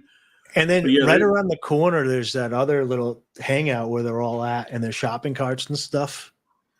That's kind of creepy too. Oh wait, maybe that was somewhere else. Maybe that was Santa Fe. Yeah, I mean, that's the thing is like industry towns have always sucked shit, and so the fact that Austin became that is like all these people, this influx of people that went there to get away from whatever. It's like no, you just brought it with you. You turned this town, and in your attempt to escape, you turn the place you went to into the thing you hate. Yeah, it's hilarious that like. I mean, maybe he is self-aware and it's a bit, but Hinchcliffe, like bagging on LA while having that attitude, it's like you're more LA than LA. Like, yeah, you out LA'd LA. Yeah, that's the craziest thing is they all talk about LA is whatever, and it's like you brought it with you. It's still here. You are LA. I don't understand how they can believe that they have circumvented the entertainment industry or that there's no gatekeepers or whatever when it's like, no, you all just became that. You are now that. We got a super chat here. Oh, yeah. $5 from Gosno. Tiptoeing in my Jordans. Thank you, God's Note. Yeah, dude. Yeah, dude. Fuck Austin. Fuck all these people, dude. Elon is gonna because Austin used to also be a haven for poor people. Used to be able to afford to be a broke artist there, yeah. And now that's gone everywhere. That doesn't exist. There used to be in any city, even New York or wherever. There used to be like art communities where you could survive in the city as an artist and like work on your thing. You would have to lower your standards of living, you know. You can survive. Now, even like renting your own room with 5 roommates, you're still spending fucking crazy money to do that. So the arts have been weirdly simultaneously democratized by the internet, but also constricted by just the, you know, I don't know how expensive everything is and how overrun everything has become by industry and corporations. And that's why that's why here at the BPN, the Billionaire Podcast Network, shout out to the Billionaire Podcast Network. We try to liberate people's minds when it comes to all of this. Where it's like you don't even have to be in any place, you know. You just it's all much like finance. The arts themselves have become decentralized. Yeah, if you have a computer, you're at home here at the Billionaire Podcast. Yeah, honestly, yes. Call it home. I think I've proven many minds showing you that yes, you can. Now, you know, I am in the situation I'm in because I fucked up my life, but I think I've proven that from anywhere you can start doing things on a computer and work your way into the world of art and entertainment. And you know, what's better than that? You know, it doesn't have to always be showing your butthole. It doesn't have to be showing your butthole, and it doesn't even necessarily have to be that creative. You could just be sitting with a buddy and talking for 4 hours. Actually, mute this, Dawn. Cut this out. But these guys are idiots. They'll watch anything. They're retards. Okay, you can grift them for all the money. That's true. Speaking of, they'll never know. Okay, put the mics back on. Put the mics back on. $2 from Drew Huntley. I want a boogie woogie in my Jewish shoes. No, it's I want the. I can't do a Jewish guy. Wait, do it sound like these? A boogie woogie? No, that sounds like. I want a boogie. My wife. Boogie of my Jewish wife. Might throw my Jewish shoes down the well, huh?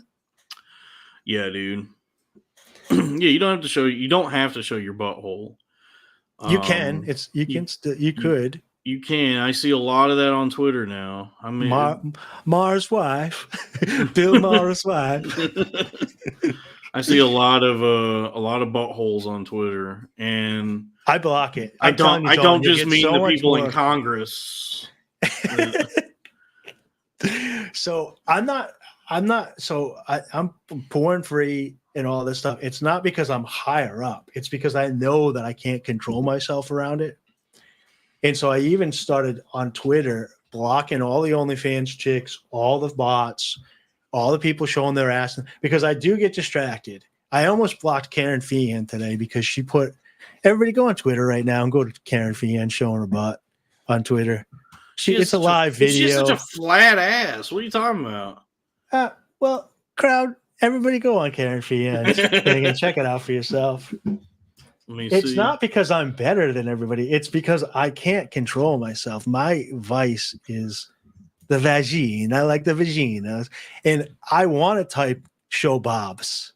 That's in my mind. I want to be like, show bobs, open cloth, please, for the love of God. So I have to block that shit or I won't get anything done. If you search Karen Feehan on Twitter, I guess she's shadow banned or something. Her account didn't pop up, but there is an account called Karen Feehan's ass. That pops up. No, it's like Karen _ Feehan or Feehan. I think I found her account. So she posted. Oh, okay. Yes, her butt cheeks. I can't find it either. What is it? What's this handle? Over with some undergarment riding up her. 10-4. Can I get a handle on that? On that Karen Feehan's handle, She's please? She's bending over. I'm gonna need what's her handle? Breaker. Okay, she's wearing some sort of like drawers that like wrestlers wear. It looks like I don't know what this outfit is, but I mean, yeah. I almost had to block it because I see an ass and I'm like, I want to look at that ass, and then I watch the whole video, and then I start to catch myself getting horny, and then I'm like, I'm gonna go do horny stuff, and then I have to stop myself. It's like a trigger, and that's what women are. This is where I turn into the type of black people I like from the 90s is like Arrested Development, like dashiki, wise. They're like black astrologers, like black people that are into astrology. Yeah. And they're like, bro, women be trying to steal your energy and you only have so much energy. And you're like, okay, these guys are wackadoo. But they're right, dude. Lilith is trying to steal your energy. And if you're not careful, you'll just spin all day long looking at asses and butts, and they'll capture you in their web. So Dude, you have to block it, dude. They got me, and I'm stuck in my own web. I'll fall victim to Lilith's touch. Dude, dude. I got She'll get I'm blasting webs everywhere. Yeah, I got a fucking whole web. I'm stuck. Dude, I shoot it. Dude, I feel that because like I'll get sucked in. Like I'll be just scrolling Twitter and just get horny. Yeah, and then I'm like, well, I'm horny. So what do I usually do when I'm horny? I go masturbate. And then like that I derive at this point no joy from that activity. At this like I'll start jacking off, and as I'm getting it going and in the throes of a nice jerk sesh, yeah, it always tricks me because I think to myself, gooner? Do you goon? I'm not gooning. I'm trying to bust. Right. I'm trying to bust. It's medical then. I'm not a gooner. I'm a buster. So it's purely medical. You need purely, to get in. It's very clinical. Yeah. Yes. Clinical. Yeah. Yeah. I glove up. I put down the paper on the table. All right. Hear me out here. I'm about to prove you guys is mine. Jump into the arena with me real quick. Horny is girl brain. And we've been tricked by the matriarchy to have girl brain when it comes to horniness. Okay. So what I've trained myself to do, because I fall victim to this is not me saying I'm better and you guys are beneath me. This is me saying I'm below you guys. I cannot handle myself. So when I see that stuff, I want to go masturbate. And that's me having girl brain saying my feelings are horny. But what's happening chemically, because I'm a male, I'm a scientist, is I'm getting a raise in testosterone. So now what I do is I go furiously work out, or I do push-ups, or I do bench press, or I do squats, or I go for a run. And I use that chemical release of testosterone for good instead of evil, because then they steal your energy. And then once you like work out, you feel good and you get back to it. And then you start associating that feeling with being a man and doing man stuff. And then eventually maybe you can get a girlfriend and then you can bust inside her when you get her. But you don't fall victim to the stuff online because, like I said, it was eating me up, dude. I had a problem. I read the Easy Peasy Way. That's what helped me. There's a book called The Easy Peasy Way that walks you through. It's similar to that book where the guy quit smoking book or whatever, where you just read it or listen to it and you don't do anything. And by the end of it, you're like out of the woods. Yeah. I recommend it if you think that porn's or like horniness is eating up a lot of your life. It's killing me. It's my trigger, dude. Women are my vice. Robbie and Craig have just been doing bits back and forth with each other in the chat. There's so many bits that they're just doing that are going to nobody. I have only the starred ones on, so I got to go into live chat here. Yeah, Robbie posted Alfred from the Dark Knight voice. Masturbate. Okay, I like that. Matriarchy, get your ass back in the house. I got one. Hey, matriarchy, get ass in the house. Yeah, dude. What was I? Oh yeah, because like nowadays, so like I'll get horned up on Twitter. I'll see some tweets, some butt cheeks, and I get horned up, and then I love it. Yeah, and I'm like, yo, I gotta go jack off. So I start jacking it. I get my penis hard, and I'm jacking off. And as I'm jacking off, I'm like, Shannon, put the sexy music on. Yeah, I'm like, yo, this is awesome. This is gonna feel so good. This is like everything I want right now is like I'm gonna jack off, I'm gonna bust. It's gonna feel so good. So, and then when I achieve climax, when I bust, it's like such diminishing returns now. Like it doesn't scratch that. It's not satisfying at all. Don't you feel shameful? Yeah, I just feel bad. Like like I get the the release or whatever. Like I'm done jacking off. And I'm like, but I don't feel this. That didn't feel good. Look, the Bible. People think. Let me tell you about the Bible, darling. There's a little book called the Bible. Check it out. Recommendation for those who've never heard of the Bible. No, but when they talk about some of this old school shit, and they're like, never let your seed drop in the ground and all this stuff, and people like take that and they're like, oh, like there's a guy in a cloud and he's watching you masturbate and you could feel shame. It's like. No, but like if you don't bust inside a chick, when you bust inside a chick, you feel fucking good. But when you masturbate and you're laying there and you don't come, you feel like shit and it's hell.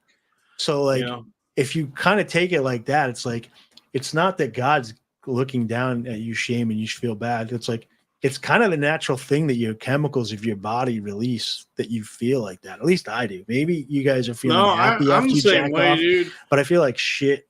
Feel like a loser. I want to keep that energy in me, and I like to run around. The losers and the haters. I'm not a loser. I don't masturbate. Dude, Some people say I masturbate. They're liars. It's fake news. Fake news, the masturbation. I'm the same way. I go on X videos and I'm looking at more and more disgusting porn, and I'm jacking off. And I bust. I'm like, man, I don't feel good. I didn't achieve what I wanted to with that. I feel bad now. It was supposed to feel good, and I feel bad. So let me ask you something, right? When you're watching the pornography, it's not completely visual. You have to you're using a little bit of your imagination to put yourself in a situation with that woman. What I'm doing is I'm watching porn, but thinking about a woman I would actually like to have sex with. Okay. So you're in your imagination for that time, right?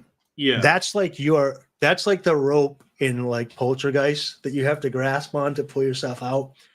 You that's the spark. If you can get back to that imagination spark, you still have a piece of it and work back. It'll be tough at first, but then you can get back to a point where you use the theater of the mind to, every time you want to masturbate, you get into the arena of ideas in your head and you masturbate.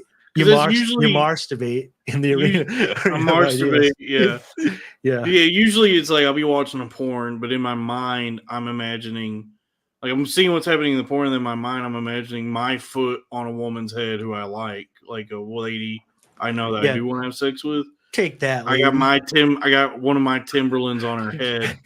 You have just in my mind on, dude. Do you have jeans shorts on? I got no. Are you just black in this, or are you John Cena? Yeah, I'm me, but I got just Timberlands on. Okay. And I've got her, face down, ass up, and her face is buried into the mattress. Do you have to take your pants off and then put your shoes back on? No, but it's a struggle to get the pants on with your socks without any pants. The thing is, it's a struggle to get the pants off over the Timberlands. Do you have breakaway warm up pants on? And yeah, I'm just wearing Chris Pontius pants. Okay, all right. Yeah, I ripped my pants off. Put the sexy music on, everybody. Just in Timberlands, and then her face is pressed into the mattress, and I got one Tim on her head while I'm delivering back shots as I'm seeing in the video. But the woman in my mind is a woman I know personally who I've thought about, I would like to have sex with her. Yep. But I'm putting her in all the positions that I see Adriana Chechik being contorted into. Or, whomever the porn actress may be. So, I mean, you do whatever you want, but if that makes me feel crappy afterwards. And then also it affects how I look at women in real life. I already have a hard enough time looking at a woman as a human. Right. Like when I'm out, I kind of get like when they're like, they shouldn't be seen and heard. You kind of like what Crack was saying the other day, like you just want this, like sweetheart of a woman that doesn't get jokes, and you're kind of like, oh yeah, that's cute. Like you just a dim-witted idiot, like that. Just a dough-faced dimwit. My Retarded Wife. Go watch the movie My Retarded Wife. It's like 10 minutes long or whatever. But no, I don't want that exactly. But you start to get to a point where you realize it's kind of like women that aren't like that ate the apple from the tree of knowledge.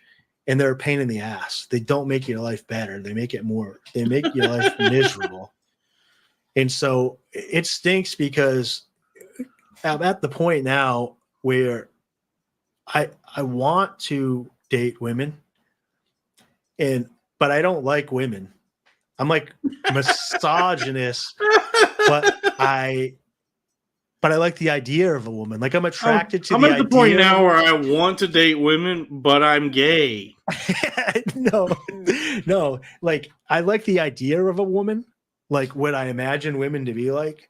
But then when you meet them, you're like, oh, these things suck. Women fucking suck. You're annoying and you're ruining my life, and you're bothering me when I'm trying to just live my life. Like, kind of like the Patrice O'Neill. Like, I need you to be around, but not next right. To, like in the vicinity. Oh, $5 from God's no. The spilling of the seed in the Bible is in context of disobeying God. Leviticus 15:16-18 is about uncleanliness of it. Lust is of the flesh and not spirit. Thank you, God's node. God.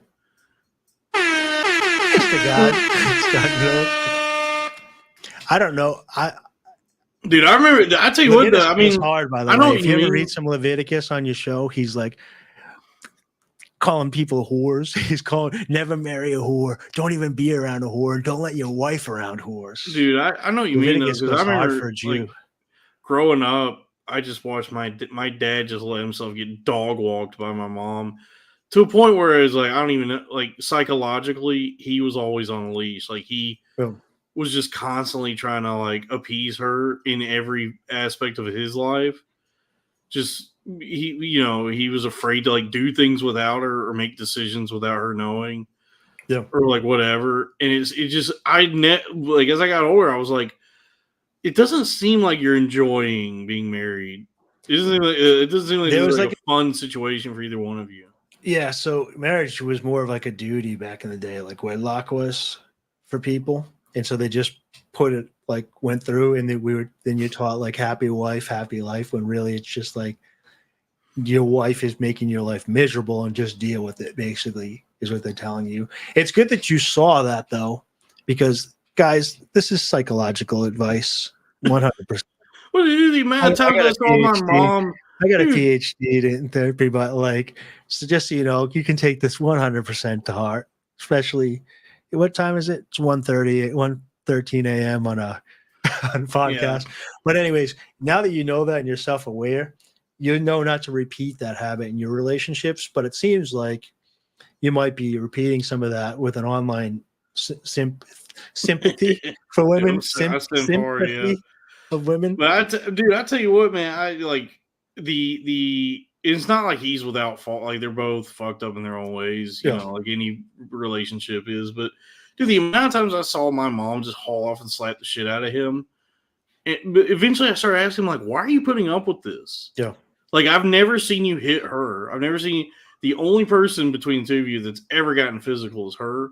Yeah. Why are you allowing this to happen? Like, why are you not doing something about this? And he'd be like, it's definitely a boundary. I love your mom. A big boundary. Yeah. Yeah. Like that was always the craziest thing is like she would get unhinged and start screaming and get mad at him. And it would escalate to the point where she slaps him and gets like physically violent toward him. It's so tough though. You ever been hit by a woman? Yeah, it's nothing. So it's like I get like what you're saying. Like it's the principle of it. It's a principle. Yeah, it's like people have a hard time like crossing it over because it's like, yeah, you were hit by a woman. Like it doesn't. It's like it's more like the psychological aspect. It's not right. Don't before get me wrong. Before it gets to the slap, there's already so much that's led up to that. That's like just the wearing down. She's left the kitchen. She's coming to the living room where she's not allowed to. She's supposed to stay in the kitchen. Yeah. Yeah, I love both my parents. Like I think they're both good people. But like when I would see that sort of dynamic between them, I was always just like, why are y'all just like just miserable together? Like, why? Dad, you know you could knock her the fuck out, right? Yeah, that too. I would tell my mom that. I'd be like, you do know he could knock your fucking head off. Like you're really trusting him to not knock your jaw off. Yeah. Oh, $2 from Drew Huntley. Blessings to all in love will God bring. Sing. Thank you. Shout out to Drew Huntley. Yeah, you know what? I don't know. You're right though. Women be shopping. So sometimes I think they do that when they're bored. Like they don't want peace if they've been traumatized. They want to egg you on. Like there's that, the bonobo monkey thing or whatever. So there's women that want to like, if you become too complacent and like you were saying, maybe he was becoming like complacent with her and dull. She was like trying to spice things up. Like, let's go, be a man, throw me to the ground. What's going on? Why are you such a pussy? I don't know. So she's like, it escalates until you put her in her place and and he takes your mother into the bedroom, put the sexy music on while I talk about Tom's father. I don't think there was any of that, dude. It's the most like unphysical, like sexless. Yeah. The only time they ever got physical with each other in any way was when it was like violent. When they listened to Olivia Newton-John. Yeah. But I mean, I've seen so many relationships like that where it's just like two people who are fucking miserable. And I never understood, like, okay, if you love each other and you're trying to make this work, why are you not like, why are you still choosing to just be miserable in this though? Like, so I think I realized this. So my dad was from the Midwest, so he probably had a similar upbringing. He was a farm boy from the Midwest to your father or whatever. My mother was from Greece, and he was similar. He was just like 6'4", could beat her ass, and he would they never physically fought, but but like he was just whooped. He just did whatever she told him to do. But at one point though, like they stopped sleeping in the same room. So like they got their own rooms, whatever. I'm like, oh, and people are like, oh, that's not common. And I was like, I bet you this is common. So like they were arguing so much that they were like, we're not going to be in the same bedroom anymore. And I've heard lots of people admit to this as they got older and felt comfortable saying it. I bet tons of married couples do that. I kind of get it. Like, especially if it's hot and they're like trying to crawl up all on you and they're trying to like spider monkey your back and shit when you're trying to sleep. But I don't know. That seems like I would want out at that point if you don't want to be around that person. But once you get old, I guess you're not rolling over trying to freaking spoon them dry until it gets wet. You're just there's gonna be a turning point where you just there's gonna be a time, and it might be right now for me. I'm like 50 that I'm never going to have sex again. Like when Costanza was like, Jerry, I got. Not only am I not having sex, I have no prospects. I have zero prospects. I feel that way now, dude. So it's like there's going to be a last time that you have sex. Yeah, I feel like I've already reached that point. Probably. No, I think you can have you can go trans. You can always go trans.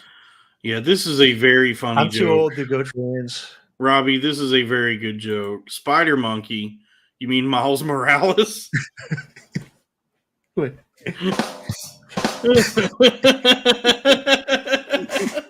That's very good. I cannot believe that's the first time I've ever heard that. I don't know if you're the first person that's come up with that will you guys submit that to the writers? He should put that in his 1 minute for Kill Tony. Yeah, I mean, it probably would do well.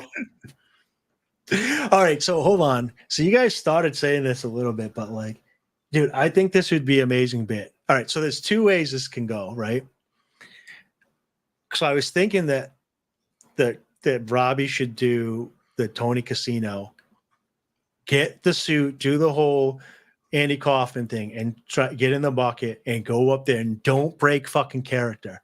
Don't break it backstage. Don't ever fucking break characters. Just stay in Tony Casino. But then I was thinking he should crash Skankfest as if he crashed Skankfest as Tony Casino and he never broke character. I think they would go with it.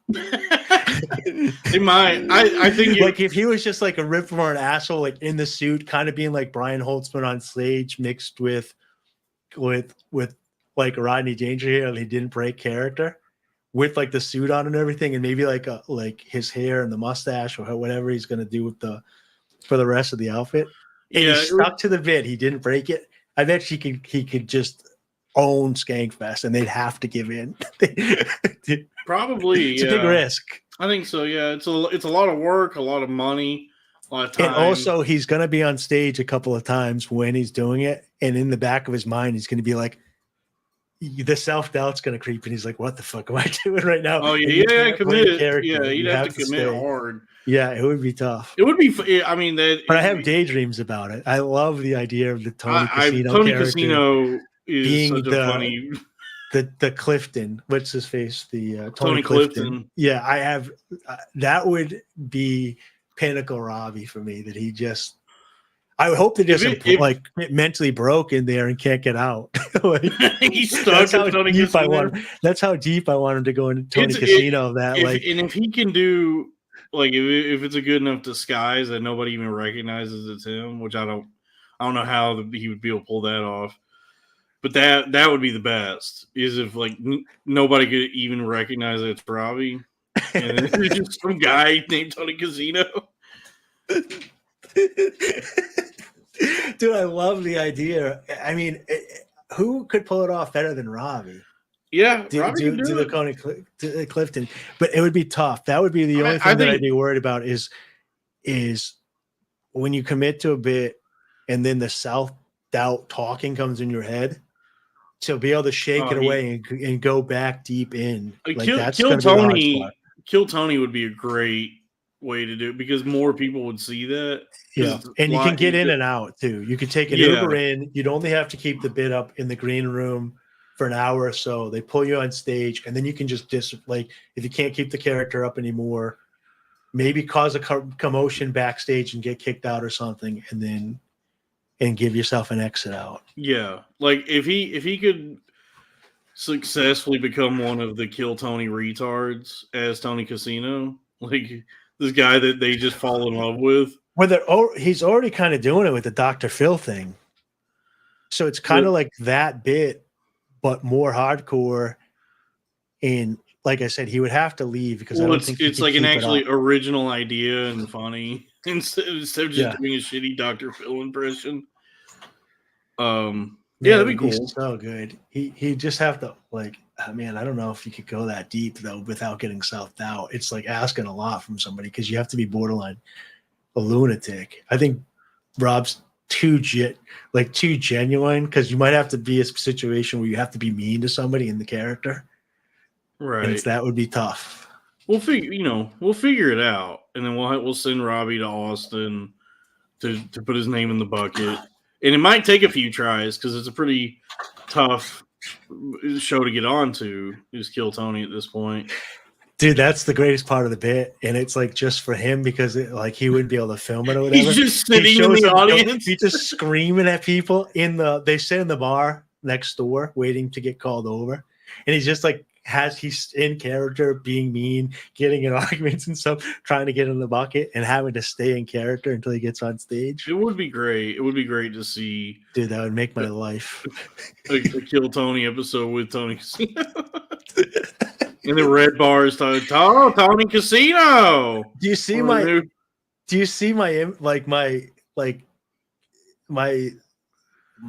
imagination, my vision of the character?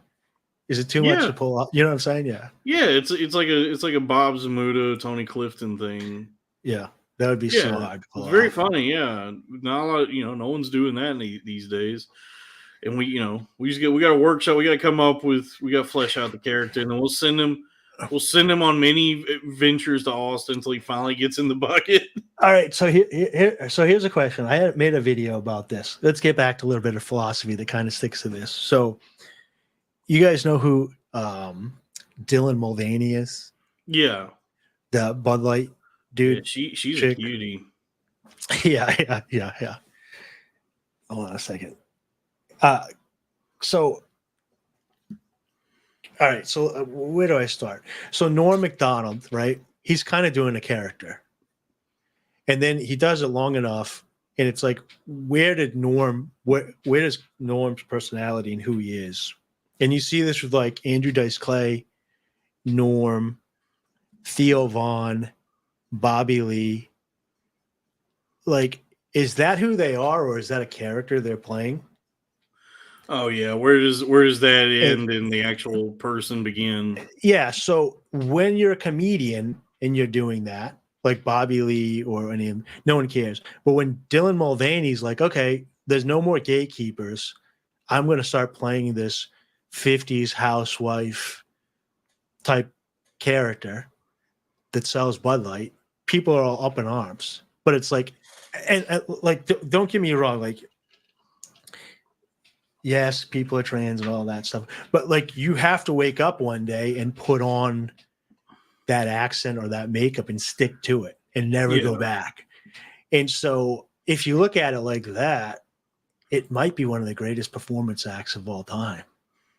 Dylan Mulvaney. Just that type of person, all those or types just being of people. Trans. Yeah, maybe not certain people like that. It's like, why are people upset with that, but they're fine with Andrew Dice Clay? I've always had a similar thought just about gay voice. Like, man, you really like have committed to doing that voice constantly. Yeah, I saw a TikTok about this, and this is pretty funny because the kids is like, don't cancel me. This is just an honest question. He's like, you wake up one day, you come out of the closet. He's like, why are gay white men acting like black Southern women? Yeah, dude. And the day afterwards, and then he said, and why do lesbian women like Billie Eilish end up acting like black dudes when they're trying to be a gay, whatever, the next day? So she's like acting like a black hip hop dude now. Yeah. She thinks that, and dudes act like, he's like, so is it racist? What are they doing? And it reminded me of like, people get hit on the head and they wake up and they have a different accent from a foreign, like it's called foreign accent syndrome. Yeah. And Ryan Long made a joke and he said, like, people that have that though have always heard the language. It's like not happening to like an African tribesman doesn't wake up and is like, oh, cheerio, doing an accent of an Englishman he's never heard. So right. I wonder how many of these people have brain damage that they get caught in a character and they can't get out. You think if you get hit on the head hard enough, you become gay? Maybe, or trauma. Yeah, I don't know. I mean, that's what they say pedophiles reproduce is by getting molested. By the way they reproduce. Yeah, I don't know, because I've met plenty of gay guys. Some are very. Hey, that's not reproductive advice, by the way. It's not, no, but I've met Yeah, plenty it's of not gay. reproductive. Not a doctor. There's guys. some gay guys where you wouldn't even know they were gay until they're sucking your cock. You know what I mean? Yeah. I mean, you're like, and then there's some. Stop sucking my cock, you faggot. Yeah, and then there's some where it's like, yo, this is a queen right here. This is a gay guy. It's just, it's just odd because there's some gay guys who are really committing to this performance constantly of talking the way they do. And so I was thinking about this the other day, because the real question is when they get home alone, do they, how are they acting when they're just by themselves? Are they still like, yes, I'm gay? Hear me out. I had another movie idea the other day. It's Tim Dillon and Tony Hinchcliffe, but it's a Freaky Friday type movie where they get each other's personalities. So that's why Tony's skinny and gay, and Tim Dillon acts like a straight dude. Mm-hmm. No. Yeah. I agree. It failed. Sure. Okay. Thought we were yes-anding each other, but it's not a safe space. Yeah, well, I mean, the real conspiracy theory is that Tim Dillon's just not even gay. So that's what I'm saying. Like, you think that he's doing Jiminy Click, but I think he's doing Tony Hinchcliffe. I think he's doing Tony Hinchcliffe's act. Oh, but this is what I was thinking about Tony earlier. So I thought he was doing Daniel Tosh at first. But Daniel does a really good job, and he's not like this in person or his podcast, but he's on stage where I'm confident and better than you, but he does it in a way that makes it funny. Thing. Yeah, it's like a dickhead character. And he does it really well. Not quite like Jimmy Carr, but he's got his own thing. And then Brian Callen tries it, and it doesn't work. He comes off like a douchebag. Yeah. And I think Tony, I used to think he was doing a bit like Daniels that was failing, and now it's kind of like, oh, you maybe you just are a dickhead. Yeah, I think so. Because Tosh, from what I've seen of his podcast, which respect to him for swearing off of comedians, me like, I'll never have a fucking comedian on here. I don't associate with them. But from what I've seen, the little glimpses that he's allowed into like the more sincere side of himself is that he is not at all what he presents as a comedian. Like, that's more of a character.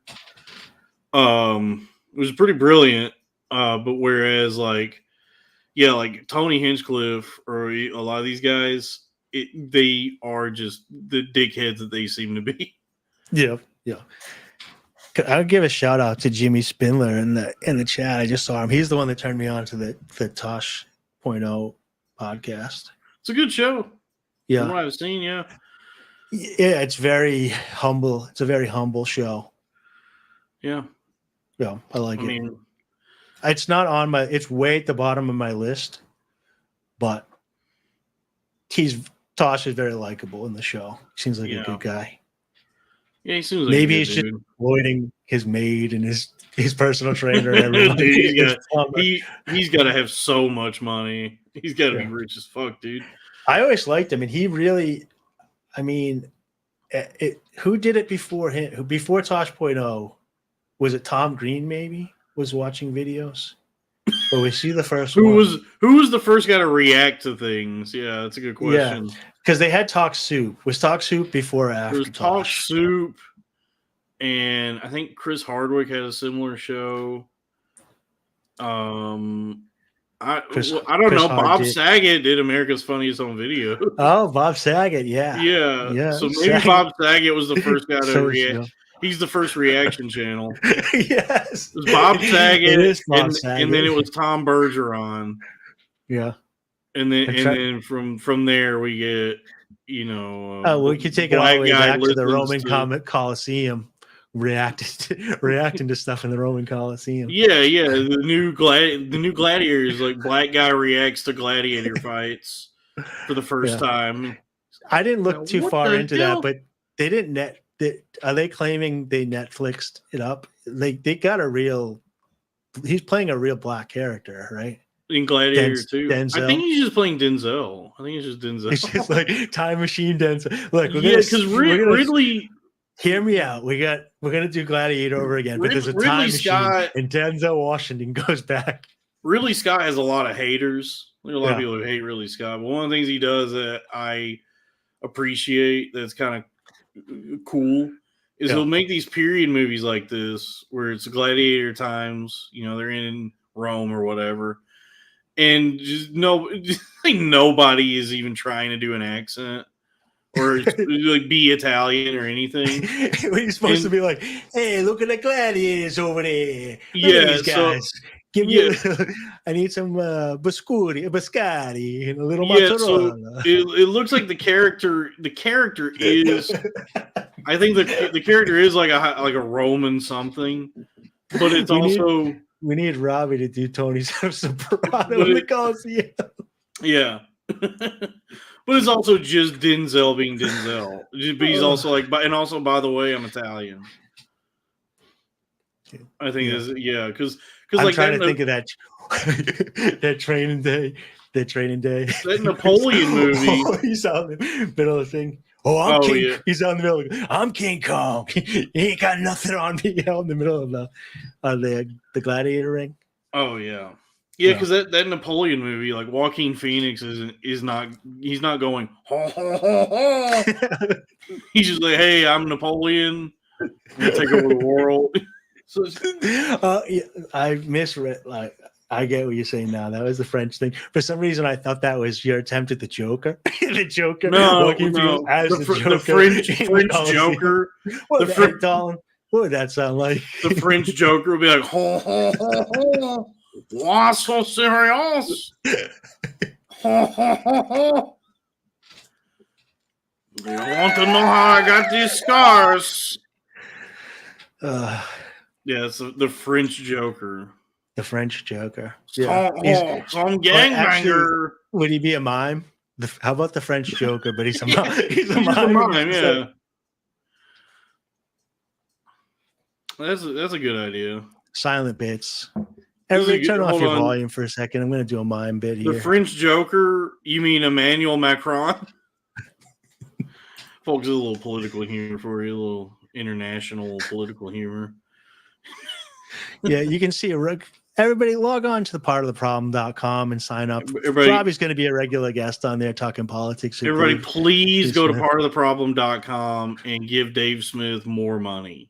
Yeah, I love that in that video, by the way, that he posted, like announcing that he's like, we decided to bring it to you, the fans, basically saying like, we need you to give me money because I guess I'm not rich enough. Here's the thing that's going to be interesting. A little inside baseball here, guys. Dave makes up a huge. So I found Gas Digital through Dave, and I was hanging out with the Libertarian group well before the huge crossover into the Skankverse. I'd be really interested to see how many people are going to pay for both networks, because he's got a lot of diehard fans that pay, and that's where the money is too. Like the Libertarians make money and have jobs. I'd be interested to see how much this affects Gas Digital. Dave has the best scheme going. Yeah, that's a good scheme. That's a good way to make money. His people are known for that, really, when you think about it. Sure, yes. It's in his blood. It does seem to me, from the outside looking in, I don't know Dave that well. I don't know Lewis that well. I know that they have quite a strong, almost brother-like bond with each other, It does, but it does seem to me like Dave is soft. I think you're thinking of Dave Chappelle. I might be thinking of Dave Chappelle. Yeah, it's Lewis. It seems to me like Dave is soft launching, leaving Legion of Skanks, and completely breaking away from Gas Digital. That's what it seems like from the outside looking in. So,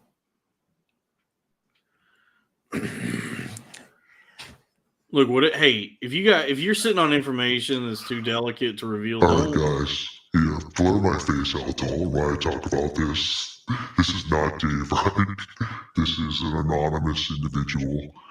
But it's my understanding that Lewis and Jay will be doing the new podcast, and if that takes off, they'll phase out Legion of Skanks. Oh, so it's what I thought it was. It's exactly what I thought it was. Who is that mysterious? Who is that I mysterious? don't know who that. Yeah, that was some Third party. anonymous tipper. All right, unblur my face. Yeah, I'm like but Austin Powers when everybody knows who he is, the international man of mystery, but no one knows who he is.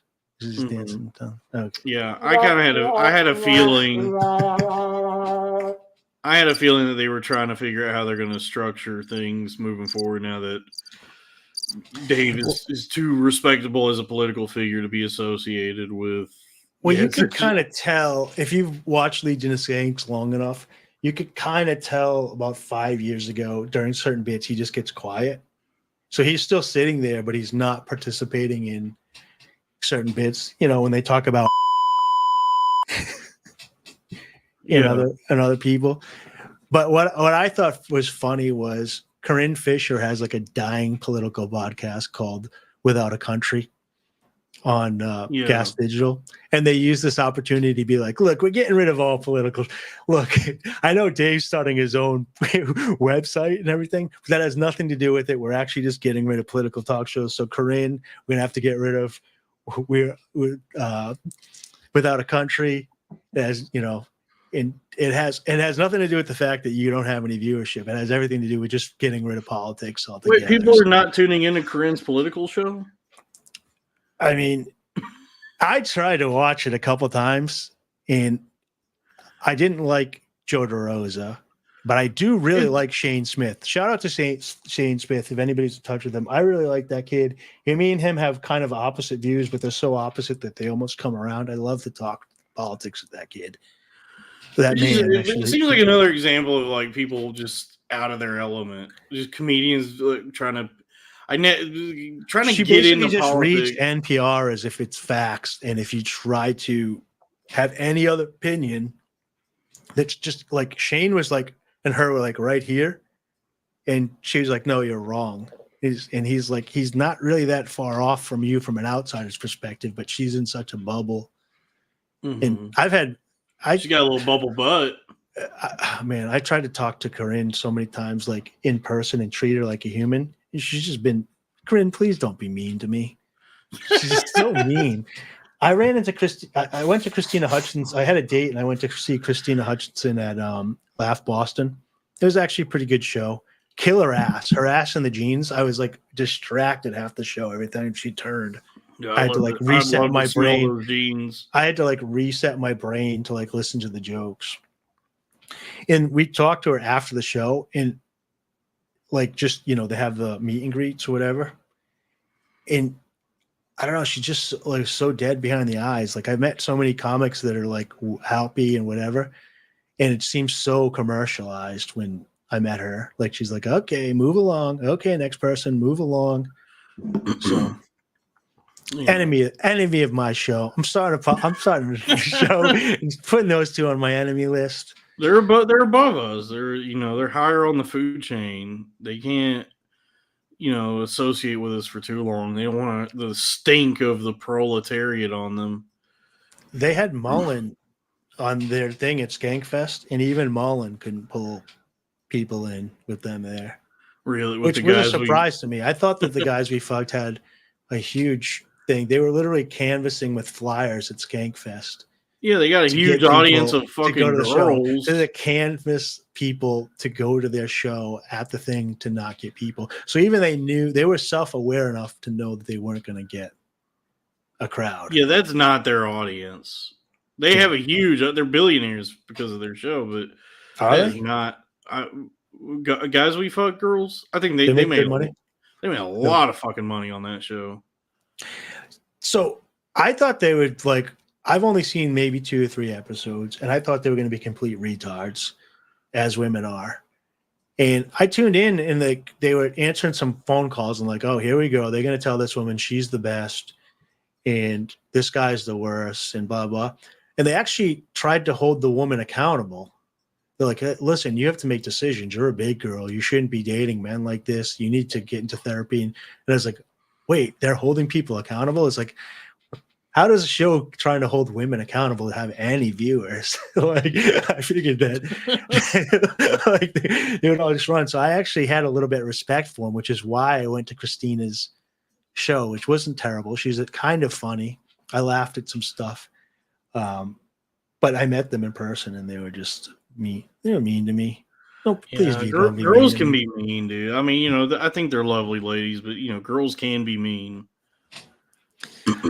Yeah, Robbie and Figs crashed Without a Country on election night. hell yeah, dude. Shout out to Figs and Robbie for doing that.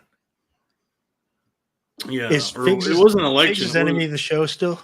Figs is an enemy of the show. He's a dirty fucking Italian, Puerto Rican, whatever he is. Enemy of the show.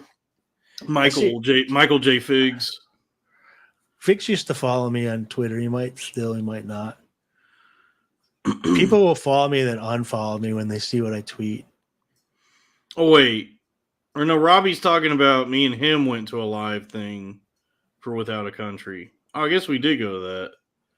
Oh, yeah. Never mind.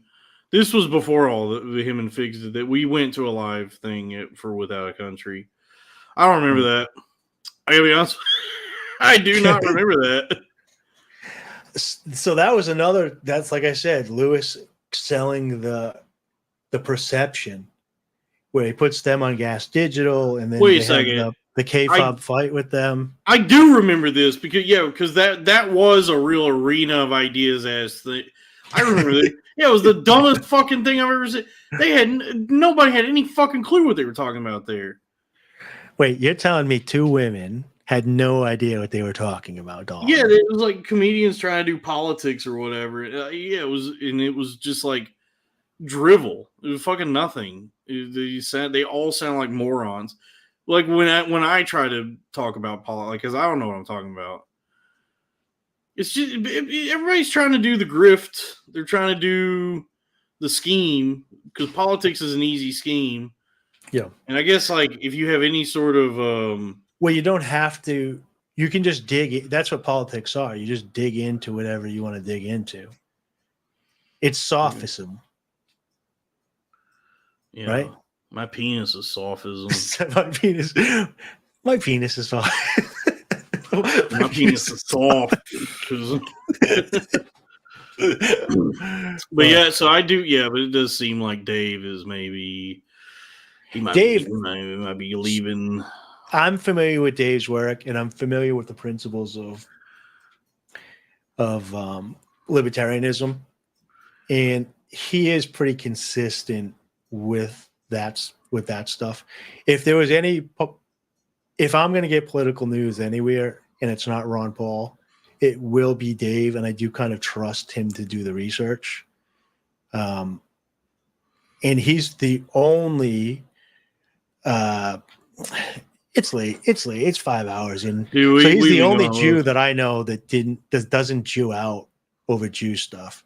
He kind of looks at. The only time I saw him Jew out over Jew stuff was it the Ben Shapiro stuff? I forget. There was one like Jew incident. It wasn't the Gaza Israel stuff. But Dave is like Christian now, isn't he? He's like Catholic or something. Yeah, so his wife Lauren is like Christian. So he was like atheist raised or whatever. Now he's like a Christian. He's because of his wife and the Italian family. He's like a Christian. He's a Christian. Mm-hmm. So as far as my understanding, but he's pretty good. There was one time with him and Robbie. It was the Kanye stuff. So looking back, Kanye kind of does get kind of crazy, but they took the side against Kanye wholeheartedly that time, and I was very surprised. But like when it came to Gaza and when Ben Shapiro went straight Israel, they kind of went down the middle.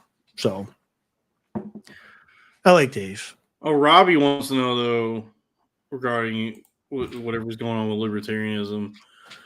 Is he anti-abortion? And if so, how does that work with libertarianism? All right, so here's the thing with true libertarians like Dave. So you can be, Dave is pro-life, But that doesn't mean he wants the government to say that you should mandate pro-life and you can't have an abortion. The idea is you make an argument in the arena of ideas and you convince people voluntarily. And so the true libertarian stance would be the reason that people are killing babies is because they're suffocating to death. Like if you were living a happy life full of energy, money, and not being held down by the government and happiness, you wouldn't be thinking about killing a baby. You would be living your life. But because of all the restraints, people are making decisions that they wouldn't other make, bad decisions. So so basically government shouldn't be pro-choice or pro-life. They should stay the fuck out of it. That's it. Okay. And individuals should make the choices. Okay. So, this is political. I don't support you killing babies, but I'll fight to the death for you to be able to kill babies. No. So the idea was like in a free society, if you killed babies and then you came to my store and you're like, I want to buy some water. And I'd be like, well, I don't sell water to baby killers. So you're welcome to kill babies, but then I won't trade with you. Okay. You know what I mean? We would ostracize you, but you're not allowed to do that nowadays. I'm like, so I'm a way outsider. I'm a vegan pro-life guy. So I don't even want, I even extend it to you're truly without a country. Yeah. So that's why I'm single too. I literally date women that are like, think I'm conservative and they find out I'm vegan and they're like, you're a fucking pussy. And then I try to date a liberal chick and they find out I have a gun and they'd say, you're a fucking asshole. You want to fucking kill babies. And then they're like, but you want to kill babies. Oh yeah, but that's only if they're in my body because it's my body. But you want to kill them with your gun, which is wrong. Yeah. Yeah. Yeah. I'm without a country. I don't give a fuck what people think. This is my own, that's why a lot of people don't know that I don't like the idea of, I don't call myself a vegan. I use it because it's an easy label for people to understand. But I think we should be able to defend ourselves against animals. Okay. No, I'm just saying, like, I've never been attacked by a chicken or a cow, but like if deer are attacking your property, I think in New England, for instance, thousands of deer die each year that I think people could kill and eat, but it's like not set up like that in a natural way. Right. It's set up where it's like all government structure and chemicals in the food and stuff, and it's really hard to determine what the true free market would come out of everything because they've put so much force behind it with guns to point us in the wrong directions. But it's true. Anyways, Debbie Downer, that's a talk for a different podcast. Yeah, you'll have to. Yes, and there will be many more podcasts here on the network. That probably, yeah, I think that probably sums up everything for whatever we were trying to do here. We've almost got like 5 hours. Hey, I'm trying to set a record. The free market. Yeah, it's the free market. Capitalism. Capitalism. Robbie's going to be the new Mark Norman, dude, with all this. Dude, Robbie's got Norman brain right now. He's got Norman brain. He's Robin Williams meets Mark Norman. Meets Jerry Seinfeld meets Robin Williams. Mark Norman is Robin Williams meets a gay guy. Right? Okay. Yeah. And Robin Williams is also, I guess Robin Williams is also Robin Williams meets a gay guy. New dick in my ass. Ouch. Ouch. It's full of hair, that dick. I'll tell you what, probably one of my top 3 Robin performances is when he was the gay guy in the birdcage. And he's the, quote, the straight man. He's gay, but he's the straight man opposite Nathan Lane. Oh, he was in the birdcage? Yes. Yeah. I remember the birdcage, but I only remember Nathan Lane. It's an incredible movie. It's very honestly, funny. I don't think even back then when I was young, I was like, dude, miss me with this faggotry, dude. I don't watch this shit. It's a very, very funny movie. It's great. And Robin Williams. Look, this is the blackest I get. I did not watch Will and Grace. Thought that was Boys season 2, The Boys. I had to turn it off. Miss me with that gay shit. Dude, Seth Rogen and Judd Apatow trying to turn my brain gay, dude. Stop showing me penises. Turned it right off. I'm like, well, they fucked up the boys. The Birdcage is great because they're like Robin Williams and Nathan Lane in that movie are like an old married couple, basically. Like that's their relationship. And Nate in that movie, normally, you know, if Robin Williams is in a movie, he's the zany over the top one. Yeah. In the Birdcage, that's Nathan Lane. And Robin Williams is the one who's just constantly annoyed by the way he's acting. Real odd couple situation. Yeah, but they love each other. You know, they're gay. They're gay guys in love with each other. And the only two gay people that Sarah Silverman, the two gay guys that were on that. Those are the only two gay guys that I approve of. That's Brian Posehn and Steve Agee. Steve Agee's in the DC movies now. Yeah. Yeah, that was a good bit on the Sarah Silverman show. Was good back in the day. Because they were just being who they actually acting as the way they actually do in real life. They just play an Xbox and they're like, dude, I'm so also gay. They fist bump each other and they're just like, dude, I love you so much, and they're just playing Xbox together. Yeah, that was fucking dope. That was it was very fun. Gay characters. Yeah, I never watched Will and Grace. I did miss me with that gay shit. Yeah, I didn't watch it. I had a hard time with How I Met Your Mother, to be honest. I avoided a while. If they hadn't put Barney so hyper heterosexual, I probably wouldn't have been able to get through one of the greatest TV shows of all time. It's not that. It's not that good. It was pretty good. It's pretty much the Robbie Goodwin story when you watch it. Robbie is Ted Mosby. Robbie is definitely Ted Mosby. Robbie is Ted Mosby, dude. And you can't tell me otherwise. Yeah. But I avoided Will and Grace so hard. I only recently just found out that Gene Wilder was in it.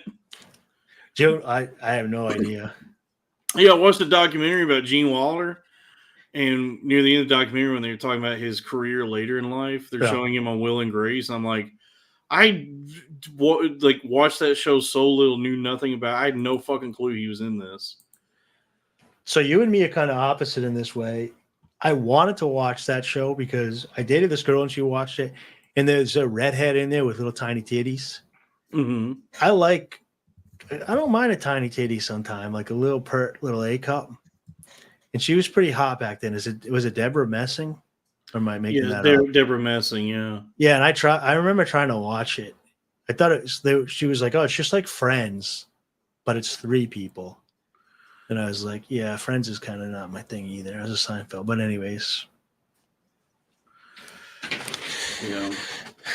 Yeah. So I never got to see Deborah Messing's little tiny titties because they had to put gay guys in the way between me and the titties. Yeah. You know what's funny? I've seen Sean Hayes and stuff since then, and he is very funny. He's a good actor. What was he in? He's in a couple episodes of this last season of Curb. He's good in that. He is in nobody watched this, but it was the this Three Stooges movie that came out like 10 years ago where it was he played Mo because he's a homo. He played Larry. He played Larry Fine. Yeah. And he was Larry Fine. Will Sasso was Curly, that's perfect casting for that. And then I remember that. I remember Will Sasso. He's funny in that, and in that movie, there's a really funny casting where Larry David plays a nun named Sister Mary Mangala. I don't remember that. Yeah, it's not that good of a movie, but it is fun. It's a Farrelly Brothers movie. It's pretty funny. How crazy is it that Will Sasso just was like after Mad TV? He's like, no, I'm not doing stand up. Just not it's not my thing. Right. Well, he was never really a stand up. I get that, but I'm saying in my mind I was like he was a stand up for some reason. No, he's so funny. Like I used to watch his Instagram stories with him and his girlfriend, and he would just do these stupid Italian guys. He was very good at that would crack me the fuck off. Yeah, he was very good at social media early on. Like he was like one of the big Vine guys. Yes, and I remember he shows up in stuff every now and then. I'm always happy to see. He's in that show Louder Milk. I was happy to see him in that. Dude, that was really good. I like that. That reminds me of myself. that character. That's my Oh. brain goes into when I'm in line. Yeah, piss and vinegar. I'm not like Gen that X. anymore. I'm kind of happy with life now, but I used to be in that mindset when I used to go out in the world and I couldn't. Well, did you see he does a podcast now that's interesting, kind of. It's not I can't really watch it, but I'll catch clips of it here and there. Because like him and some other guy, and like the premise of the show is that the third mic or the person directing the podcast, like guiding it, is an AI program that they have called Dudesy. And there was like this big hullabaloo a few months ago. Is it actually an AI or is it it's just a bit that they do? I think they might just be doing a bit. I don't know. There's definitely AI. They have a third person that just does this on microphone. No, I think I'm the robot third person.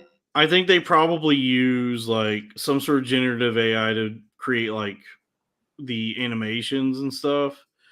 But I think maybe there's probably more of it scripted than they let on. And there was like this controversy a few months ago where this AI had done a new George Carlin hour special. Yeah. So it was a completely new hour generated by this AI as George Carlin, and you know his wastoid daughter Kelly Carlin was all fucking pissed off about it, made a big stink of it. I watched the special, and the first thing you realize if you go watch this is that AI did not write this. These are jokes that somebody wrote. Oh, so all right, I got you. Yeah, this so is all all a bit that AI, but they actually did it. Yeah, so a lot of people don't know. Little curtain pull for you guys. This whole show is scripted, right down to what Robbie and Crack say in the chat. Yeah, so that was the hardest thing is remembering all my lines in a short amount of time. Sitting down for the script, the coffees, the interns. Yeah. All the time and effort that goes into writing this show, guys. We need more super chats so we can pay the staff behind the scenes to make it look like we just throw it together when actually there's a lot of work that goes on behind the scenes. This is a 5-hour show. It took us probably 40 plus hours to write it for sure. We spent a couple weeks just on Sal's entrance and exit with the wife. Oh, that's right. Sal was on this episode. Yeah. You know, that was like a big point of contention to try and get that into the show this week. We weren't sure if we had it in the budget, and we were able to find an up and coming actress to play Sal's wife to come in to pull him off. The babies are expensive. You'd be surprised to get the babies crying in the background. Mm-hmm. And then the SAG requirements. You have to get a baby to cry, like they have to tell them Santa's not real. Yeah, in the background. That's how you get a baby to cry. Yeah. There's a whole group of people telling babies it's not real. Just a row of babies. Some of them don't cry, so they got to pull another one in. Yeah. Mm-hmm. But you got to break a couple of eggs to make art like this for you guys. You got to break a couple of eggs. Hope you appreciate it. You got to break a couple of eggs to make a pizza. You know what I mean? Yeah. Yeah. So I had a whole bit that I was going to do tonight. Maybe I won't tell you because we got to wrap this up soon. Yeah, we're over 5 hours. You're the lead of the show, so I was waiting for you to tell me to shut the fuck up. You know, I'm not once you wind me up and turn me on, I'm a podcasting machine. I am out of steam. I gotta go eat. I gotta go eat some noodles. I got some noodles. A little ramen. I'm gonna eat the noodle. I'm gonna eat the noodle. Eat the noodles. And then we're 2 hours to pre-market, and everybody's bullish on this one solar stock I'm in on. So I'm hoping I can make my money back, make a little profit on Maxion Solar Technologies. Oh, let me see. I gotta do one last thing before we get off of here. Okay. So what did I say? I made 126. Oh yeah, on your DeFi investments. On that DeFi thing, that one DeFi thing. Let me see what it's up to now. So while we're live on air, because I'm gonna get you guys into this. Crypto, folks. Welcome to the Crypto Corner. Forget my password.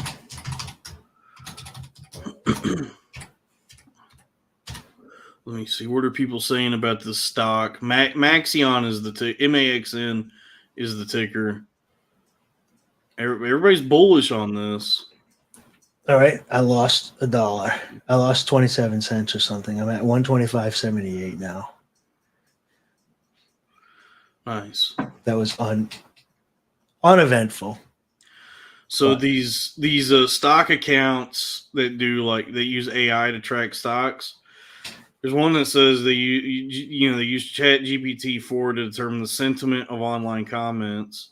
Here are the most bullishly mentioned stocks across Reddit and stock twits today. Number one is MARA. I haven't heard of that one. But number two is this one I'm in on, Max. Did you say Chrissy Mayer is number one?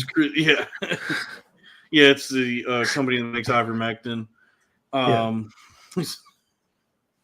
Because it's a horse medication. I actually listen to the show, by the way, everybody. That's how I know all these these quick quips. But number two is Maxion. The ticker is MAXN. 748 mentions, 83.8% bullish. So I get one last grift for you, Dalton. This is right up your alley.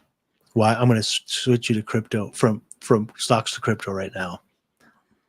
Because every wallet is tracked, you can go find a meme coin like Pepe, right? And you can look up Pepe and you can see people that got in and got out and made like $20,000, $30,000, $40,000, right? And you can see that wallet and you know that person made $40,000 on Pepe coin, the meme coin. You can plug that into another software that shows you how many trades they've made and how successful they are. And you can find other traders that are making like 80% of the time.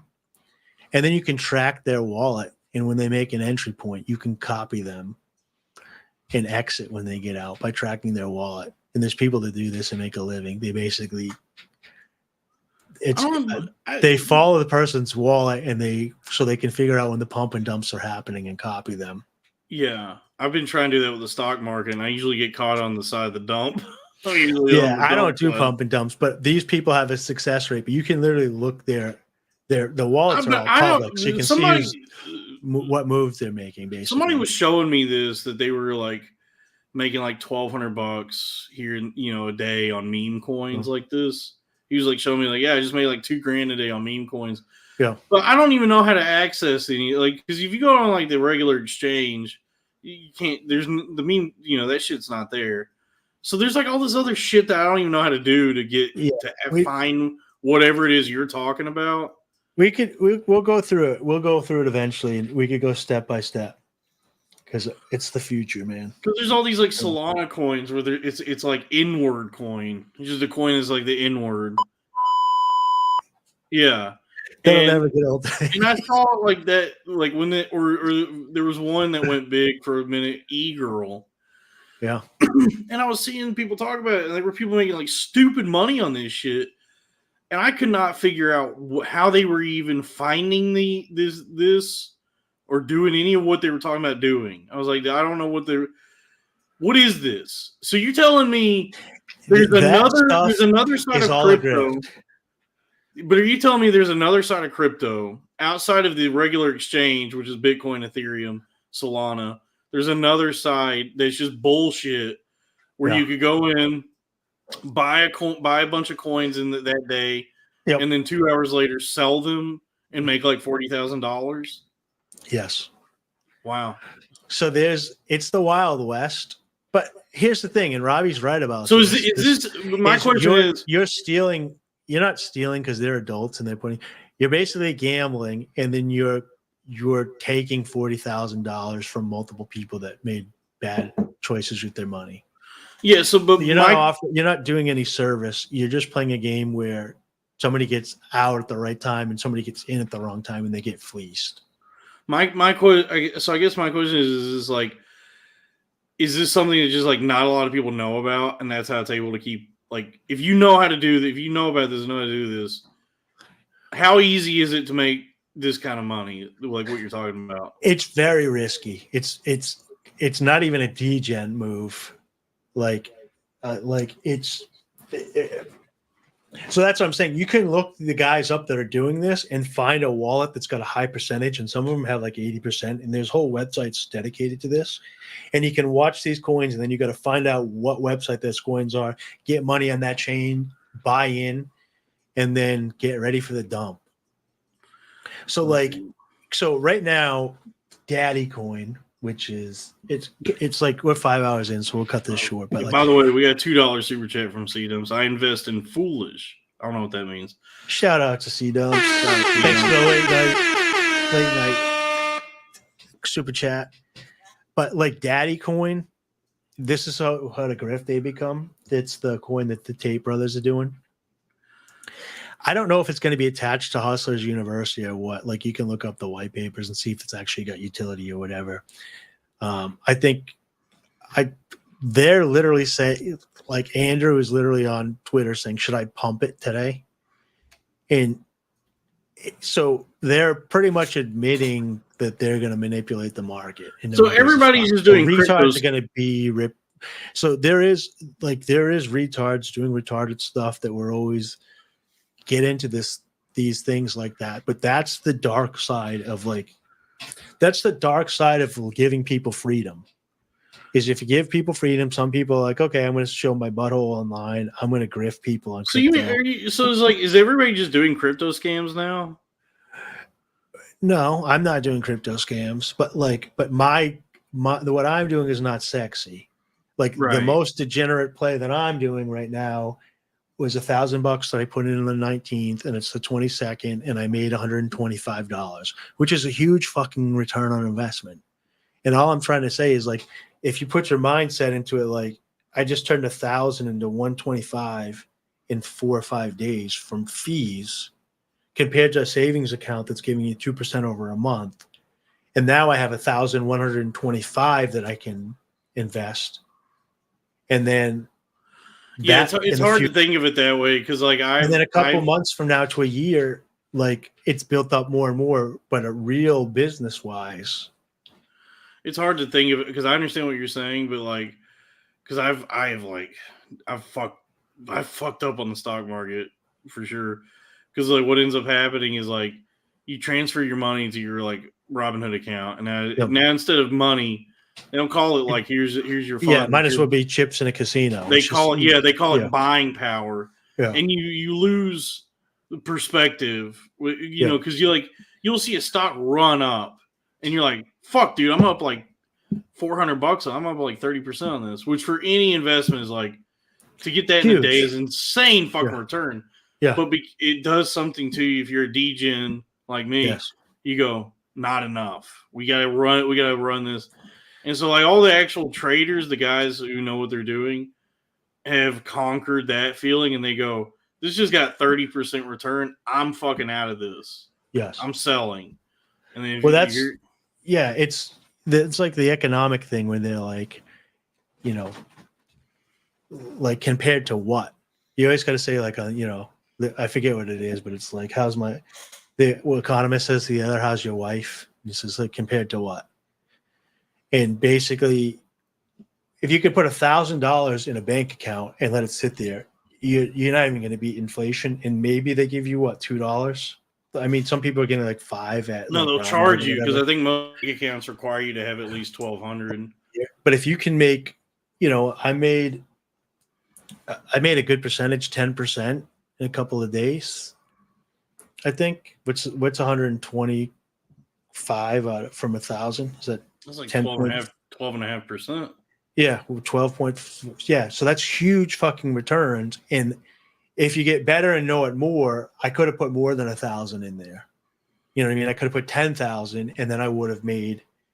Yeah, you made $1,200. Yeah, I would have made $1,200 for the week if I was confident enough and I had that to play with.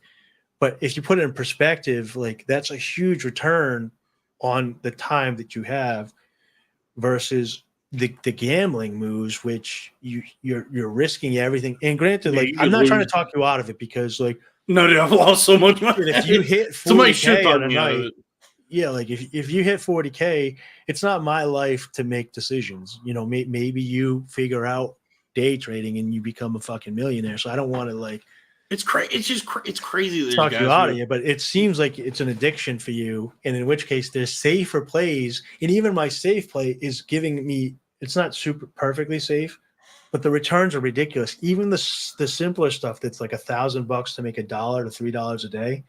You're like, well, I don't want 1,000. I don't want $1 to $3 a day.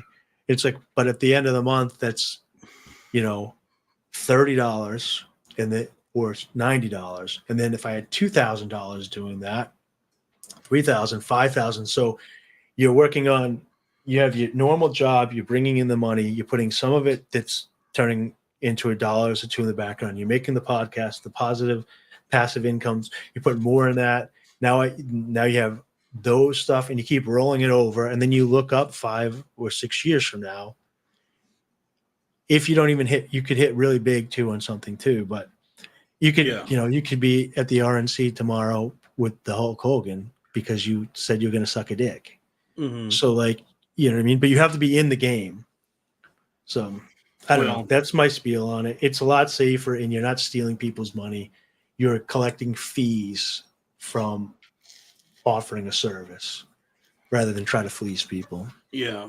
They're borrowing. You're going to have to explain what this is some other time. We'll do it. We'll do it another time. So yeah, because I keep doing DJ and shit on the stock market, and I'm just like up at 4 a.m. every day watching it, hoping for a little candlestick, Yeah. And I just lose a ton of money. But I think this week I'll come out at least even, and then I'll figure something out from there. But even then in my day job, I'm starting to actually make, I've finally been able to achieve through commission. Yeah. I've shifted from, awesome. I've shifted from impoverished salary to lower class, from. And if you can get to a point soon when you have low overhead right now in your life. Yeah. Yeah. So if you can get to a point where you can start putting some of this stuff in investments that are going to give you passive return. Also, you could put it in yourself too, like with the podcast. So if you need more equipment or something like that, or a gym membership, or I'm factor meals sent to your house, whatever's going to help you. I'm talented enough. I'm talented enough that I don't need like much. Sometimes I'll record a podcast just into my phone and upload that to the Patreon and go, hey, it's an audio only this week, but it's world-class podcasting. Theater of the mind. Everybody tune in. You use your imaginations. And it's still on you. It's still on YouTube, so you have to look at a static image and just hear my voice. Folks, please, by the way, please subscribe to the Patreon, patreon.com/cornfed with Dalton Pruitt. I did upload the most recent episode, which is like through YouTube, but it's audio only. So I have to upload the actual audio version because now people are just opening YouTube to listen to a podcast. Yeah. C dumps for $2. Oh, $2 from C. New rule. Thank you. C dumps. It's for you. Yeah. All right. So I appreciate you having me on the show, guys. So everybody's been so nice in the chat. Sweeze says America's Sweetheart. Great episode. Thumbs up. Thank you, Sweeze. I hope everybody enjoyed. I have a good time doing these. I don't know if anybody's. I think people like it or not. I think people like you when they actually can see you in person and hear you because you're very soft spoken and like pretty mindful and thoughtful. It's just on Twitter you're such a minx. I don't think I'm that bad on Twitter. You're so mischievous. You're like a Mr. Mixelplix on Twitter. It depends who I'm talking to though. Like I don't be mean to Robbie. I mean, I've seen you tweet. I've seen you tweet out just like the N-word in a tweet, and I'm like, no. They're gonna get him for that. I said I don't. I use a soft A. Today I just said that Donald Trump is the real nigga because he doesn't have a pullout game like Biden. That's it. 5 hours, 16, 57. Oh, you can't say that? I'm sorry. I don't know. I think this deep into it. And another thing about the damn that own YouTube. I think this deep into it, not even the algorithm is paying attention when this is done. I'm sorry, I didn't know that would kick you off. No, I think. Well, I don't know. Okay. YouTube has these like draconian standards and practices. So, what usually happens is like we do a show where even when I feel like nobody's saying anything particularly inflammatory, it'll still show that it's like demonetized or limited due to whatever, not suitable for advertisers. Which, so here's the thing. Which like that doesn't bother me as much as the fact that like it just the video itself gets suppressed. Like I not many apologize. people. Oh, you're fine. My whole thing is that I think that basketball Americans are adults and that they can hear those words and they don't get violent and beat you up. People that think they get violent and beat you up when you say that stuff, they're the people that are the true racists. But here's the thing: if we all have unfettered access to the N-word, it loses all of its luster, and then it becomes like Reddit speak because they're I'm doing not even that. white. I'm Greek. I was That's true. my peoples were slaves. But they're I was a doing slave. it. They're Go doing watch it now. Gladiator. They're doing it now with the word retard. Like now, retard's back in the zeitgeist. It's back in everybody's purview, and it's now become cringy. Where I used to be a big fan of saying retard, but now I'm seeing the way people are just so slap happy about getting to say it again. It's like no, now you just turned it into Reddit speak. Yeah. And there's two types of people. There's mentally disabled people, and then there's retards. And I ain't talking about. Man, I wish I could do a Chris Rock right now. Yeah, yeah. But retards. Yeah, so that's the thing is like if we keep the N-word sacred and exclusive, limited, the times that we do get to say it, it's still as I'm basically a civil rights activist. I want to take away the power from the word, Dalton. So black people can get some peace of mind again. So they can walk around without having this powerful word that just destroys their day when they hear it. So I'm trying to take the power away from it. Give it back to the black community because they're such a strong community, Dalton. They are strong. Sincerely. Please don't be mean to black people. They have bigger muscles and extra bones. Yeah. Chicken bones. You sure, man? Yeah. No, I mean everybody. I mean, all my chickens have bones too. I don't think that's a unique experience to the black Americans. Yeah, but I bet like Tyson or one of these companies is trying to engineer a boneless chicken. Like the whole chicken is boneless. Yeah, that would be. They already can't stand up from all the hormones in them. Yeah. So imagine an entire chicken. The ones they inject. What if we made the whole chicken a nugget? The whole chicken's a nugget. What about if we made the whole chicken a watermelon? All right. Dude, by the way, watermelons are always so hit and miss. I had this talk with Naeem. Well, not a talk. We had Twitter interaction with Naeem. And basically, I was just saying, I don't understand the whole fried chicken and watermelon thing because, like, all groups have foods that they eat. Like, Italians do pasta in you can say Italians eat pasta and pizza, no one gets upset. So why do people say that it's racist? You know what I mean? To say a particular group eats food, a particular type of food. I don't know, man. It's probably because like if you go down south, you'll see like in certain houses like a figurine, like a porcelain figurine outside of like some blackface thing eating watermelon. There's probably like some connotation. Has a black person never eaten watermelon? They call it a gollywog or remember that amazing time where they met a black person eating watermelon. No, you see, it's like just art. They call them it's like a gollywog or a pickaninny, where it's like a. I get it. I guess for me, and maybe it's I don't have intergenerational trauma, but if you had a statue of a Greek person eating feta cheese on your lawn, it wouldn't bother me. Right. Well, I don't know, dude. You know what? I'll research this and I'll bring it before the. All right, yeah, we shouldn't be talking about such ideas in the arena this late into. Yeah.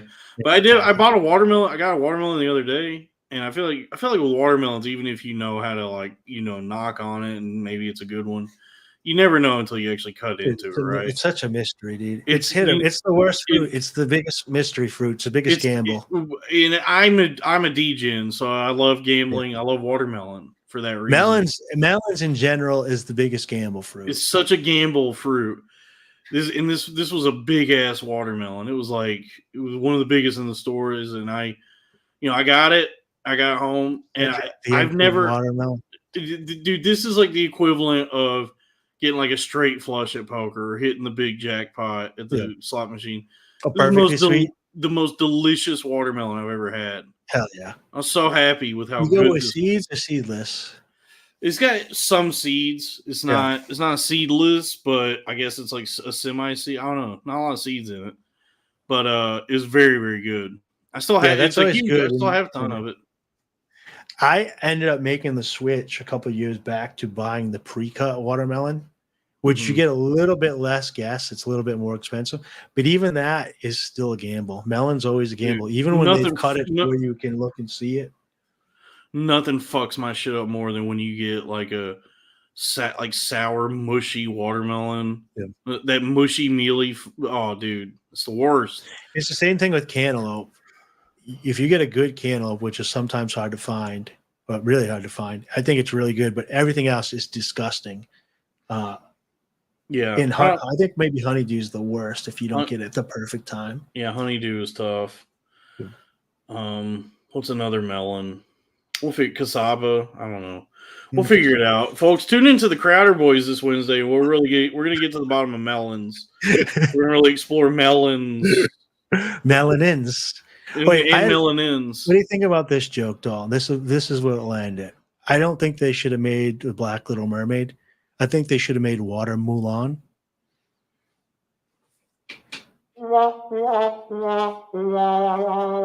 Yeah, it feel on Twitter too. Water Mulan. It's a